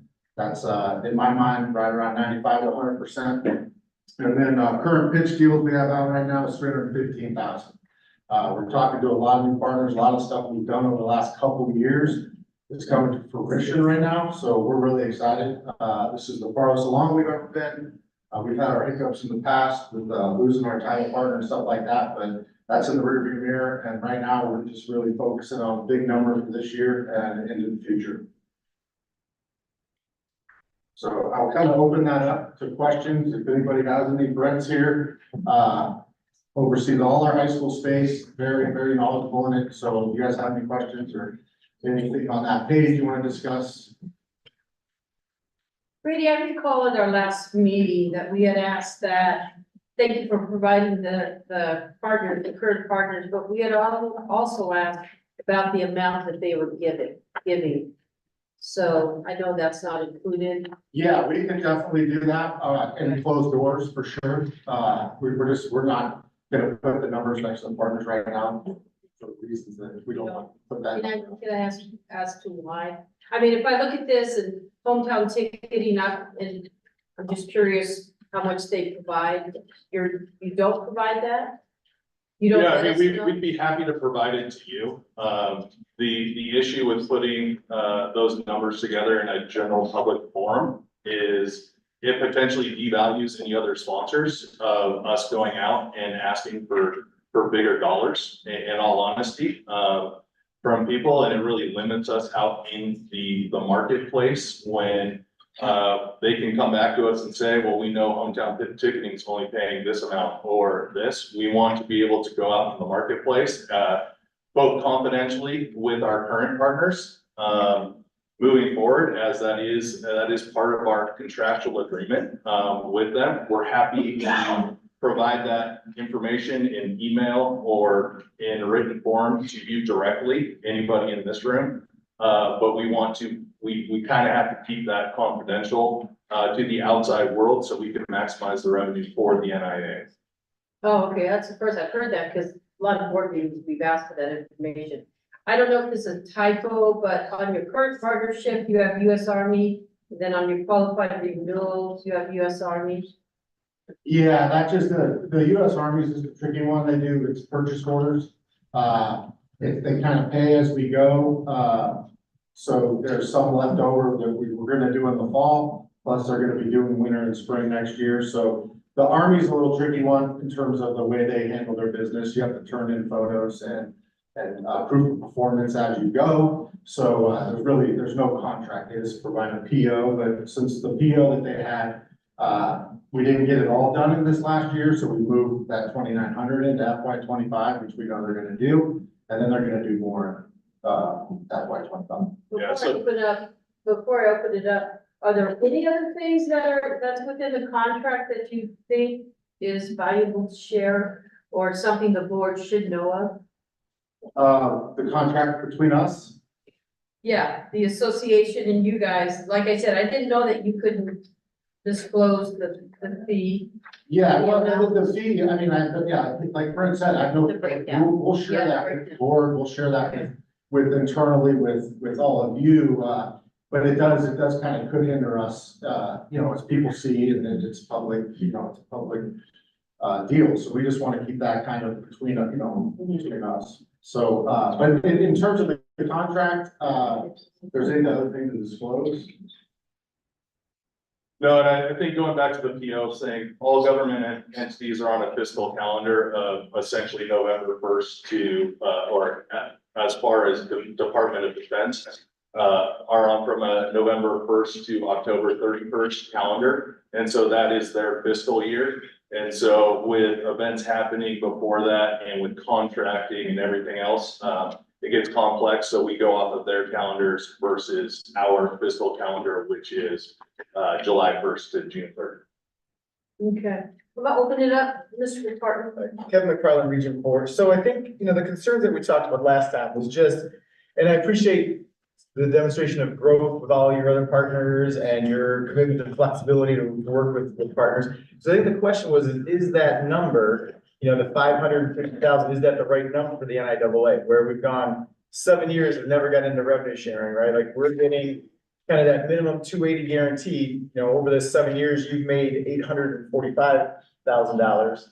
And so that was, I think, the question that we talked about last time is this the right number for us? Glad that we're over it, for the first time this year, so that's good growth, but for 7 years, feel like we've been a pretty good partner for you. I'm not sure that we've gotten all that we thought we were going to by not getting any revenue sharing. So I think that was the concern in the last meeting.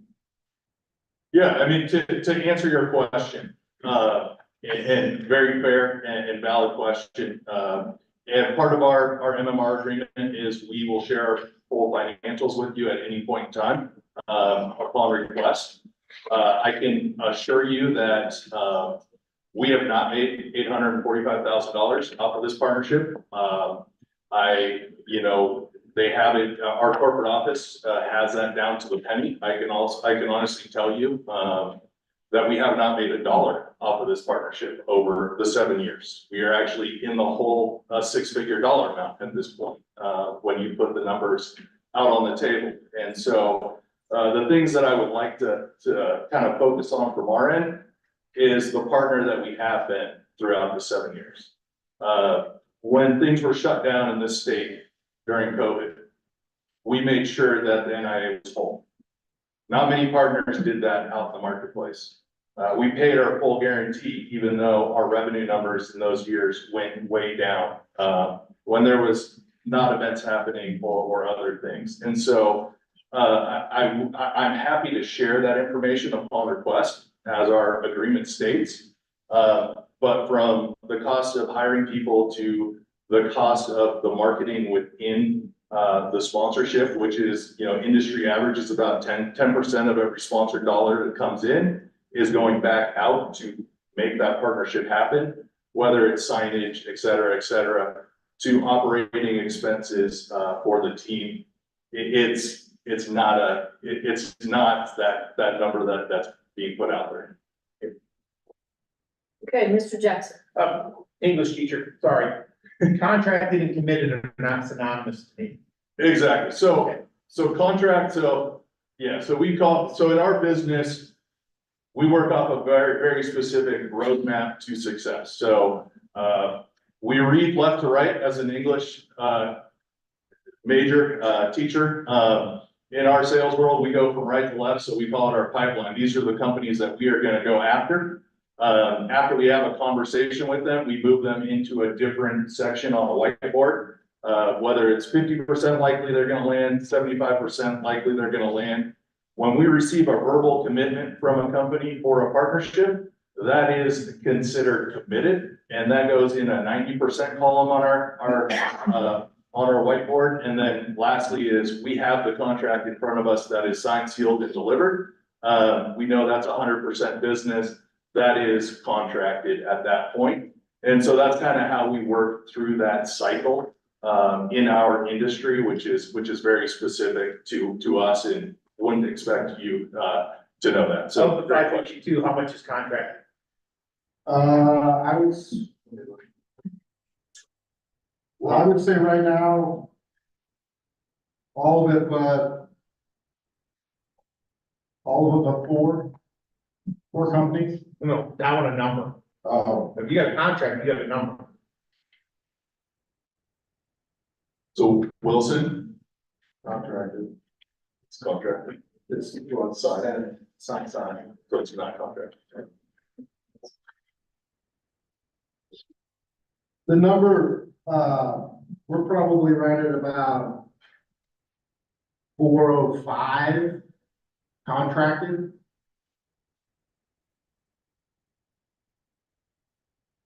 right around there. And we can get you the exact numbers. It might even be a little less than that. But, Tim, like, Brent was saying, we have a process for this, but they, all these ones that are committed, there's contracts that are already been made up, that have been sent out, that just haven't been signed yet on the other end. They're in the legal process. They're in the legal process, or some have agreed, we're gonna go to the contract in August first, stuff like that. So when you do it for a while, you kind of get it where the system's in place. But, that number right there is very confident, and we're not even, I mean, we're concerned with getting up into much higher than that, so. Go ahead, Wade. Just a couple of questions. First, what are the biggest challenges of getting a company to commit? And is there a level of commitment that is minimum? Meaning, is there a minimum like $5,000, $10,000? Is there a minimum that you require, or is it just that they can pay whatever can be negotiated? Yeah, so the biggest thing, you know, is it naturally is budgets and stuff like that, and, you know, the high school space, it's an education process. A lot of people are like, what do you mean? You know, like, we partner with the universities, but you guys are doing it in high school space, so it's kind of an education process. But also, we do not have a set venue. We don't, when we go out and we pitch these deals, you know, we're telling them, hey, you know, you're gonna be at these events, they'll be at a high school, they might be at a university, it might be at a junior college, but we don't have like an arena that we can put everyone signage up and all that. So we take a different approach in terms of that. It's like, hey, you're gonna be at all these places, we're gonna do banner signage, we're gonna, you know, we have all our social media stuff, everything like that. But the biggest challenge really is it's educating them that this is a great spot, because a lot of people, once they realize it, they're like, wow, you know, because it's a bunch of families, it's a community play, it's everything like that. But what it really comes down to is budget and finding these companies that really want to reach that, like, you know, mental health awareness, like different things like that. You know, what's great about having Playfly and all these other GMs in other states is we talk all the time. So like I have a call every other week with California, talking to them, Arizona, New Mexico, and who are they talking to? And so we bounce ideas around each other, because there's definitely a specific partner, you know, the healthcare, you know, bank credit unions are huge for us in our high school space. But what it comes down to, naturally, when you're out there selling, it's budgets, it's finding that money and showing them that what we're doing is making it, you know, making a difference, and also making a difference for them, reaching the community. That's really what it is. Yeah, I would say to piggyback on what Brady said, when we call up a company and we say, we are with the NIAA, or we say we're with CIF, or any one of our associations, 90% of the time, the first comment made back to us is, what is the NIAA? Or how do we market to these groups? Isn't high school sponsorships more like selling peanut brittle or crowdsourcing fundraising campaigns, et cetera? Which we counter with, this is the only opportunity you have to reach every single community in the state of Nevada. No one else has that reach. UNLV does not have that reach. UNR does not have that reach. And trust me, I know, because I drove the 6.5, 7 hours between Vegas and Reno. There's not much in between. Some great little towns. But you know, that is a tough part for us as well, is we are selling to 2 major cities with not much in between from the same side, and with championships here or there. It's almost like we are working with 2 separate states here as well at times. And so, and also just to dovetail that, what he said about like peanut brittles, but like when I talk to these companies, a lot of them said, hey, my kid went to McQueen and I paid $500 or $400 and I have a banner out there. So that we run into that too a lot. So it's like, hey, you know, like Alina's baseball field, he sells banners. I know that. My kid went there. Like he sells them in the outfield fence. So we have to be creative. So if they're home hosting a region game there, we can't, you know, go in and they have signs up. We don't make them take them down and stuff. So we try to be creative and put them at the entrance, different things like that. So that's a challenge too, is that the schools are gonna raise money, the schools are gonna sell signage and stuff like that, but the schools have been great to us too, in terms of, we get partners that just, that wanna, you know, hey, can I be in every gym in Northern Nevada? And it's like, yeah, you can do that, because the ADs and stuff are awesome with us, and we can sell a partnership and send those banners out to those schools and they'll put them up. So we have different ways to do that too, which is something that a lot of people can't do. So we try to use our strengths as much as we can, and on the stuff that it's hard to do, we just find ways around it. Good, Colin. Calling now Region 4 will come as no surprise to the board. I have Few a few questions. First, just going back to the numbers that you were explaining, I just like, if we look at 23, 24, I just want to understand what you were talking about. So Play 5 brought in $464,000, right? We get 280,000, which means there's 184,000-ish, like kind of unaccounted for, that you all have. So you're telling me it costs 184,000 plus in order to bring in that? I'm not saying that's necessarily for that specific year. I'm talking about all 7 years combined. When you put in the dollar amounts that were brought in, with the expenses that have gone out, over that 7-year period of time. Right, so like last year, 215,000. Year before, 74, 81, 120, 161. Those are just like, so I'm just, what I heard you say was that all of that money, you aren't making any money on this deal because all of that money is used to bring in the money, the sponsorships. Is that correct? That is correct. Okay.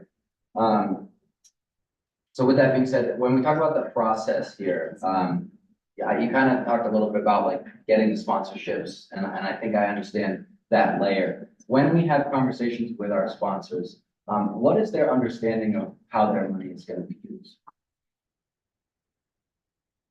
What I tell them is that we have a partnership with the NIA, we guarantee them a payment, and that it's a great relationship. The NIA is guaranteed a payment. We do, I don't just divulge the numbers or anything like that, but I say the more money we bring in, the more money that the NIA can make. I mean, that's what it is. It's not like I say, hey, if you partner, you know, we're gonna be able to play here because of your partnership. I mean, I'm upfront with them and say, hey, because they know right away that we're with Play Fly Sports. I mean, you know, we're with NIA Sports Properties. I'm embedded in the NIA office. And I let them know right away that I'm not with, you know, I'm working for the NIA. I've been here a long time in Reno, you know, been in Nevada a long time. I'm working with the NIA. I let them know right away. And, you know, when the question gets asked, it's the more money we raise, the more money the NIA can make. Okay, so based on my rough calculation of money in / money to the NIA, it seemed, what I'm hearing is our sponsors don't know that like about 40% of their donation may not end up with the NIA. So first off, it's not a donation. Or their sponsorship, I'm sorry. Yeah, it's a sponsorship. This is not any dollars coming in are not a write-off in any way, shape, or form. That's not my wrong word choice. No, you're good. But just from a sponsorship standpoint, the organization sponsoring believes that the money is going to the NIA. Is that correct? Yes, right?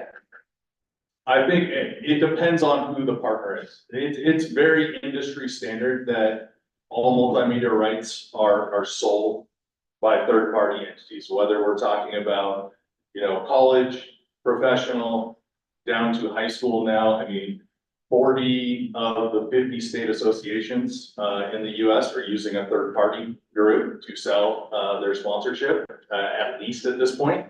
And so it's industry standard that they are businesses that are partnering with the NIA or anything. Their main objective is, how are we gonna get ROI from this sponsorship dollar coming? Yeah. They're trying to market their business. And so they are looking at it from that aspect versus who is getting the funds at the end of the day.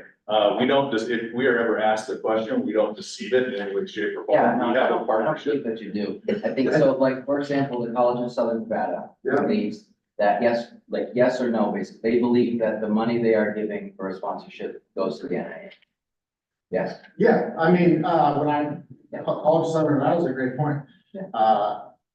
with an advertising agency, she knows exactly what Playfly is, she does deals with the, different colleges, she does deals all over the state, and she knows exactly the contract comes from Playfly, so she knows she's done, most of the time I don't run into that problem because the people that are the marketing people and also the agencies that represent these companies, they know exactly who we are. They know that we have the MMR rights. And they do deals like this all the time. And they understand that the NIA is getting, making money. And the more money we make, the better off for everybody. Okay. But that's kind of where we're at. Okay, I think final question from me for now is, so you all mentioned that you're partnered with a lot of other like organizations, kind of similar to ours, it sounds like, right? Absolutely. In other states. Of those, how many or are there situations where rev sharing is taking place?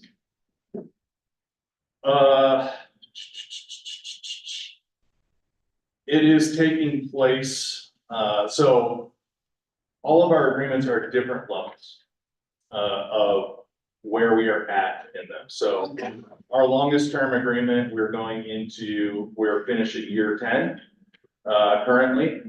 We just re-signed them to an additional 6-year agreement. That'll be announced here shortly at the end of that agreement, down to, Wyoming, which we signed the other day.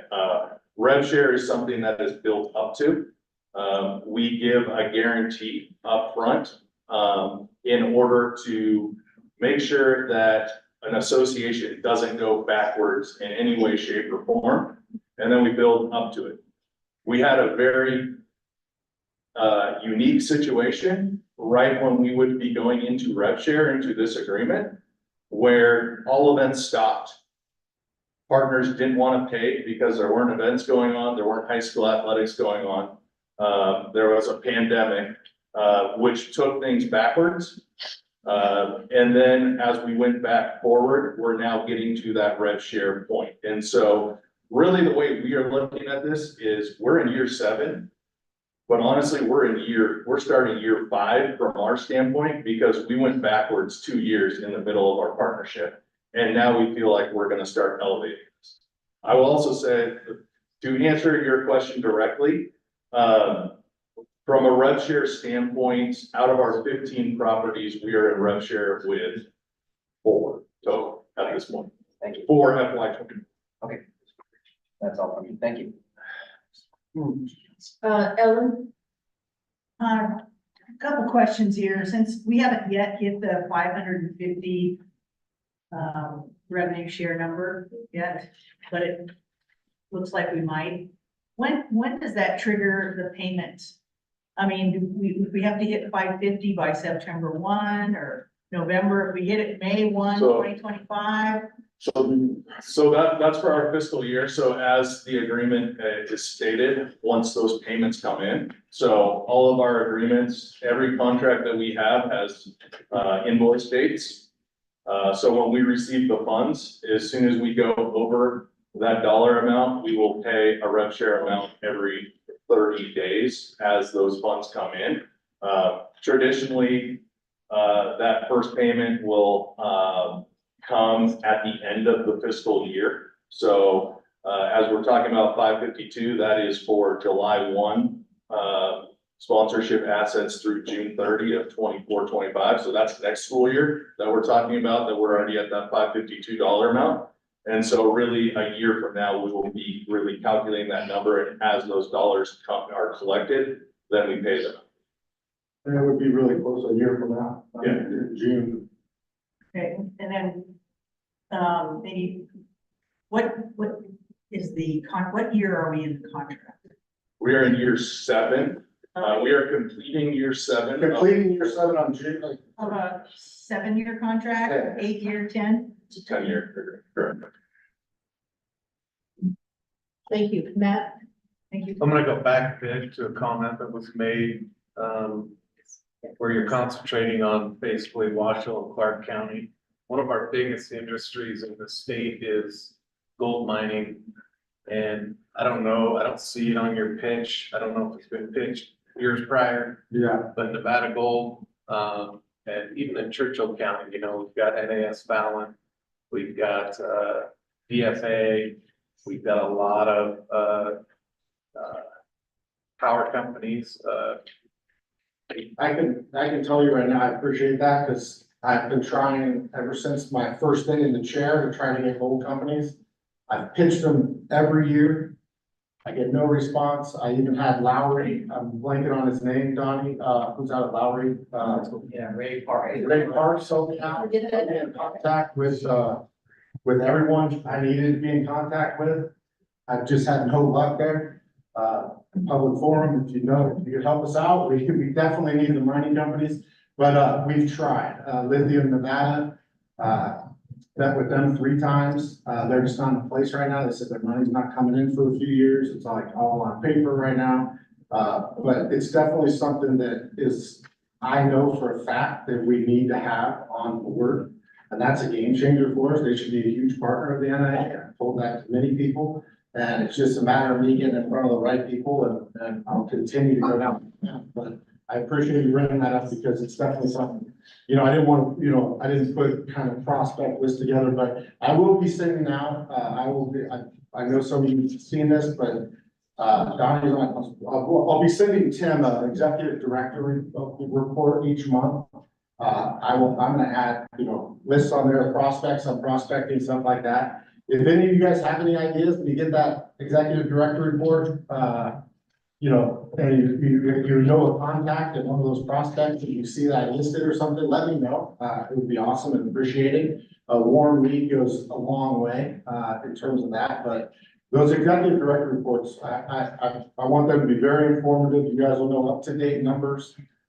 Every month, I'll get that to Tim, early in the month, and he'll forward that out, and then you guys can see who I'm talking to, who's been renewed, stuff like that, different things. And I think that will help out a lot, but on the mining front, I'm on it, I've been on it, I just haven't had any luck. It's one of those ones where you would think it's a slam dunk, to get these companies together, and I mean, I've talked to Barrett Gold and Dumont, all that stuff, and Nevada Gold now and everything. So just hopefully that comes to fruition down the road, and I think we'd be in great shape, but so I'll stay on. and I know, Churchill County, there's the 2 power plant, geothermal plants all around Churchill County. Might be a resource to hit up. I appreciate that. Let's go, Rollins. Randy, thanks for this information. I think that's vital. I was looking at the slide and going back, and I saw something that said something along the lines of, these states have, and associations have met 81% of Revenue increase slide. revenue increase, thank you. Revenue increase slide, I think there was one state, I can't remember which one, but it's like 81% or something like that. What's the difference between a state like that and what you guys are doing there? And what we're trying to do in the state of Nevada, and why can't we get to that point? Kind of explain what the major differences is maybe between what that state's doing compared to what our state's doing? Yeah. And what are the challenges that we have here? Well, first off, referencing that slide, like Brent just alluded to a little ago, you said 4 states are in the North Carolina. So there's 4 states right now, and of all the states we have, there's 15 that are in. 4 out of the 15. Are in the rev share number. Just for a little clarification, yes, there's some states, they're friends of mine, little GMs in those states, they're doing great. Arizona, Frankie in Arizona was the first one to do this model. He's been there a long time. He's built it up. Their events are amazing. I'll tell you right now, you go up to Washington and you see their events. They have somebody that just works events. He used to be the GM in Washington. When I went up there, I saw photos of their events. It was a different level. Talked to Tim about it, just recently. It's a level that we need to get to. These events are, they're dressed up. You would never know if they're in a college basketball arena, because you would just see WIA everywhere. It's an event these kids are, I think that's a major factor, is the event level, increase in terms of like what we can do. Go ahead. Yeah, I mean, going along those lines, our best partnerships And I was having this conversation with another one of our state associations this morning, for a meeting in Boston at the NFHS summer meeting where we're preparing for, with all of our state associations. And the people that, the state associations that see us, Playfly, Brady, myself, our team, as the sponsorship and revenue driving through and supports our efforts to go out and drive revenue. And the state association continues to put dollars into the marketing efforts of their associations and their events. That is where we see the greatest results. And so if you were to, and I know that a lot of state association offices are a lot bigger than 4 people. And I know that your team does a ton with what you are given here. And we appreciate everything that, you know, Donnie has done, and Lori and Bart and Tia, et cetera, down the road for us. But for example, in Washington, they have a full-time director of marketing that's in charge of marketing their association, not sponsorship, marketing their association and the impact of high school sports.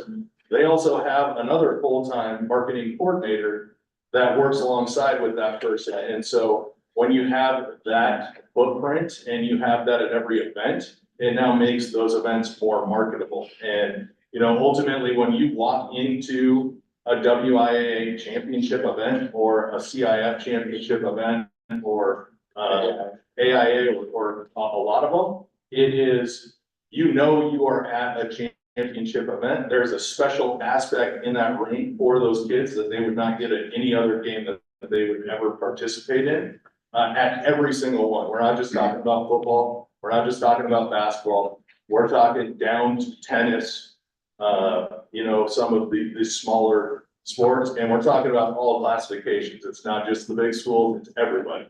And so I would say that that's probably a major difference from what I see is just the impact that those events have, which has created that opportunity for us to grow their sponsorship dollars, because the people that were selling sponsorship previously are now concentrating all of their time on marketing. Yeah. And Rollins, I mean, here in Nevada, we've gotten better and better and better. We really have. We've elevated events. We're playing in some great venues. Allegiant Stadium's phenomenal. We've done better and better and better. If you look back 15, 20 years ago, I mean, like, the stuff that we're doing is good. We have our app. We're doing more stuff on social media. Really, you know, Tia's really helping with that. We're getting stuff out. We're doing an athlete of the week. We're doing a game of the week. We're gonna be doing a North and South team of the month. We're doing stuff like that. We're doing what we can. And we're a smaller staff, which is fine. We're adapting to that and we're getting it done. But when you look at those numbers, there's 4 states in the rev share number. All the states kind of came in around the same time. Arizona was first. There's some states, they're bigger, but it's not even size that matters. It's kind of like, you know, their events, they can produce a little better events or something like that. You know, there's something there, but from our side, I've talked to partners, they know the NIA is doing that. You have to understand, when I'm out selling this stuff, they know we play at Allegiant Stadium. They know that we play basketball with Lawler and Thomas and Matt. They want to be a part of it. You know how powerful it is for me to go to a meeting and I put the company with the Allegiant there up on the board. I have our art department put the logos in. I mean, that's huge. So that's a huge step in the right direction. But I mean, for us, I think we're doing a great job. Our staff does an amazing job. So from that standpoint, I think that when you look at those other states, yeah, but guess what? We're gonna be one of those states. You know, I plan on him going to a meeting like this in another state in a couple of years, and the NIA is gonna be up there with plus percentage. You know, and we'll be in the rev share and we'll be a positive. Well, and to be quite honestly, we're already there. Our first year here was 275,000. We're at 550 for FY25. So that's a 100% increase right there. I don't know off the top of my head, I don't know what the number was at the end of the year previous to us coming in, so. 242. So 242. So we are at 100% plus increase here in Nevada at this point in time as well. And just to give you some context on his numbers, it's June 6th. We just finished spring sports. Our selling season right now is at the height of it, right now. Right now is within the next 2 months, next 2.5 months, kind of prior to, September. The net, football, we saw some runway before football, before the region stuff starts and volleyball and soccer and stuff like that, because we don't have the regular season. But in the next 3 months or 4 months is the selling season for us. We just finished spring sports. To be at this number, we're excited because right now we're talking about a ton more proposals on the street and having this number increase dramatically and get it up there to the point where everyone's happy and we're moving in the right direction and we become one of those states where Brent goes and says, yeah, NIAs and positive and rev share and all that. So, in context of the sales season, this number right here is 552 committed and contracted. That's as of today, and that's starting July 1 to June 30th of 2025, all those deals. So none of them will be starting. And the last thing I will say is we have to find the big whale. Yeah. Exactly, Nevada Gold. We have to find that whale, the ones that are in rev share, or we see these huge increases. They're the ones that we have found that, quite honestly, that $200,000 to $500,000 title sponsored for. Yeah, there's a lot of states out there that have $450,000, $500,000 partners on 10-year deals. So they come into it kind of ready to go. We definitely need that. We need to find that I think a title partner for the state is crucial. Also different categories like mining, different things like that. But we're on it to let you know we're going down that road and credit unions, different things like that. But somebody could really come in and own the NIA in terms of a title sponsorship that really would be good. All right, Mr. Anderson. I think you kind of answered my question, but, just when you're talking about the fact that, over the course of the contract so far, really, Playfly hasn't seen any positive, financial gain. My question was, and I think you kind of answered it now based on what you're looking at in the future. What value does the NIA bring to Playfly? Absolutely. We want to enhance the student experience here, just like we're doing with every one of our other state associations. And we want to do it the right way. We want to do it with you and everybody in this room. We want to be as transparent as possible. Any sponsorship pitch that I am ever in, and Brady's probably heard this 1,000 times, is I was the typical high school student that did not like to go to class. I like to go to practice. I like to go to games. And if it wasn't for high school sports, I definitely wouldn't be sitting here today. And that's why I do what I do every day. And I know there's a ton of kids at the schools that you work at, that are the same as me. And that's why I'm here today. That's why we want to be a part of this. Obviously, we have made a commitment to the NIAA of a 10-year partnership. We are going to honor that commitment in every way possible that we can to be a great valued partner, and that's how we want you to see us. And if we are not there today, we want to have the conversations of how we get there, because you're not going to hurt my feelings. I'm competitive. I want to do what's right for your member schools and for you. And we're gonna do everything. You have Brady and I's commitment to make that happen. To specifically answer your question, this is a great state. We want to be a part of it. We want to be a part of your values, your mission statement. And we want to, ultimately what I ask our team to do every day is do what we're saying, do what we say we're gonna do, be transparent and be a good partner. And we have to drive revenue as part of that. But the most important thing that Brady does or I do at the end of the day is making sure that you are happy with what we're doing. And if you are not, then we need to change things to make sure that everybody is happy. And so ultimately, we want to be a part of the NIA. We do. We don't want a gap on the West Coast, between all of our other states. There's a lot of great partnerships that are happening with California, Arizona that we're bringing here, whether it's Lerner or Rowe, several other ones. But the value to Playfly is this is the life of fandom. And to us, the life of fandom starts at high school. It doesn't start at the college level. It doesn't start at the professional level. This is the first time that fans from all around the community come together and they support a team. And that's why it's important for us as a company to be a part of this.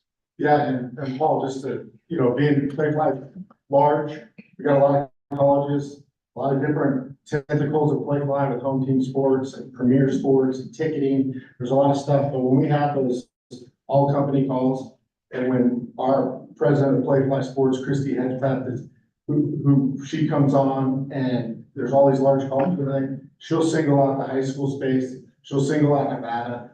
They know it's like that, and that's what's great on our end. We know that they truly value what we're doing in the community and what we're bringing to the table. And they really embrace the high school space, which is very refreshing. And all of us that are GMs in all these states really notice it. And moving forward, it's just going to continue to grow. But ultimately, Playfly needs to start making some money helping with that, correct? I mean, and I would think that would be. Yeah, that's the business model. Yeah. I mean, we're not trying to get rich off it. I'll be honest with you. This is more of a passion project, for our company to start the life cycle of fandom, and to be there at that entry level. But ultimately, yeah, you don't stay in business if you're not making a little bit of money. That's it. The more you make, the more we'll make. Yeah, and that is our ultimate goal is how do we drive revenue? How do we focus on driving revenue? And I would like to call out the changes that we've seen in Brady, and I think Donnie has seen them as well over the past 2 years. To bring in 9 new sponsors in a year, that's a big deal.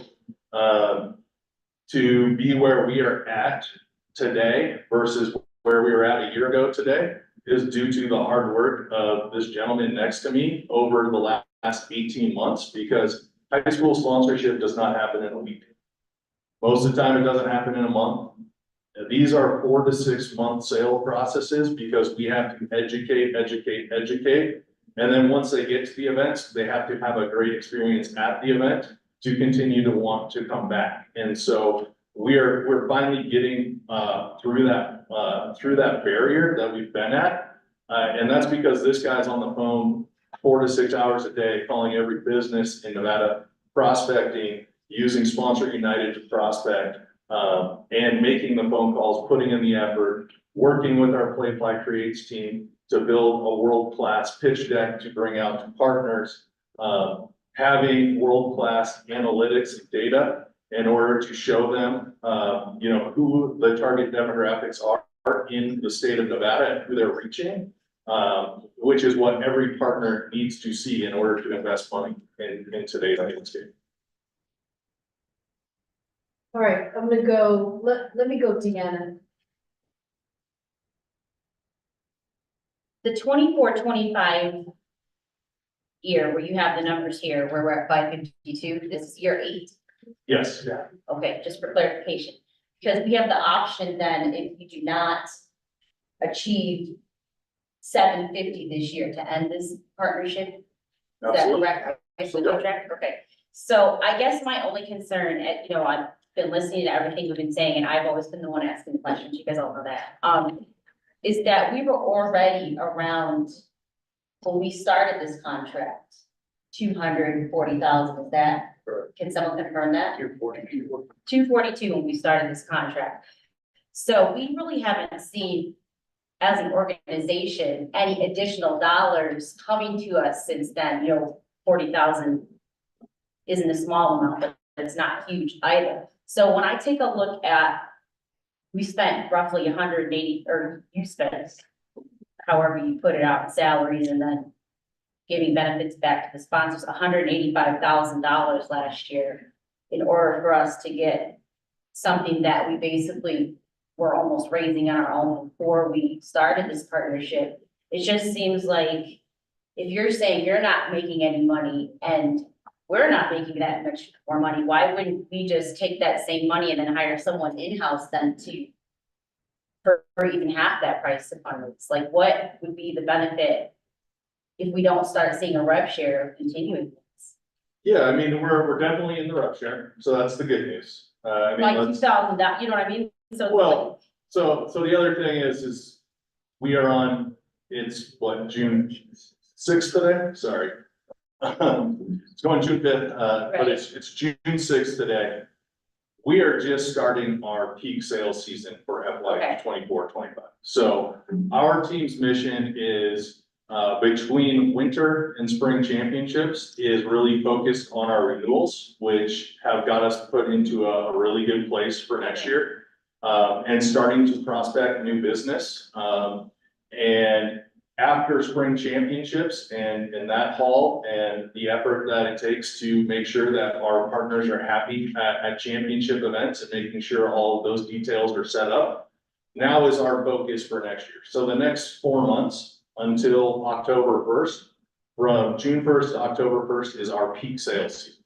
So ultimately our goal is to maximize that revenue, whether that is, you know, another $200,000, whether we can go find that big whale. I know there's, you know, some really big meetings coming up at the beginning of July, that are very exciting, that could potentially land that title partner, you know, moving forward. And so, you know, our goal is not to stop at 552. Our goal is to maximize every dollar, known to mankind, because the more we make, the more you make. And ultimately, we want to be a good partner and do that. And so, you know, I do look at, you know, the numbers. So you look at, and I'm putting all of the, you know, I would be lying to say we didn't make a little bit of money in 2022 and 23 or 23 and 24. But when you look at 2017, 18, 20 and 21, 21 and 22, you know, those two COVID years, where we were really impacted with businesses, those 3 years put a pretty significant loss that we have to continue to move forward and make up. Okay, Ellen? Just a quick question, building on Ellen Townsend, officials liaison, on kind of Matt's tossing out the gold companies. Maybe the big whale is Switch on here. I don't know where we are with Tesla at all. I mean, these are two companies that basically got a big tax break over the last 10 years. And it would be nice, along with those other stadiums that we talk about, that are getting the break, that we can get some sort of money back to the NIAA. Yeah, definitely. I was fortunate enough to get a pretty warm date with Switch, so, got them off something that is kind of suck. It's a tough deal, but I'm gonna keep going down that road. Tesla and try. Haven't had any luck there. Just gonna continue to try. That's kind of where I, you know, talked to Donnie about it before too, in terms of that. I mean, I'd love to see, you know, Tesla come in and do some type of robotics program and get some grant and, you know, just get them to the table. I think that would be huge, but, the companies you're talking about, I'm there. I just had a warm intro with Switch, which was exciting because I've been trying that road for years now. So, you know, they're on the list now, pitched them, but, Tesla's one I think that needs to be involved too. Just got to find the right person. It's a game of a lot of phone calls and emails and trying to find the right person. It really is. It's not real easy. You gotta kind of put in the time and kind of get lucky sometimes too. All right, I'm gonna turn over to Mr. Jackson. So, And then Deanne. thank you, gentlemen. I appreciate all the information, and I think the board should be aware, Andy, you kind of stole my thunder on that contract piece, but I'm gonna dovetail right on what she said. The term of the agreement will automatically extend for an additional 3 agreement years upon achieving $900,000. I'm not a fan of coincidence. You add the numbers up for what they have on there, they're sitting at a potential $899. So they're within $1,000 of that number. I think we need to be aware that potential is out there as we continue. If they don't hit 750, in years 9 and 10, Nevada may terminate year 10 of this agreement during year 9 and the agreement out front fails, 800 in gross revenue sales. So I think we need to be able to keep an eye on this, because what I don't want us to be in a situation is that we're looking at a substantially slow build to a crescendo at the very top in a year that then ties us into another 3 years on top of the 10. That's my concern. My concern with that is we've gotten close every single year to the rev share, but if 1 year of that, we see a substantial spike, we may be setting in a situation where we have to look at a contract extension. I'm not saying we don't want it, I'm not saying we shouldn't have it, I think the board needs to be, I mean, how many people, it's like Pam and Rollins and Donnie and I were sitting around this table 8 years ago when this was first presented. So I think the board should take a look at the contract very closely. I think some of you have, I think more so should be discussed. Do I want to get to rev share? Yeah, absolutely. And do I want to have to find somebody to do this on their own? No, of course not. I mean, this is a great service, it pans out, but I want to make sure we are making an informed decision. So I think that contract should be reviewed very closely by the board. I thank Brady and for all the information today. It was great. I want to get there. I want to get to the gold standard. We are the silver state, find me a silver mine too. That'd be great. So, yeah, with that, I'll have to think it. All right, let's, absolutely, but I think it's time we need to put a little bit of closure to this, so if, Deanna, you may be the last one, unless there's someone else, go ahead. Just from my understanding or recollection, because the dollars go through you and it's sponsorship dollars, when you're pitching to a business and telling a story about the NIAA, they do not get the tax rate, right? No, they're. And that's another challenge that I think, well, go ahead. Well, no, I mean, and quite honestly, a lot of our state associations have foundations for that exact reason. Okay. So any company that donates money or sponsors something, technically they cannot use that as a tax write-off if they are getting marketing assets in return. And so, 100%, we are here for sponsorship revenue. I will also say in a lot of our state associations, we bring in just as much money to foundations. In Oregon, we, with their title partner of On Point Credit Union, there is a dollar amount as part of their contract that goes directly to their foundation as a tax write-off every year. Okay. That we then go and buy Christmas presents for kids in need with those dollars through our Dick's Sporting Goods partnership. And, so we work hand in hand with foundations for people that want to make those monetary donations as a tax write-off, and we encourage that as part of our process with sponsors to help the associations, because ultimately our goal here is to make sure that you can provide opportunities for student athletes. And I say this to our team all the time. We are in a very awkward position because we are paid by Playfly, but Brady works for Donnie and Tim and your office. Ultimately, if there's ever a tiebreaker, it's 51% going to the association and 49%. And I back that decision up 100 times, out of 100, because it's about you guys. It's about what you're doing for the athletes in the state and creating these events, because without teamwork, without leadership, without all of the mental health, where are kids going to be at and how are they going to work in the business world in 10 years? And that's really our pitch to partners. At the end of the day is you want kids that participate in high school athletics because they have leadership skills. They know how to work with others. And that's why you should sponsor the NIAA, because you need to make sure that these kids have those attributes, because you're going to be hiring in 8 to 10 years. And you don't want kids, you're going to get some kids that didn't participate in school sport and athletics or activities, but we know that those kids are better suited when they have this life experience. Thank you. Any closing remarks, anything else? Appreciate your time. Thank you very much. Thank you. Thank you. All right, going forward, I think what I'm going to ask, and also for the sake of time, because some of us have flights this afternoon, we're gonna have a working lunch, so at this time, I know lunch is prepared, right, Donnie? Yes. So if you could go get your lunch, take a quick break, come back, we will continue. Thank you.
Okay, thank you, everyone. Like I said, we'll just have a working lunch. Lori is not with us at this time, so we are going to go to item number 32, basketball shot clock on page 223.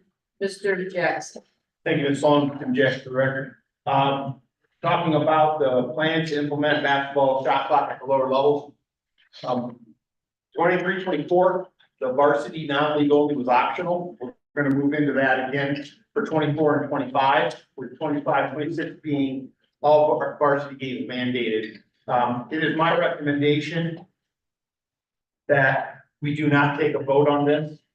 It is my recommendation we let this stay. What I'd like to do is see how implementation goes before we make a determination on lower levels. See how well it's implemented at the varsity level, what hiccups we have, what we need to address. Conversation was held at the commissioners meeting about revising our rules to change it to a 30-second or 20-second reset on certain plays, which we don't have written. I don't think it's time to jump to that yet. I think it's something we need to look at. But what I also want to make sure is this. Installation being complete and ready to go to start. Implementation with the correct people to run it at the score table.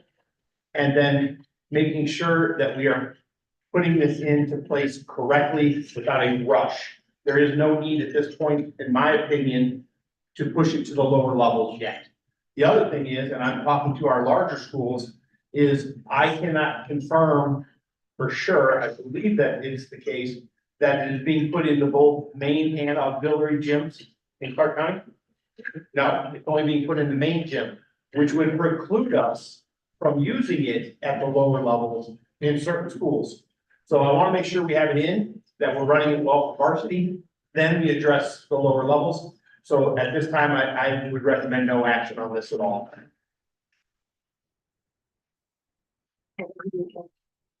I agree. Okay. Got a second? Okay.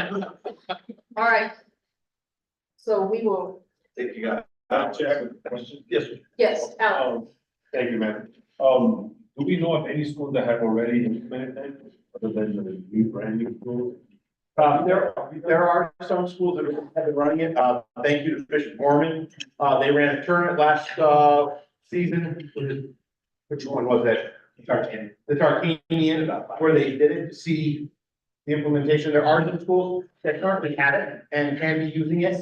I cannot tell you with any confidence, I don't know if anyone on staff can, that they do it consistently now. So I don't believe it's been implemented yet, even randomly, to be honest with you. We will monitor who's starting to use it next year. It's my intent to monitor this week to get that information to the schools. Say, hey, are you using it? How's it going? I want to get that, it's going to be a data-driven decision for the lower levels. And I'll tell you right now, CCSD, it's going to the board next week, so we have yet to get my goal is to get it installed by the beginning of the school year. So, and financially, we're just putting the main. Is that pretty cool? Or the song, yes, sir.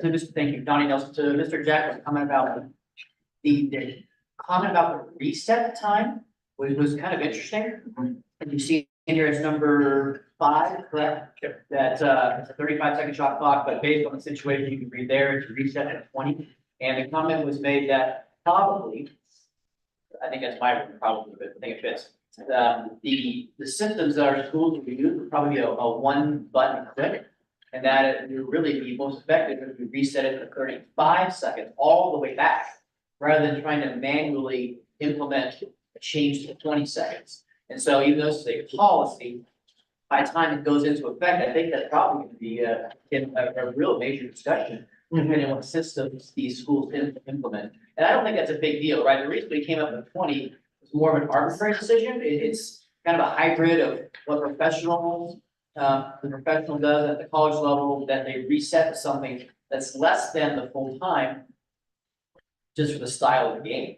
So again, a possible discussion where we said the 35 seconds wouldn't have any bearing. It's just it may be convenience like basketball illiterate, but I am.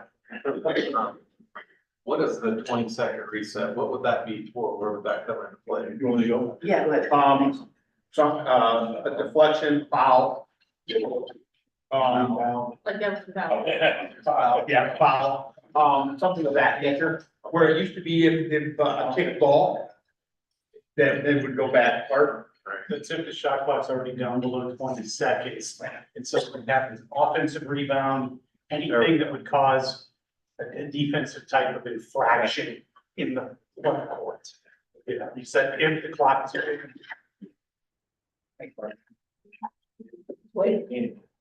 I think we need to bear cost in mind.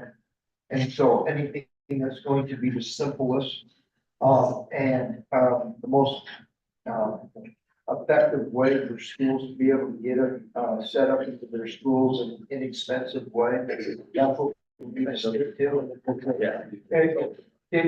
If the automatic reset can go to 20 and if there's no cost to whatever, but we need to get this implemented at an inexpensive way as possible. And I think that's what we should do. And I'm telling you, talking to some schools and districts, some schools have done a really good job. They already have them in place, Dave. Yeah, Dave, I'm a chart liaison, Donnie, on our system we just got, it has a button where it goes 20, like, so it has, where you can just reset, they need to reset for front court. So they have the buttons on the controller, so it's a lot easier. Just letting you know, we got our shot clocks in, they arrived at the last border control meeting, and then you get around to the company that does a lot of the contracts on here. I got it and installed them last Thursday. So they just sat in my office for a couple times before they even got to put them up, so. Wow. Plan ahead. Bart? Okay, so we're on the same page, no vote, we're gonna bring this back. yes. Yeah. And just so clarification, I'm not talking the next meeting, I'm talking into the future. All right, so let's go to item number 33 on page 225. This, Mr. Jackson, 100-day plan. Thank you, Ms. Sloan. As I said before, the 100-day plan is, important to me, very much so. I will tell you that the version you have in front of you is probably version 4 or 5. Over the last few weeks, working with staff, other administrators, Donnie, Jay, meeting with Lori, meeting with Bart, meeting with Tia, I have really changed the direction of the 100-day plan. In a manner of finding out that which I don't know, trying to figure that out. I have a peripheral view of what I know, and every day I'm learning something new. I want to make sure I share that this has been very valuable to me. It's my NIAA transition notebook. I write everything in it. Only have one. This is version 1, so this is volume 1.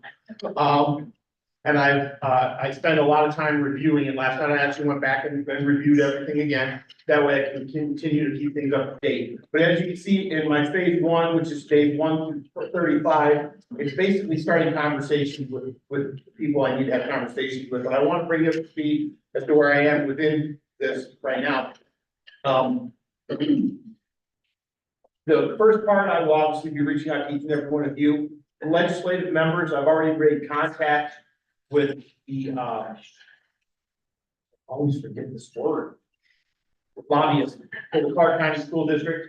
Patricia Haddad has been a valuable asset to me. You're getting me in touch with the counterparts in Washoe, with Mass, everybody. I have a list of people that she's getting me in contact with so that I can start those conversations as well. Reaching out to the Nevada superintendent without being intrusive on them. Do not want to burden them with having to speak with me. It's going to be very similar to what I said to you guys, one-on-one, whatever you want, phone call, a Zoom, hi, hey, how are you? Or just do your job, whatever that may be. I've been reviewing the handbook and the regulations and the policy manual. I will tell you that what I've done with the policy manual is I've actually taken the version of it and I'm putting it into Google for my own personal use.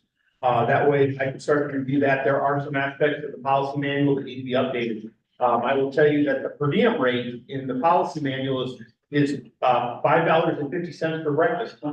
I'm not lying. So, there are some things in there that need to be updated. Pam loves that price. Xavier and I used to split a pizza for per diem and then chip in the rest of our money. So I want to make sure I go through all of those. Current potential partnership agreements and contracts.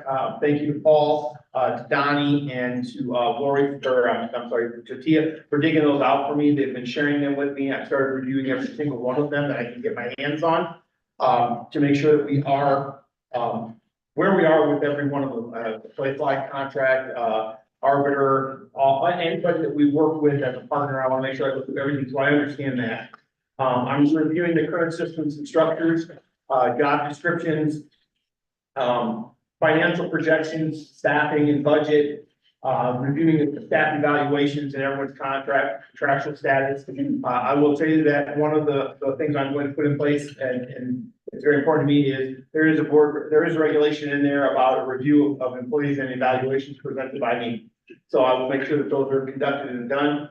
Then moving into phase 2 is I want to make sure that we have a model for 25-26. I know we pushed the board budget or the projected budget out to the next meeting, and to me, 25-26 is very important because that will start and establish where we are going as an association. Staffing structure and priorities and clarification of roles and responsibilities. I'm a big one for staying in a lane. I like staying in a lane. I believe in staying in your lane. But I also believe that you should have cross knowledge. That's important, and I will make sure that we are trained and evaluated effectively, and we put the people into positions where they can be successful.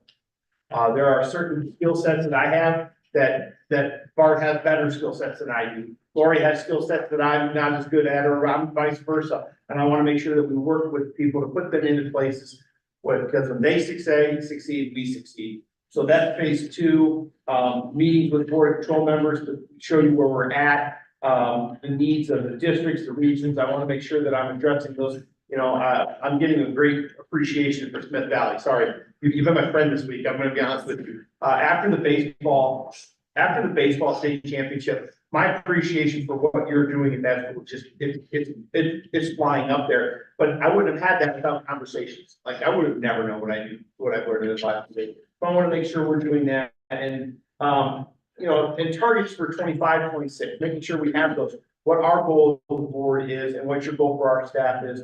And then I'm going to attend league and region meetings to learn about the member schools and their priorities. I want you to know that we have the locations established for the fall. We're going to Winnemucca Boys and Girls Club, we're going to Lake Mead Christian, we're going to Durango.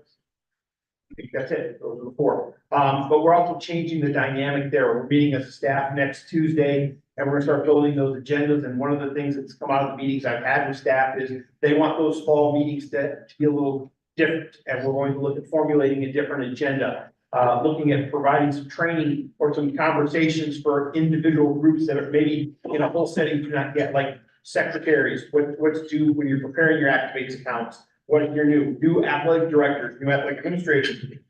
So I don't know, let's find out kind of meetings. The other thing we've done is we've separated the southern meetings from the CCSD meeting. To me, that was very important. There had to be a differentiation there. That CCSD meeting is a very big meeting where they go over a lot of information, and the NIAA had to follow that. And sometimes it got kind of discombobulated as to where one began and one ended. So we're on a whole separate day and a whole separate location. So there'll be there'll be an NIAA meeting. The other thing we've done is I partnered with the Southern Nevada Officials Association. The coaches' preseason meetings with the referees will occur directly after the NIAA meetings. So our whole staff will be down there to go to those meetings with the officials and the coaches. That's different than it used to be. There would be this meeting and it would be a standalone here. I talked to Vince and said, how do you feel about rolling your meeting into this right after? So we'll end our meeting. There'll be a short break and then the coaches can roll in And my intent there is to get the administrators to attend some of those specific sport meetings so they can hear the messages as well. So we're gonna get them going that way. I wanted to develop and distribute a needs assessment survey for the members. So something that just is open-ended, but it still kind of guides us down the path. I'll be developing that with key personnel, and spending time engaging with schools is always going to be a priority for me. Getting out there, watching our kids do the best that they do, and then moving into phase 3. I want to establish what I will call a focus group to really, after the broad strokes, now we're going to start narrowing in. This might be a 100-day plan, but someone said to me the other day, isn't it more like a 10-year plan? And I said, you're right, it really is. It's setting the stage for the next 10 years moving out. I don't do anything in my life without a plan. Literally, I plan to go to the grocery store, take my oil, go to the dentist. So I would not come into this without doing the exact same thing and developing those strategic plans. Ironically, I'm teaching a class this summer for NASAA, if anybody's interested, on building a strategic plan for your athletic department. It's online and virtual, so feel free to join. A shameless plug? Totally a shameless plug. Because I'm going to be honest with you, I looked at that and said, oh, please be in a week where I got a window. And I called Dr. Geis and he did move my time, so I'm very thankful. If I missed that wedding, I don't think I would be able, I'd be teaching a class on how to survive a nasty divorce. Developing that and a personal plan, a comprehensive professional development plan for staff. I think that is important, and I don't mean to point to Bart, but I'm gonna point to Bart on this one. Ben, I've known Bart for 25 years, I can do this. Bart's never worked in a school. Right? And I've never worked in a central office like this.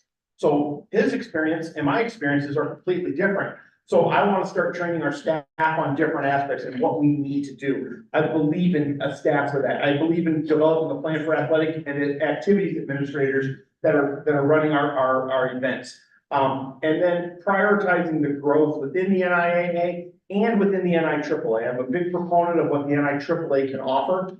I appreciate the fact that Lori goes to the Nevada Athletic Directors Conference every year, picks up valuable information from that. I think that type of professional growth needs to be fostered, and we can become a better staff that can do things together. So what my hope is, we create a learning program or learning module for all athletic directors, athletic administrators, coaches, and NIA staff members, where we're developing them professionally and we're moving the association forward. And then again, spending time. So any questions or any concerns or anything you want me to address that you don't see in this plan that maybe I believe is in a category and I didn't see?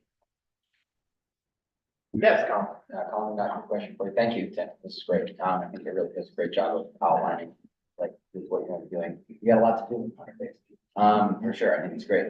When are you planning on, what's your goal for presenting this kind of 5-year strategic plan? Well, after it's developed, I think I'm gonna bounce it around first. I'm not gonna just say this is it. I believe this is sort of like, for lack of better terms, it's like when I go to the stock. That will come here. That's something I think I'm gonna present to the board that we look at together. Because the strategic plan is not just office operations, it's statewide. Where are we going? What are we doing? That's going to be presented. I think it's going to come together as a full cohesive, we could almost take it and say it's an NIA plan. So that's my plan. It will be at a board meeting. And it's going to be fluid. It's going to be in pencil and it's going to change. And I think it's one of those things that we should address every year. You know, we talk about having this draw for who plays in the Legion at this meeting. I think this is the meeting we should always look at the strategic plan and going into the next year. Where are we? What have we achieved? Where have we failed? And how can we improve? So that's the plan for that. Yep. Anybody else? Well done. Thank you. I want you to know that I learned how to do this in a class that I took. There's some people in this room, and I would recommend taking a 100-day plan class. If you could ever do it, you learn a lot listening to other people speak about building 100-day plans. All right, we will go back to item number 31 on page 219, the associate member school report. Lori Loves. I think it's on my, my team, geographic. For the 23-24 school year, we had 3 schools that were associate members. And so the associate membership is all of their sports are on independent status. They have to be there for a minimum of 2 years to show that they can field a boys and girls sport in the same boys and girls sport each season. Innovations has been an associate member for quite some time. Their enrollment is looking like it's going to go up. Right now, they have girls volleyball in the fall and boys basketball in the winter, and that's it. NIAA has told me that he's really trying to build the other sports, and so he's trying to talk to kids and recruit kids to create other teams. His goal is to get to full membership. Encompass is here in Reno. This is their 3rd year as a member. They do have a fall girls sport, which is volleyball. And they tried to field boys soccer last year, but did not make it. This year, they did not try to field a boys team in the fall.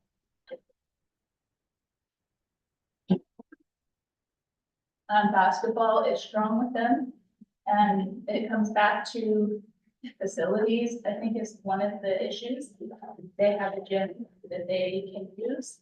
When it comes to any other facility, they do not have that. I know at one point they were going to try to start softball and had spoken to Reno High School that's across the street from them about using their fields. And then there's another park behind there that also has a field, but that did not come to fruition. So this year, they had no spring sport. American Heritage. This is their 3rd year as an associate member. Their enrollment dropped a little bit this year. I did not get their projected enrollments. I did hear that they do expect it to be higher. They have consistently offered girls volleyball and cross country, boys and girls, for the last 2 years. In the spring,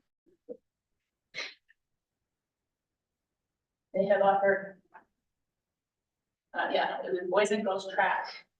When it comes to the winter sports, they have successfully offered boys basketball the entire time. And just this year, 23-24, were able to start girls basketball. They had 13 girls come out for the team. And 3 of them were seniors. The other 10 have committed to returning to keep the program going. And I have talked to Mr. Nelson, Mr. Jackson, and Mr. Polson was there as well. If they do not, if they don't apply for membership, they have to wait another 3 years for the realignment cycle. But if they apply for membership in the fall, they could potentially be approved with the caveat as a contingent upon completing the girls' basketball season. And then the realignment committee would know that they are there and be able to put them into classification.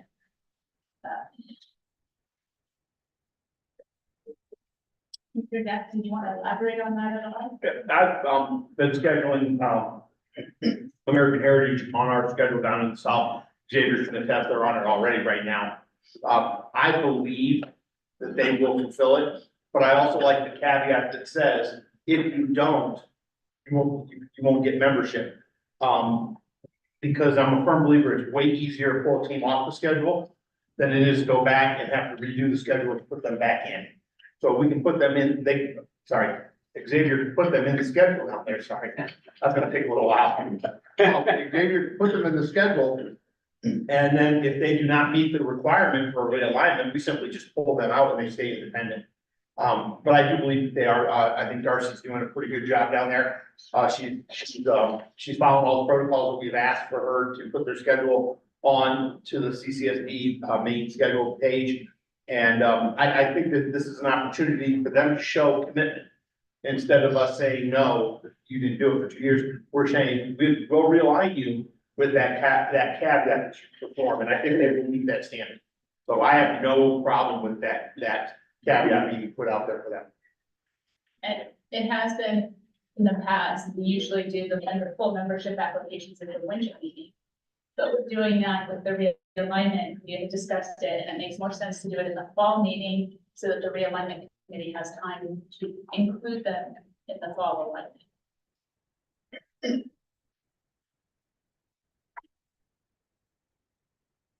Yeah, I had one thing, with American Heritage, I know we work with them too.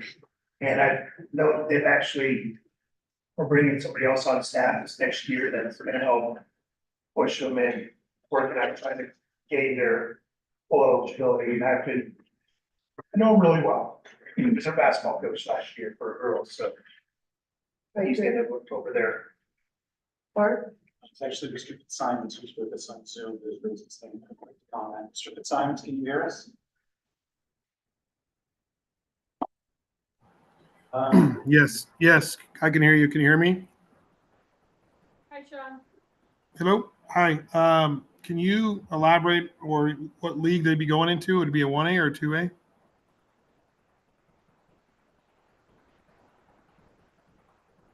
Well, it'll depend on their enrollment next year. This year, their total enrollment was 160, with the multiplier, puts them at 320. They would put them in the 2A.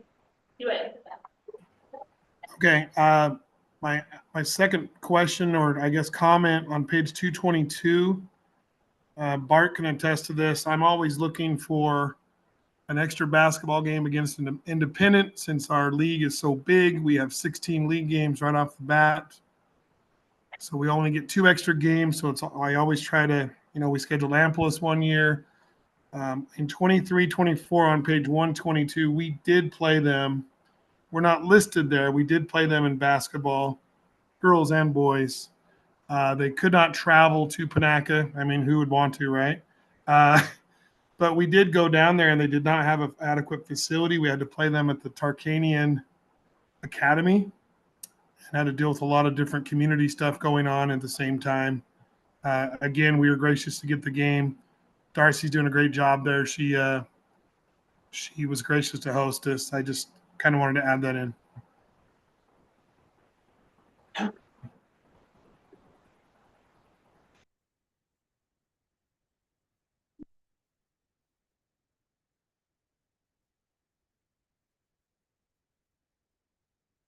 Any more questions, comments, Laura? Do you have any more to add? No, we don't. If there's any questions that I can answer. So this is just information only? Yes. Yes. And So when would they be applying, did you say, come the fall? It'll be at the fall meeting. So is someone, because I know we talk about this all the time, is someone gonna go out and check out the facility? Yeah, we'll get somebody out there. I would hope so. Because the comment that Sean just made. I was gonna say, Because because they're playing basketball has always been, yes, we hear that here and there, and that is concerning because our kids, opponents' kids are going in locker rooms, shared locker rooms of other adults. Mr. Jackson. Yes, Tammy, we will. Okay. Anything else? Any other comments, questions? Thank you, Tammy, for bringing that up.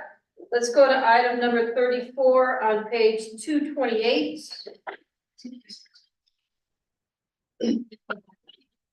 Review of academic eligibility requirements, Lori Lott. So this is the academic eligibility survey that was asked to be done by staff.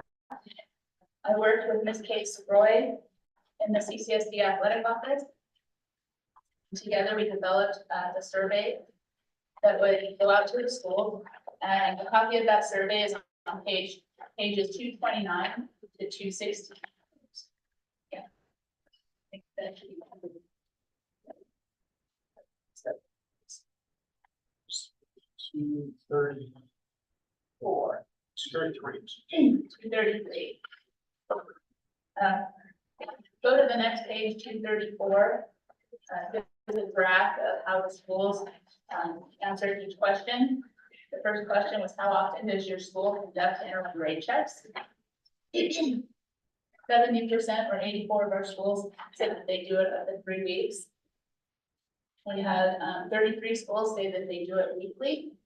And that number is a bit skewed because when you read some of their comments, they do the 3-week grade checks. That's when their eligibility is affected, but they do weekly checks just to work with the coaches and the students where they need work. Page 235 is the comments that were left by the schools. One that glared out at me is North Tahoe. It says they do their grade checks every 4 weeks. I have reached out to their AD and I'm waiting to hear back from her. But going through the comments left, it was 5 schools that do the 3-week checks, but they check weekly for updates. Page 238.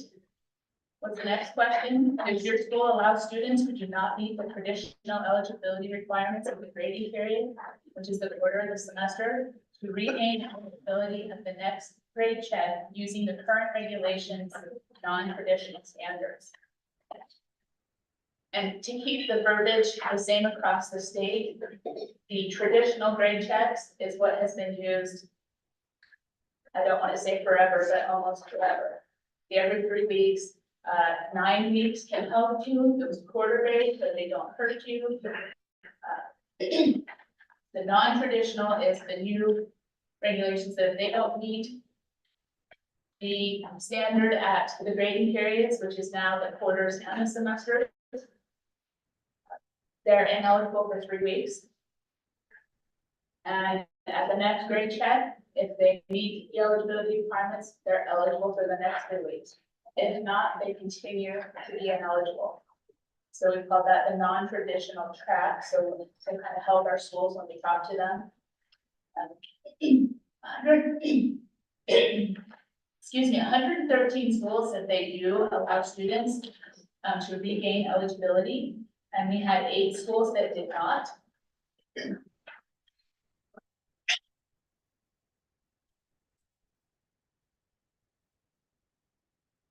And there is a handout, one of your addendums for item. I missed getting the comments for this question into the packet, so I do apologize for that. Or excuse me, that's a different question. I don't know why there's. There it is, they're just not in my answer. I don't have any notes. So the comments left by the schools about what they do, if they don't let them gain eligibility. And it's pretty much, some of them say we follow the current eligibility process, that should be a yes, not a no. Some of them, their coaches have imposed stricter penalties. They have until that grade check to bring their grade up if they're ineligible. If they don't, some coaches, they're cut from the team. Some coaches they have to maintain a C average, or some schools. I know the Meadows is one of those, they check weekly. They have a very high standard of their student athletes. So if we go to, we do have counted them. Page 241 contains some of the comments. We do have 12 schools that do not reset at the quarters. They have semesters, grades only. And so that quarter does not help they don't use it to reset, so nobody, I guess, loses their eligibility, but possibly could keep gaining it.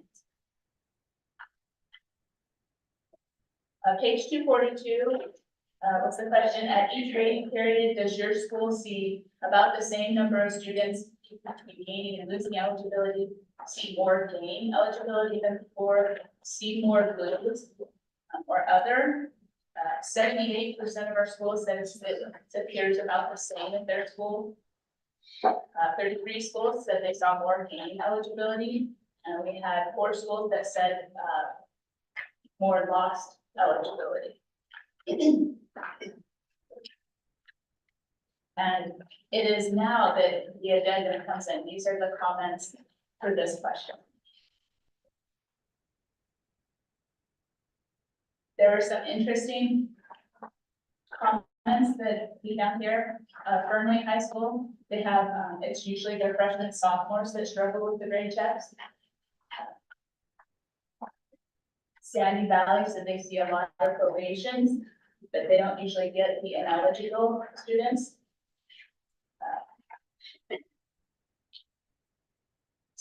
We did have El Dorado, which I thought was an interesting one. It says from quarter to semester, more students lose their eligibility, but from the semester to the quarter, we gain those students back. So it seems like a wash for them.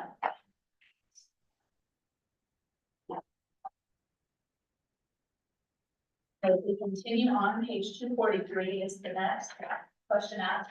The intent of the regulation can change. The intent of the regulation change was to motivate students to focus on their academics. Is this goal being met?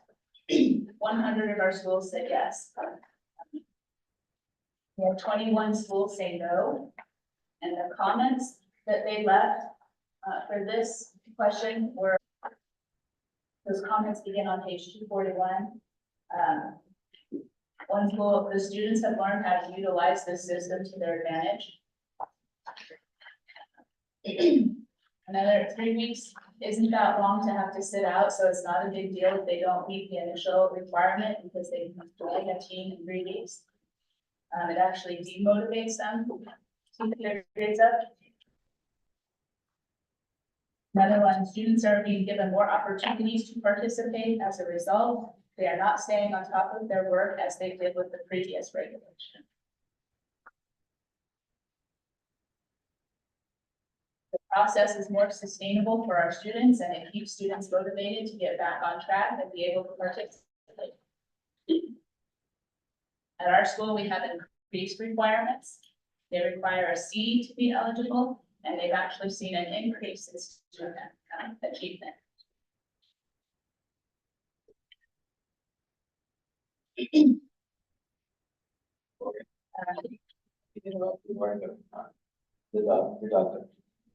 Your dog. Rocco's right there. He came to visit us. Oh, yeah, that's fine. I'm glad I didn't see. I know, but it's special. We'll take care of it. One school, this one I thought was an interesting, our greatest number of ineligible students are athletes that do not play a spring sport, but return in the fall. We're now following up with these during the spring that we anticipate will participate in the fall to help increase their eligibility. And I have heard that in talking with schools, that a lot of them see that's where if they don't play that spring sport, if they only play the fall sport, that's where the trouble usually is. They're not getting monitored. They're not subject to grade change in the spring.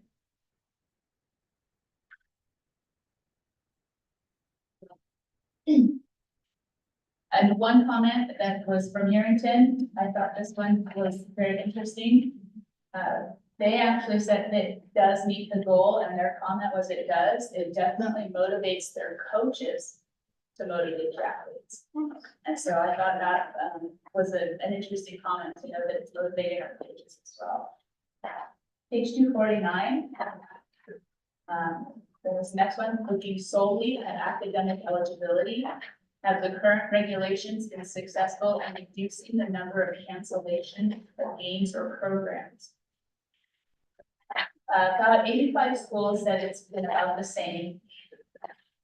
28 said they had fewer canceled programs or games, and 8 said they saw an increase in it.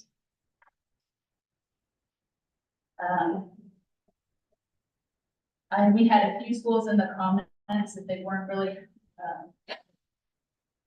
hurt by the academic eligibility, it was their lack of participation. They had a few numbers come out, so when that one student became ineligible, it did affect their team. We had another school, we didn't have to cancel, but we had opponents have to cancel because of academics. A couple of schools actually said that the contests were canceled on them. There were also quite a few comments about if the impact is felt more at the sub-varsity levels than the varsity level. Going back to that, it's the freshmen and sophomores having the issues.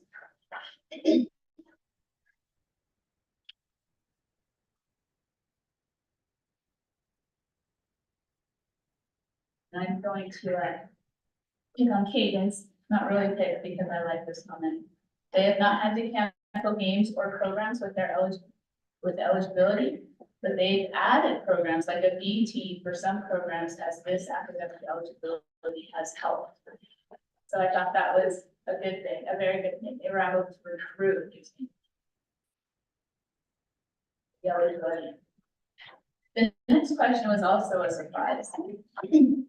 Would your school like to continue using the current regulation, return to the old regulation, use a hybrid of the two, or create something completely different?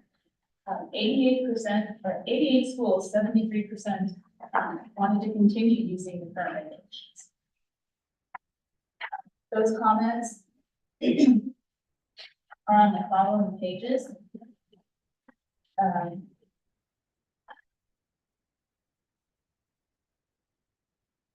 So a lot of them, it's the ones that didn't like it. Most of the comments where they didn't like that it could hurt students as a quarter, since those weren't final grades. They said it should help them but not hurt them. So I guess that would be more of a hybrid. Some schools, they liked it. It was working for their schools. Did see some comments. I will say when we implemented these regulations in the 22-23 school year, it was quite rough in the beginning. Helping our schools create queries because quarter grades, I don't think any of our schools do quarter grades that give credit. And so when they give those progress reports, there's not a GPA on them. Mike, how are you?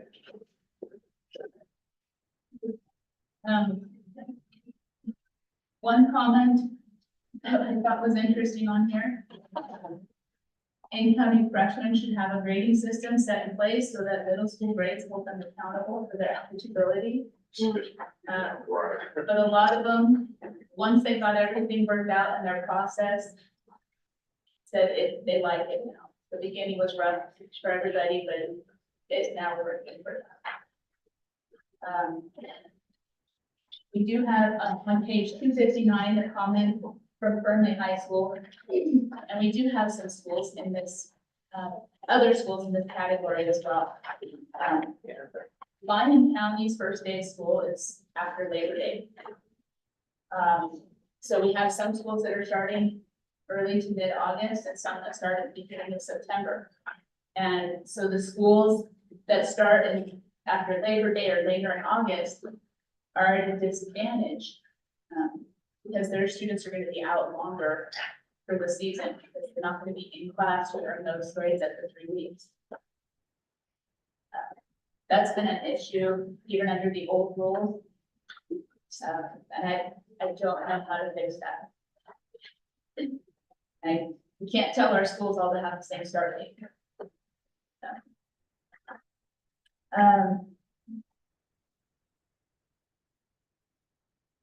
One school commented they'd like to have a hybrid of the two.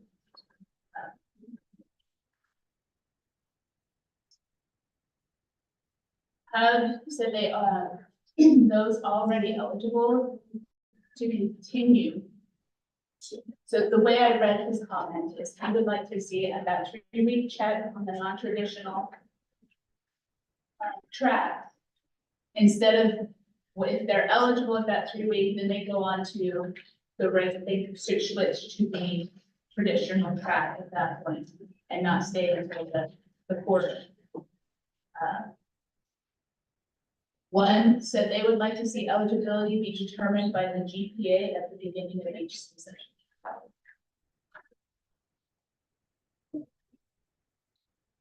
Starting on page 262, we did ask the schools if there was anything regarding academic eligibility that they'd like the NIAA and the board to know. Again, late starting schools came up quite a bit in these comments. Liberty High School thought we should try to look at using what the colleges are using or what they want to see from those students. So that there are student athletes that do move on are already meeting those academic standards. And a lot of them want to go back to the first and third quarters do not hurt, but only help. Urington, their comment was it should not matter what subject, F is an F. Currently, the way it's written, if a student has an F in math at the first grade check, at the next grade check, if they bring math up, they have a C, but now English, they have an F. It doesn't hurt that. And so they're talking about an F is an F, whether 1 week math was the F, and so you were ineligible the next week, and you brought math up, and now English, you have the F, that you should continue the ineligibility until all of your classes are above an F.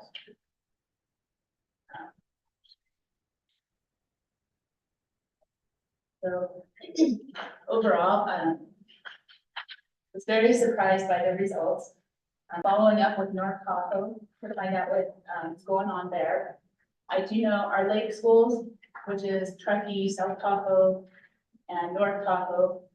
Incline is up there, but in this instance, they're not. They are on trimesters, not semesters.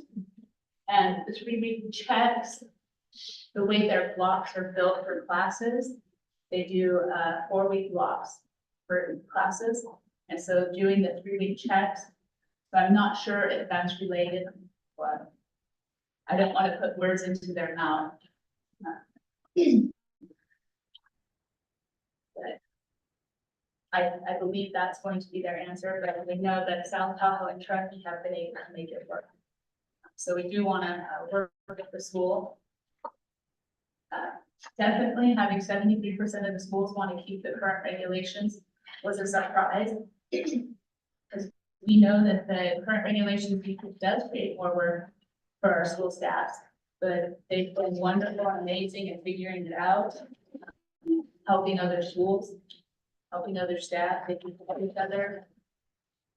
And at this time, I shared this report with Ms. Roy, and she and I spoke, and we both agreed that at this time we don't recommend making any changes to the current regulations, and we can move forward and maybe check again next year or the following and see how we're doing as well. Any questions? Yes, Ellen. I know you said the sent to the schools, or was there a specific individual that consistently filled out Ellen Townsend, officials liaison. Was there a consistency on who filled out the survey? Was it the principal, athletic director, athletic secretary, or just a hodgepodge, different people? It was sent to principals. I followed up that email. I forwarded it to our athletic staff so they knew, because we did want to make sure we required this of all our schools. There are 2 schools missing from all of these calculations. One is Gabbs. Gabbs did complete, sent in the survey. Unfortunately, they haven't had sports in over 2 years. So they haven't implemented it yet. So they didn't really have anything to add to the discussion yet. And the other school is Mountain View. I reached out multiple times and never could not get them to respond. $5,000. Huh? You find them?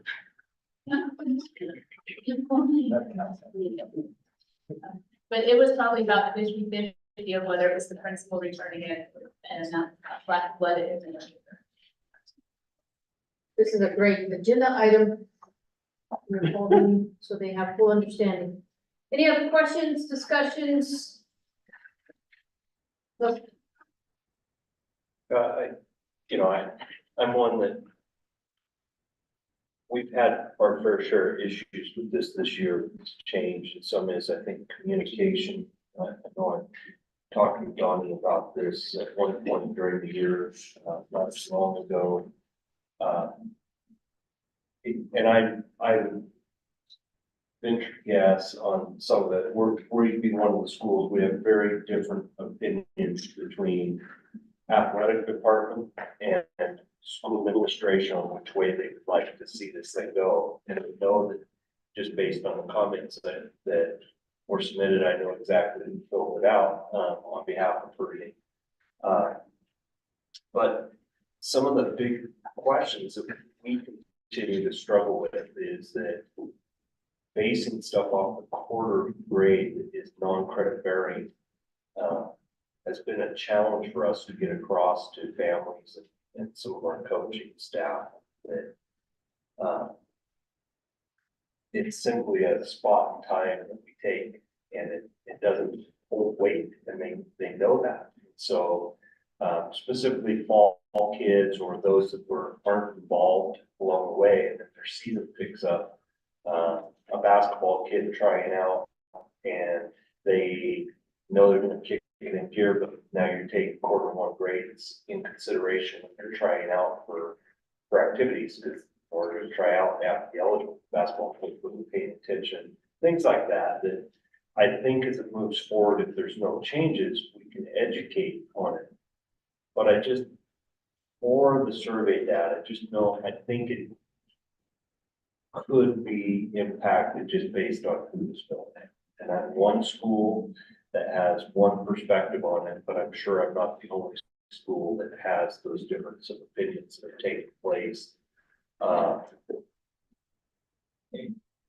And we'd also be the one school that still liked the fact that when we roll the clock back and you had a choice in this matter of how you were going to regulate, we used to put 3 choices out and used to pick which one your district wanted, and we'd always be the most stringent one that you could be, and hold to a different accountability. And we no longer do that. We just keep kind of eroding some of those pieces. But anyway, it's just survey data. I see those comments like, I don't know if that's 100% where I appreciate the update for you. This one really interests me on the academic side. yeah, this is good, because it's been a hot topic, especially in Clark County in our district. This is beneficial to go back. All right, anything else? All right, with that said, we can go now to agenda item number 36 on page 270. Agenda planning items for the future. We already have girls wrestling and the event management guide. I will turn this over to Mr. Jackson. Also have on there, we'll be bringing back the 24-25 proposed budget, financial side of the house. We'll be bringing back the track and field and swimming official fees. We'll probably have to bring back from the rules and regulations committee, the sportsmanship regulation, the shall or may section in there that was discussed. Call that the Kevin McCarthy. We shall bring that back. We may vote on it.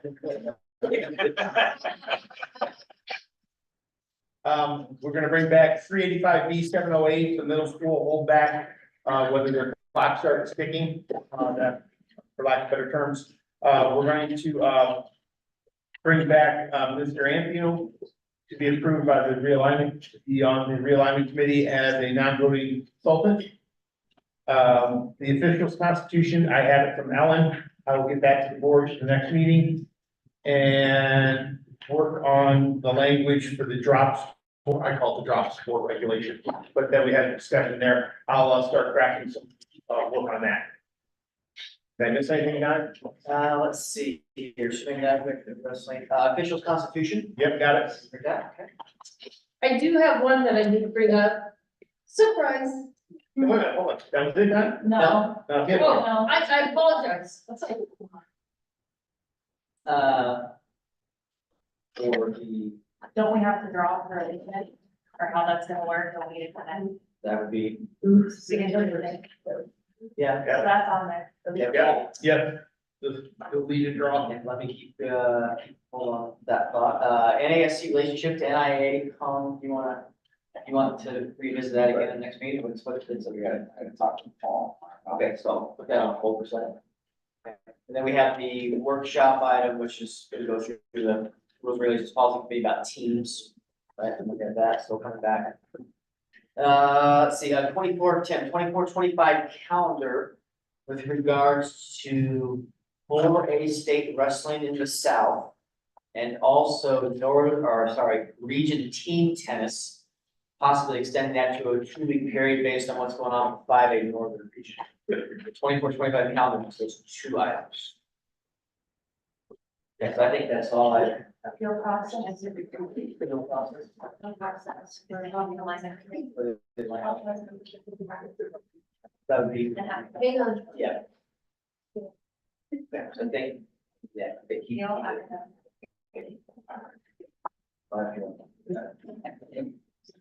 Okay. You done? Thank I you. apologize for that. No, not at all, not at all. That you were gonna hit. Hey, we're done. All right, oh, okay. American Heritage application. What one? American Heritage. Or, Alignment policies, and procedures, say that again? realignment policies and procedures for acceptance coming.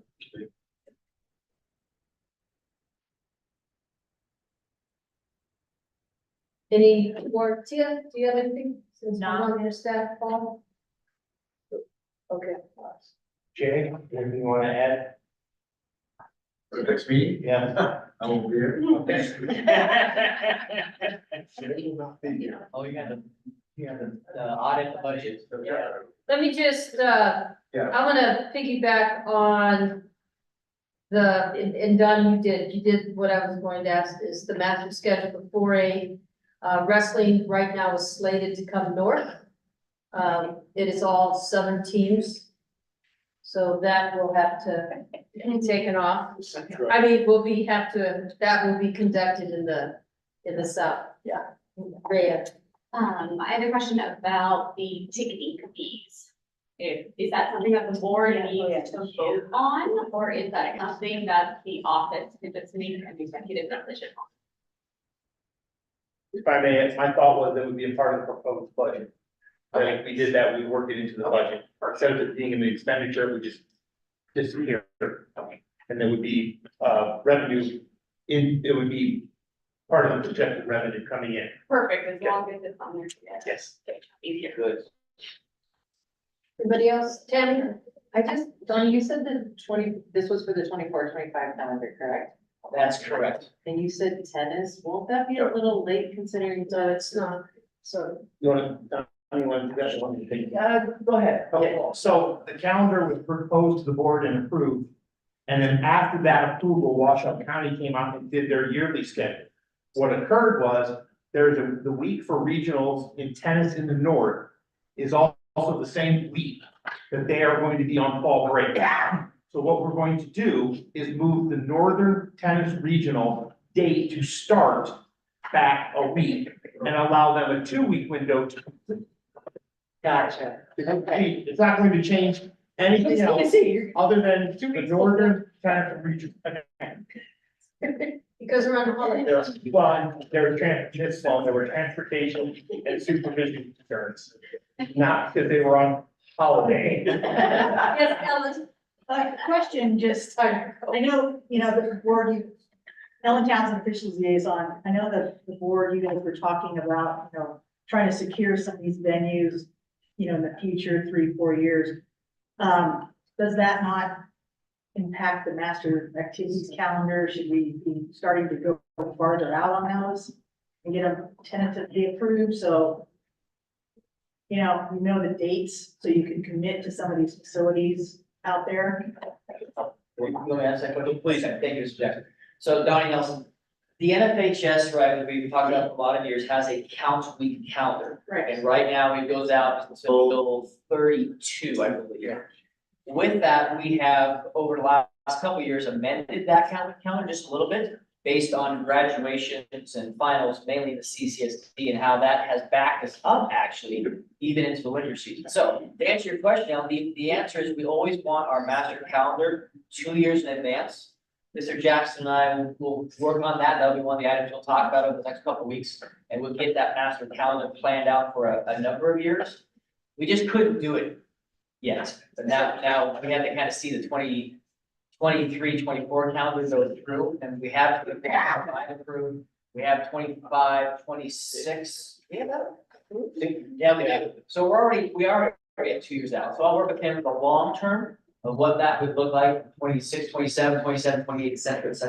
So the staff would be able to do that. So Okay. we're on it. I guess just an internal. Yeah, I just was looking ahead, it's hard to commit for, 3 years from now, we want to have this venue, but you're not sure when those occur. So, okay, thank you. Any other items to be added to the agenda? Colin? Nope. All right. Just making sure. I can talk for 10 minutes. That we could. We're gonna go somewhere with that, by the way. Okay, let's go to agenda item number 37, public comment. This time provides an opportunity for citizens to address the board about any matter not on the agenda. Items raised during this portion of the agenda cannot be deliberated or acted upon until notice procedures to the open meeting law has been complied with. Should a member of the public wish to speak on a matter not listed on the agenda, it is asked that the said person please complete a public comment card and submit it to the president prior to the opening of this item. A limited of 3 minutes per person or 5 minutes for the spokesperson of a particular group may be imposed. It is requested that comments to be directed to the board as a whole. Comments that are determined to be irrelevant, repetitious, offensive, inflammatory, willfully disruptive, or deemed to be personal attacks will not be permitted. I see no one here. Or anyone out there? There is none. So at this time, you guys, once again, thank you for your time. It is 1:38. We are adjourned. You don't want your